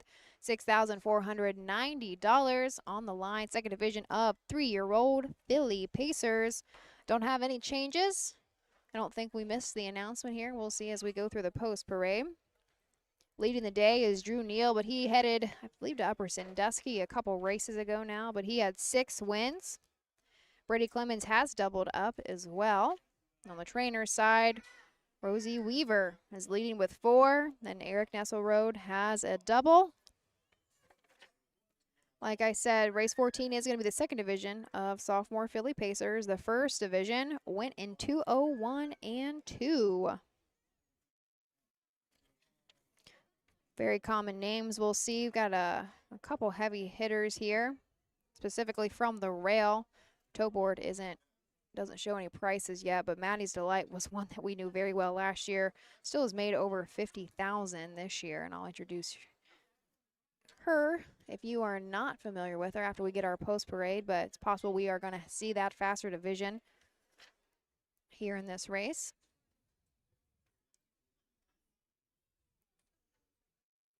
I see 2, I see 3. A couple more to come out. I think we've got just a moment. Want to talk about race 15. It's going to be the free-for-all pace, just $1,000 on the line, but there was a name I recognized. The Cleggs are going to bring over Hammering Hank. I'm like, why do I know that name? I was like, what is Hammering Hank doing at a county fair in the free-for-all pace? I was like, why do I know that name? This horse was an absolute monster as a 2-year-old. He was a Grand Circuit. He ended up 4th on the Breeders' Crown as a 2-year-old. I think he just must not have come back at all, but he was such a fun horse to watch his 2-year-old season. Now he is 6 years old. We're going to see what he can do today, but Hammering Hank has made $443,000. First start under the Clegg stable in this next race, or excuse me, the race 15. Race 14 is what we are waiting for the post-parade on. But Hammering Hank was one that I pulled out quickly. Saw that he's made a lot of money in his life, and I had to put 2 and 2 together. He was 4th. And the Breeders, as I mentioned, behind Monty Mickey, who at the time was trained by an Ohio trainer. So, wow, what a year that was for Ohio, too.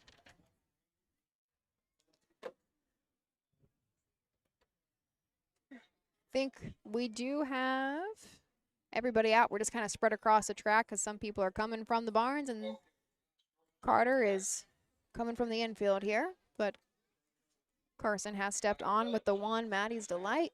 Here they are.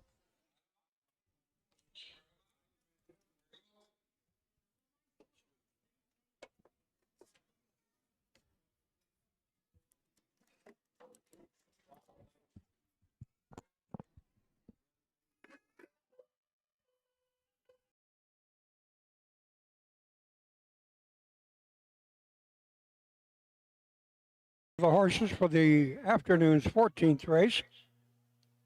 Second Division Southern Valley Colt Circuit sponsored 3-year-old filly pace. They go a mile for $6,490. Introducing number 1, Maddie's Delight. SCP Stable, Incorporated of Canton, Georgia. Carson Conrad drives. Number 2, Got Stop, Pay Mine, Papa. Sharon E. Butler. Make that Stephen E. Butler of Salesville, Ohio. Alex Hawkup. 3 is VH Dancer, trained and owned by Tim Van Horn of Malta, Ohio. David Young, the second up. Number 4 is Tip for Ed Teeley, Mount Sterling, Illinois. Case Bateson aboard. And number 5, Sweet Potato Pie, owned and trained by Mr. Robert A. Barnard, Cannonsburg, Pennsylvania. Christian Myers will do the driving. Field of 5, the last colt stake we will see today, the second division of 3-year-old filly pacers. On the rail, Maddie's Delight currently sitting at 4 to 5. Steve Carter trains, Carson Conrad in the bike, coming off a second place finish. However, before that, had 3 wins in a row at Woodsfield, Caldwell, and Marietta.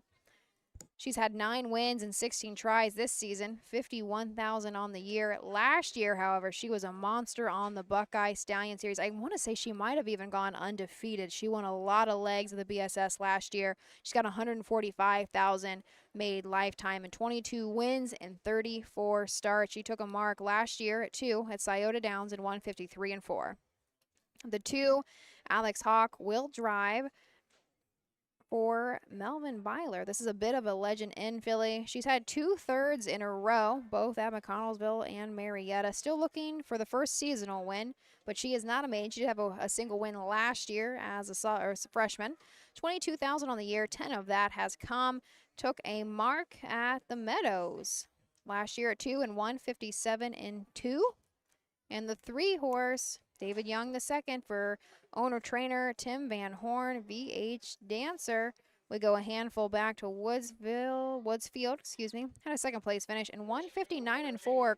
Final quarter 29-3, $45,000 made lifetime for the 3 and the 4. Tip, Case Bateson for Ed Ryder. He's had a string of second place finishes. It is time for a win, but has almost $24,000 in earnings this year. And the 5, Christian Myers for Robert Barnyard. This is Sweet Potato Pie. Didn't start it all last year. Is hoping for the first win.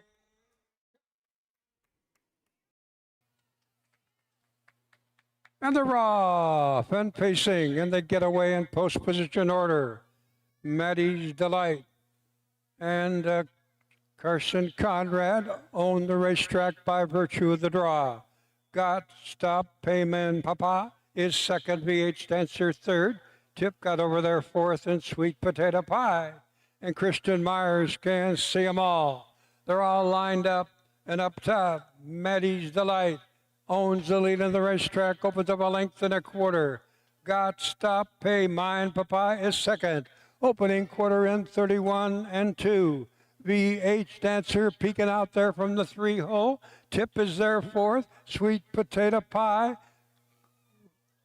combats the rest of this field as they come pacing past the stands for the first time, and no one's made a move as yet. Maddie's Delight on the lead. Got Stop Pay Mine Papa first up on the outside. Tip and Case Bateson takes a shot on the outside. VH Dancer and Sweet Potato Pie half in 103 flat. On to the backside we go. Maddie's Delight, the lead a length and a quarter. Got Stop Mine Papa, the perfect trip, but he's no place to go. He needs a helicopter. Tip on the outside is racing third. Then it is VH Dancer, Sweet Potato Pie. They range on down to the 3/4 mile pole. Maddie's Delight still there. He's had every call in tonight's 14th race. 3 parts of the mile in 1:32 and 2. Off the far turn, Maddie's Delight. Got Stop Pay Mine Papa from the 2-hole. He'll take his shot right now. Maddie's Delight. Got Stop Mine Papa. How do you like Maddie's Delight? There they are.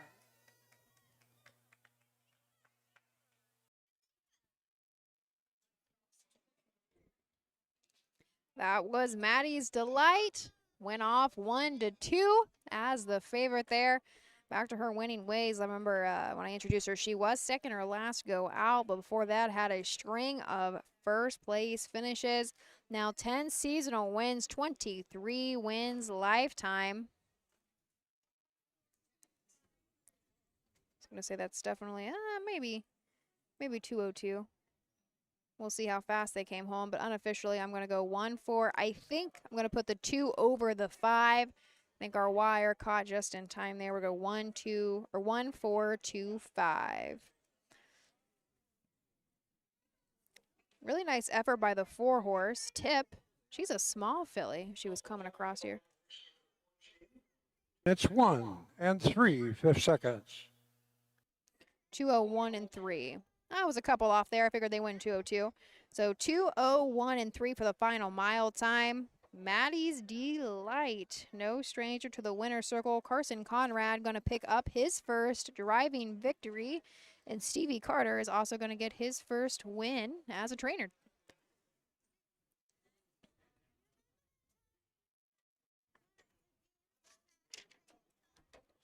Here she comes back into the winner's circle. Official making her way to the winner's circle. The very nice daughter of Lather Up. Number 1, Maddie's Delight. Maddie's Delight, 3-year-old pacing filly by Lather Up. From the Western Hanover mare, Moonlight Delight. Owned out of Canton, Georgia by SCP Stable Incorporated. Steve Carter, the trainer.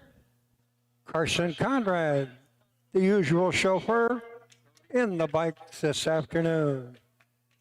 Maddie's Delight, win number 10 in 17 tries here in 2025. At this time, we'd like to thank the nice folks at Auntie M's Creations for their trophy blanket presentation here in race number 4. A great big thank you to the gang at Auntie M's Creations.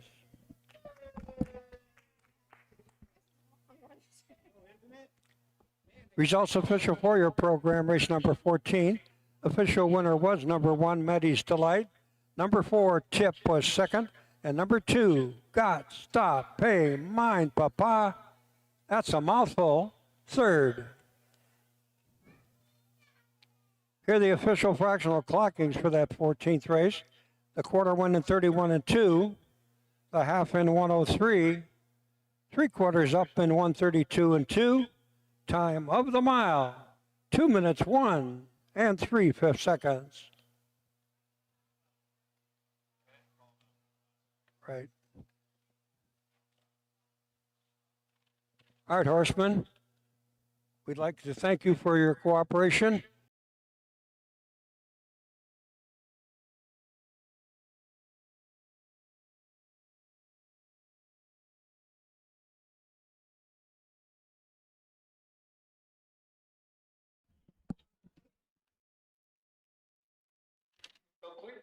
Finish on the 14th. Maddie's Delight was the winner. Got Stop, Pay Mine Papa's third. VH Dancer fifth. Tip was second. And Sweet Potato Pie checked in fourth. Repeat.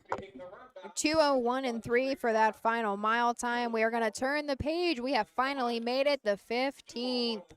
The finale, the free-for-all pace, just $1,000. But this part is part of the graduate series, so these guys are going to collect some points as well for that final that's held up at Northfield Park. But just a field of 4 to go forth for the 15th. So join me back here in just a moment. We'll see what we can get out. Who feeds your need for new ideas for your family's best farm future? Ohio Farm Bureau. We work with our members to shape ag policy that will positively impact our industry. Farm Bureau is advancing business solutions to give you a competitive advantage. We help you gather information to stay ahead of important topics and technologies. Plus, Ohio Farm Bureau creates opportunities for growth. Ohio Farm Bureau, feeding your need for new ideas. Cool Winds Farm is one of Ohio's premier standardbred breeding farms.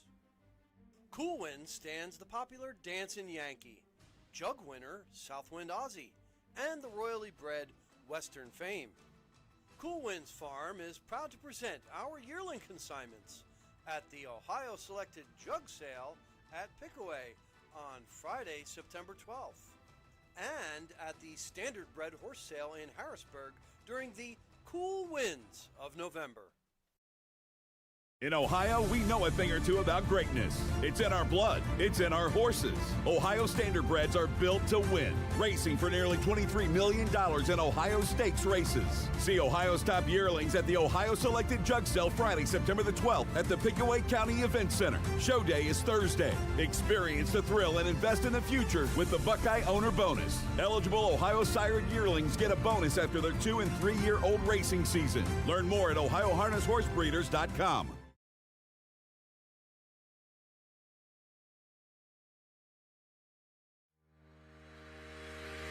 Own a little and love it a lot. TheStable.ca is an award-winning fractional ownership operation. Buy as little as 1% of a racehorse and experience 100% of the thrill. TheStable.ca makes ownership easy, accessible, and affordable. Communication and customer service are at the heart of everything we do. Get started at TheStable.ca.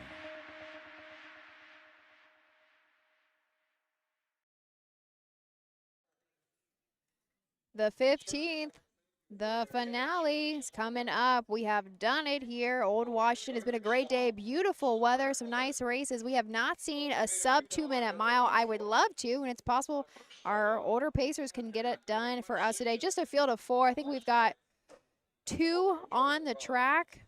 If you were watching for the 14th, I started talking about these horses. The 2-horse, Hammering Hank. I knew it struck a memory in me. I was like, why do I know this horse? Very, very, very nice 2-year-old a handful of years back. He made almost 300 in his first season. I think he started under Brett Pelling, was 4th in the Breeders' Crown, right? It all comes down to the crowd, or the crown. The Breeders' Crown in, what year would that have been? 2021. Hammering Hank, so our 2-horse in this race, was 4th, but it was a heck of a year for our Ohioan. So Monty Mickey, who was trained by an Ohio trainer, did win the Breeders' Crown that year. Gulf Shores, of course, another Ohio trainer, Brian Brown, was second, and Pebble Beach for Noel Daly was third, and of course, Hammerin' Hank, like I said, was fourth. That was a tough group of 2-year-old colts that year. And we've got one on our track today, and I think, the Monty Mickey, Gulf Shores, and Pebble Beach should all be standing. I don't know where Monty, this is actually Monty. I'm going to look to you, Stephen, like you have any idea, and I'm just going to talk to myself. Monty Mickey is standing in Ohio. I can't remember. I apologize. I should know off the top of my head who he's standing with. I think he's Ohio because it's his first crop. Should be selling this year. I'm sure some of the viewers are listening and correcting me. Gulf Shores is not standing in Ohio, but he, of course, was Ohio bred himself. He was a down by the seaside man. What an animal he was for Brian Brown. Gulf Shores is standing stud, and Pebble Beach is standing stud, and he was previously in Ohio if he's not still in Ohio. So look at that. There, see? You know what you're talking about. I figured you know. Because I know that he's got colts selling this year, but I thought he was. Here's the post parade of the 15th. And folks, the horses are on the track. They make their way to the post. This will be the field for the 15th and final race of the afternoon. This is the free-for-all pace at 1 mile. Trophy by United Country Real Estate, Guernsey Realty, LLC. They chase a purse of $1,000. Here are the horses. Number 1, DC Rockin' Moon Dancer, trained by Melvin Byler. Stephen E. Butler of Salesville. Eric B. Butler of Quaker City, Ohio. Alex Hawk up. Number 2 is Hammerin' Hank. I'll be racing of Freehold, New Jersey. And from New York, Ontario, Canada, a late driver change, Carson Conrad will drive. The 3 is Dragon Grad. For Sherry D. Watts, Daytona Beach, Florida.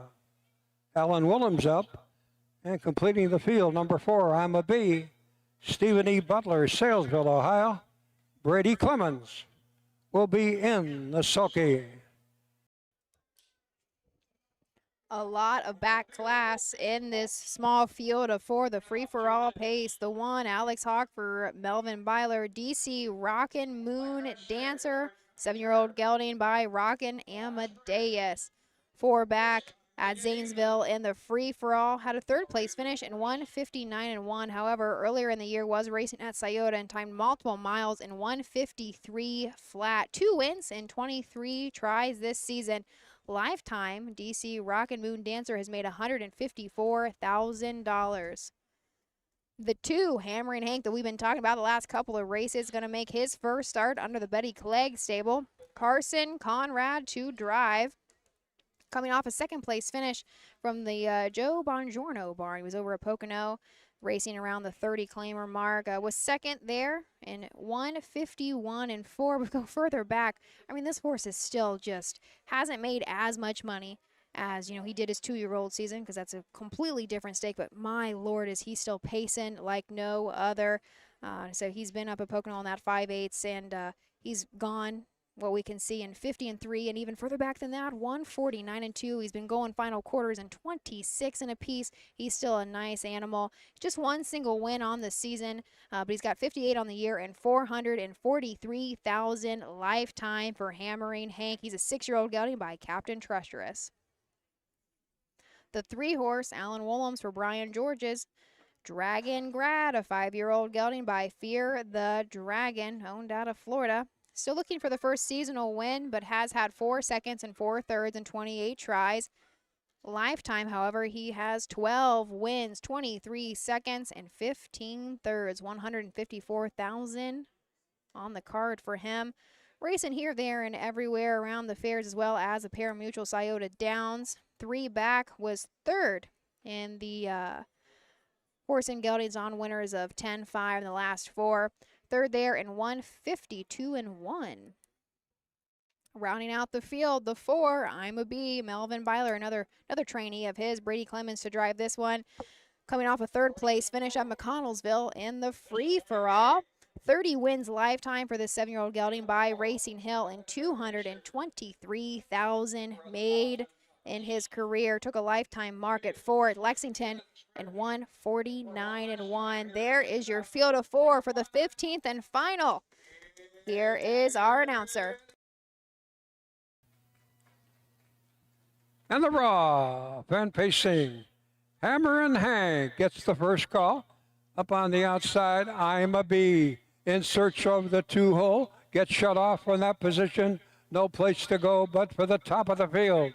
I'm a bee. 3/16 of the way in. Opens up a length and a quarter. As I roll over the first quarter. And I'm a bee is on top by a length and a quarter. DC Rockin' Moon Dancer is in there racing third. And Dragon Grad at the quarter in 29-3. Shiver My Timbers up top as they roll to the 3/8 mile marker in single file order. They're going to come past the stands for the first time. And up top for the lead comes Dragon Grad. Check that, Hammer and Hank. First up on the outside, DC Rockin' Moon Dancer, Dragon Grad, and Hammerby. Halftime, 59-4. On to the backside they go. On the outside, making his presence proud, DC Rockin' Moon Dancer puts a head in front. Hammer and Hank back along the inside, puts him aside. Between horses, I'm a bee and Dragon Grad. 3 parts of the mile, 1:29-1. Here's the finale.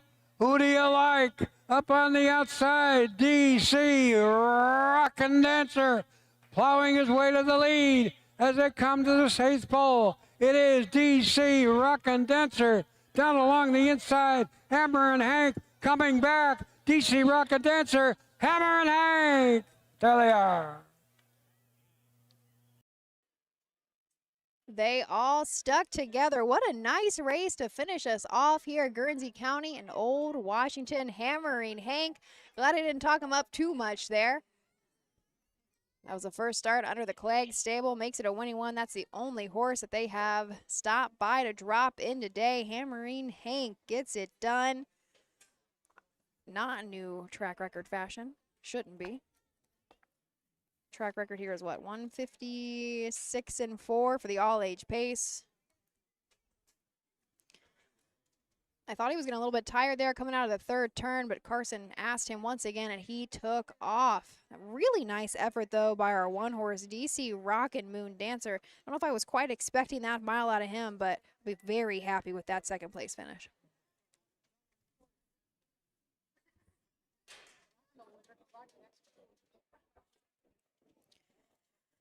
That is going to be the second win for Carson. He goes back-to-back.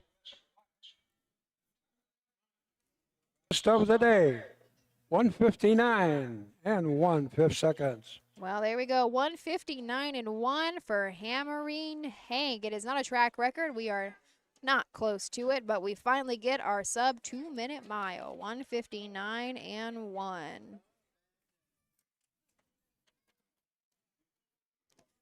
Here comes Hammering Hank into the winner's circle.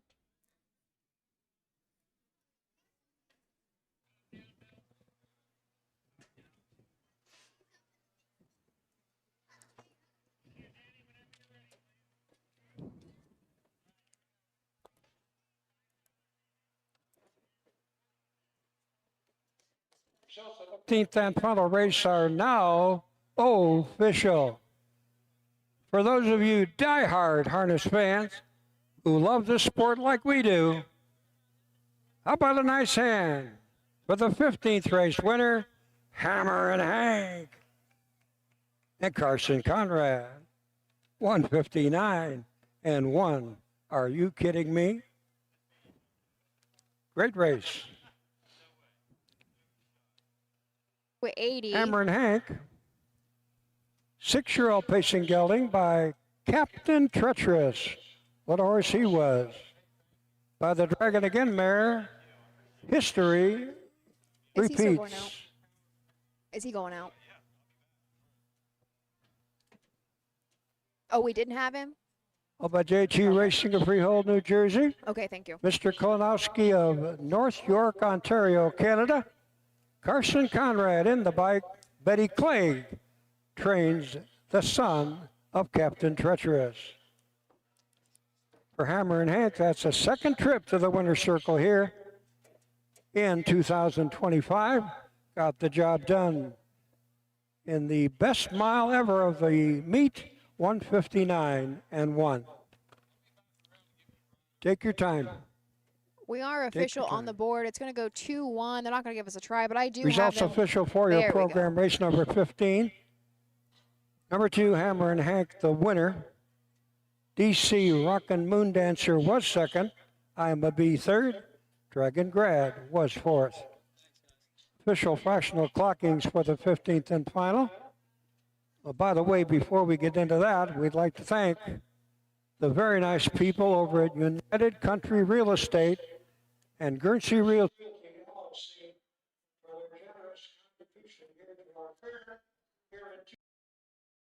Thank you.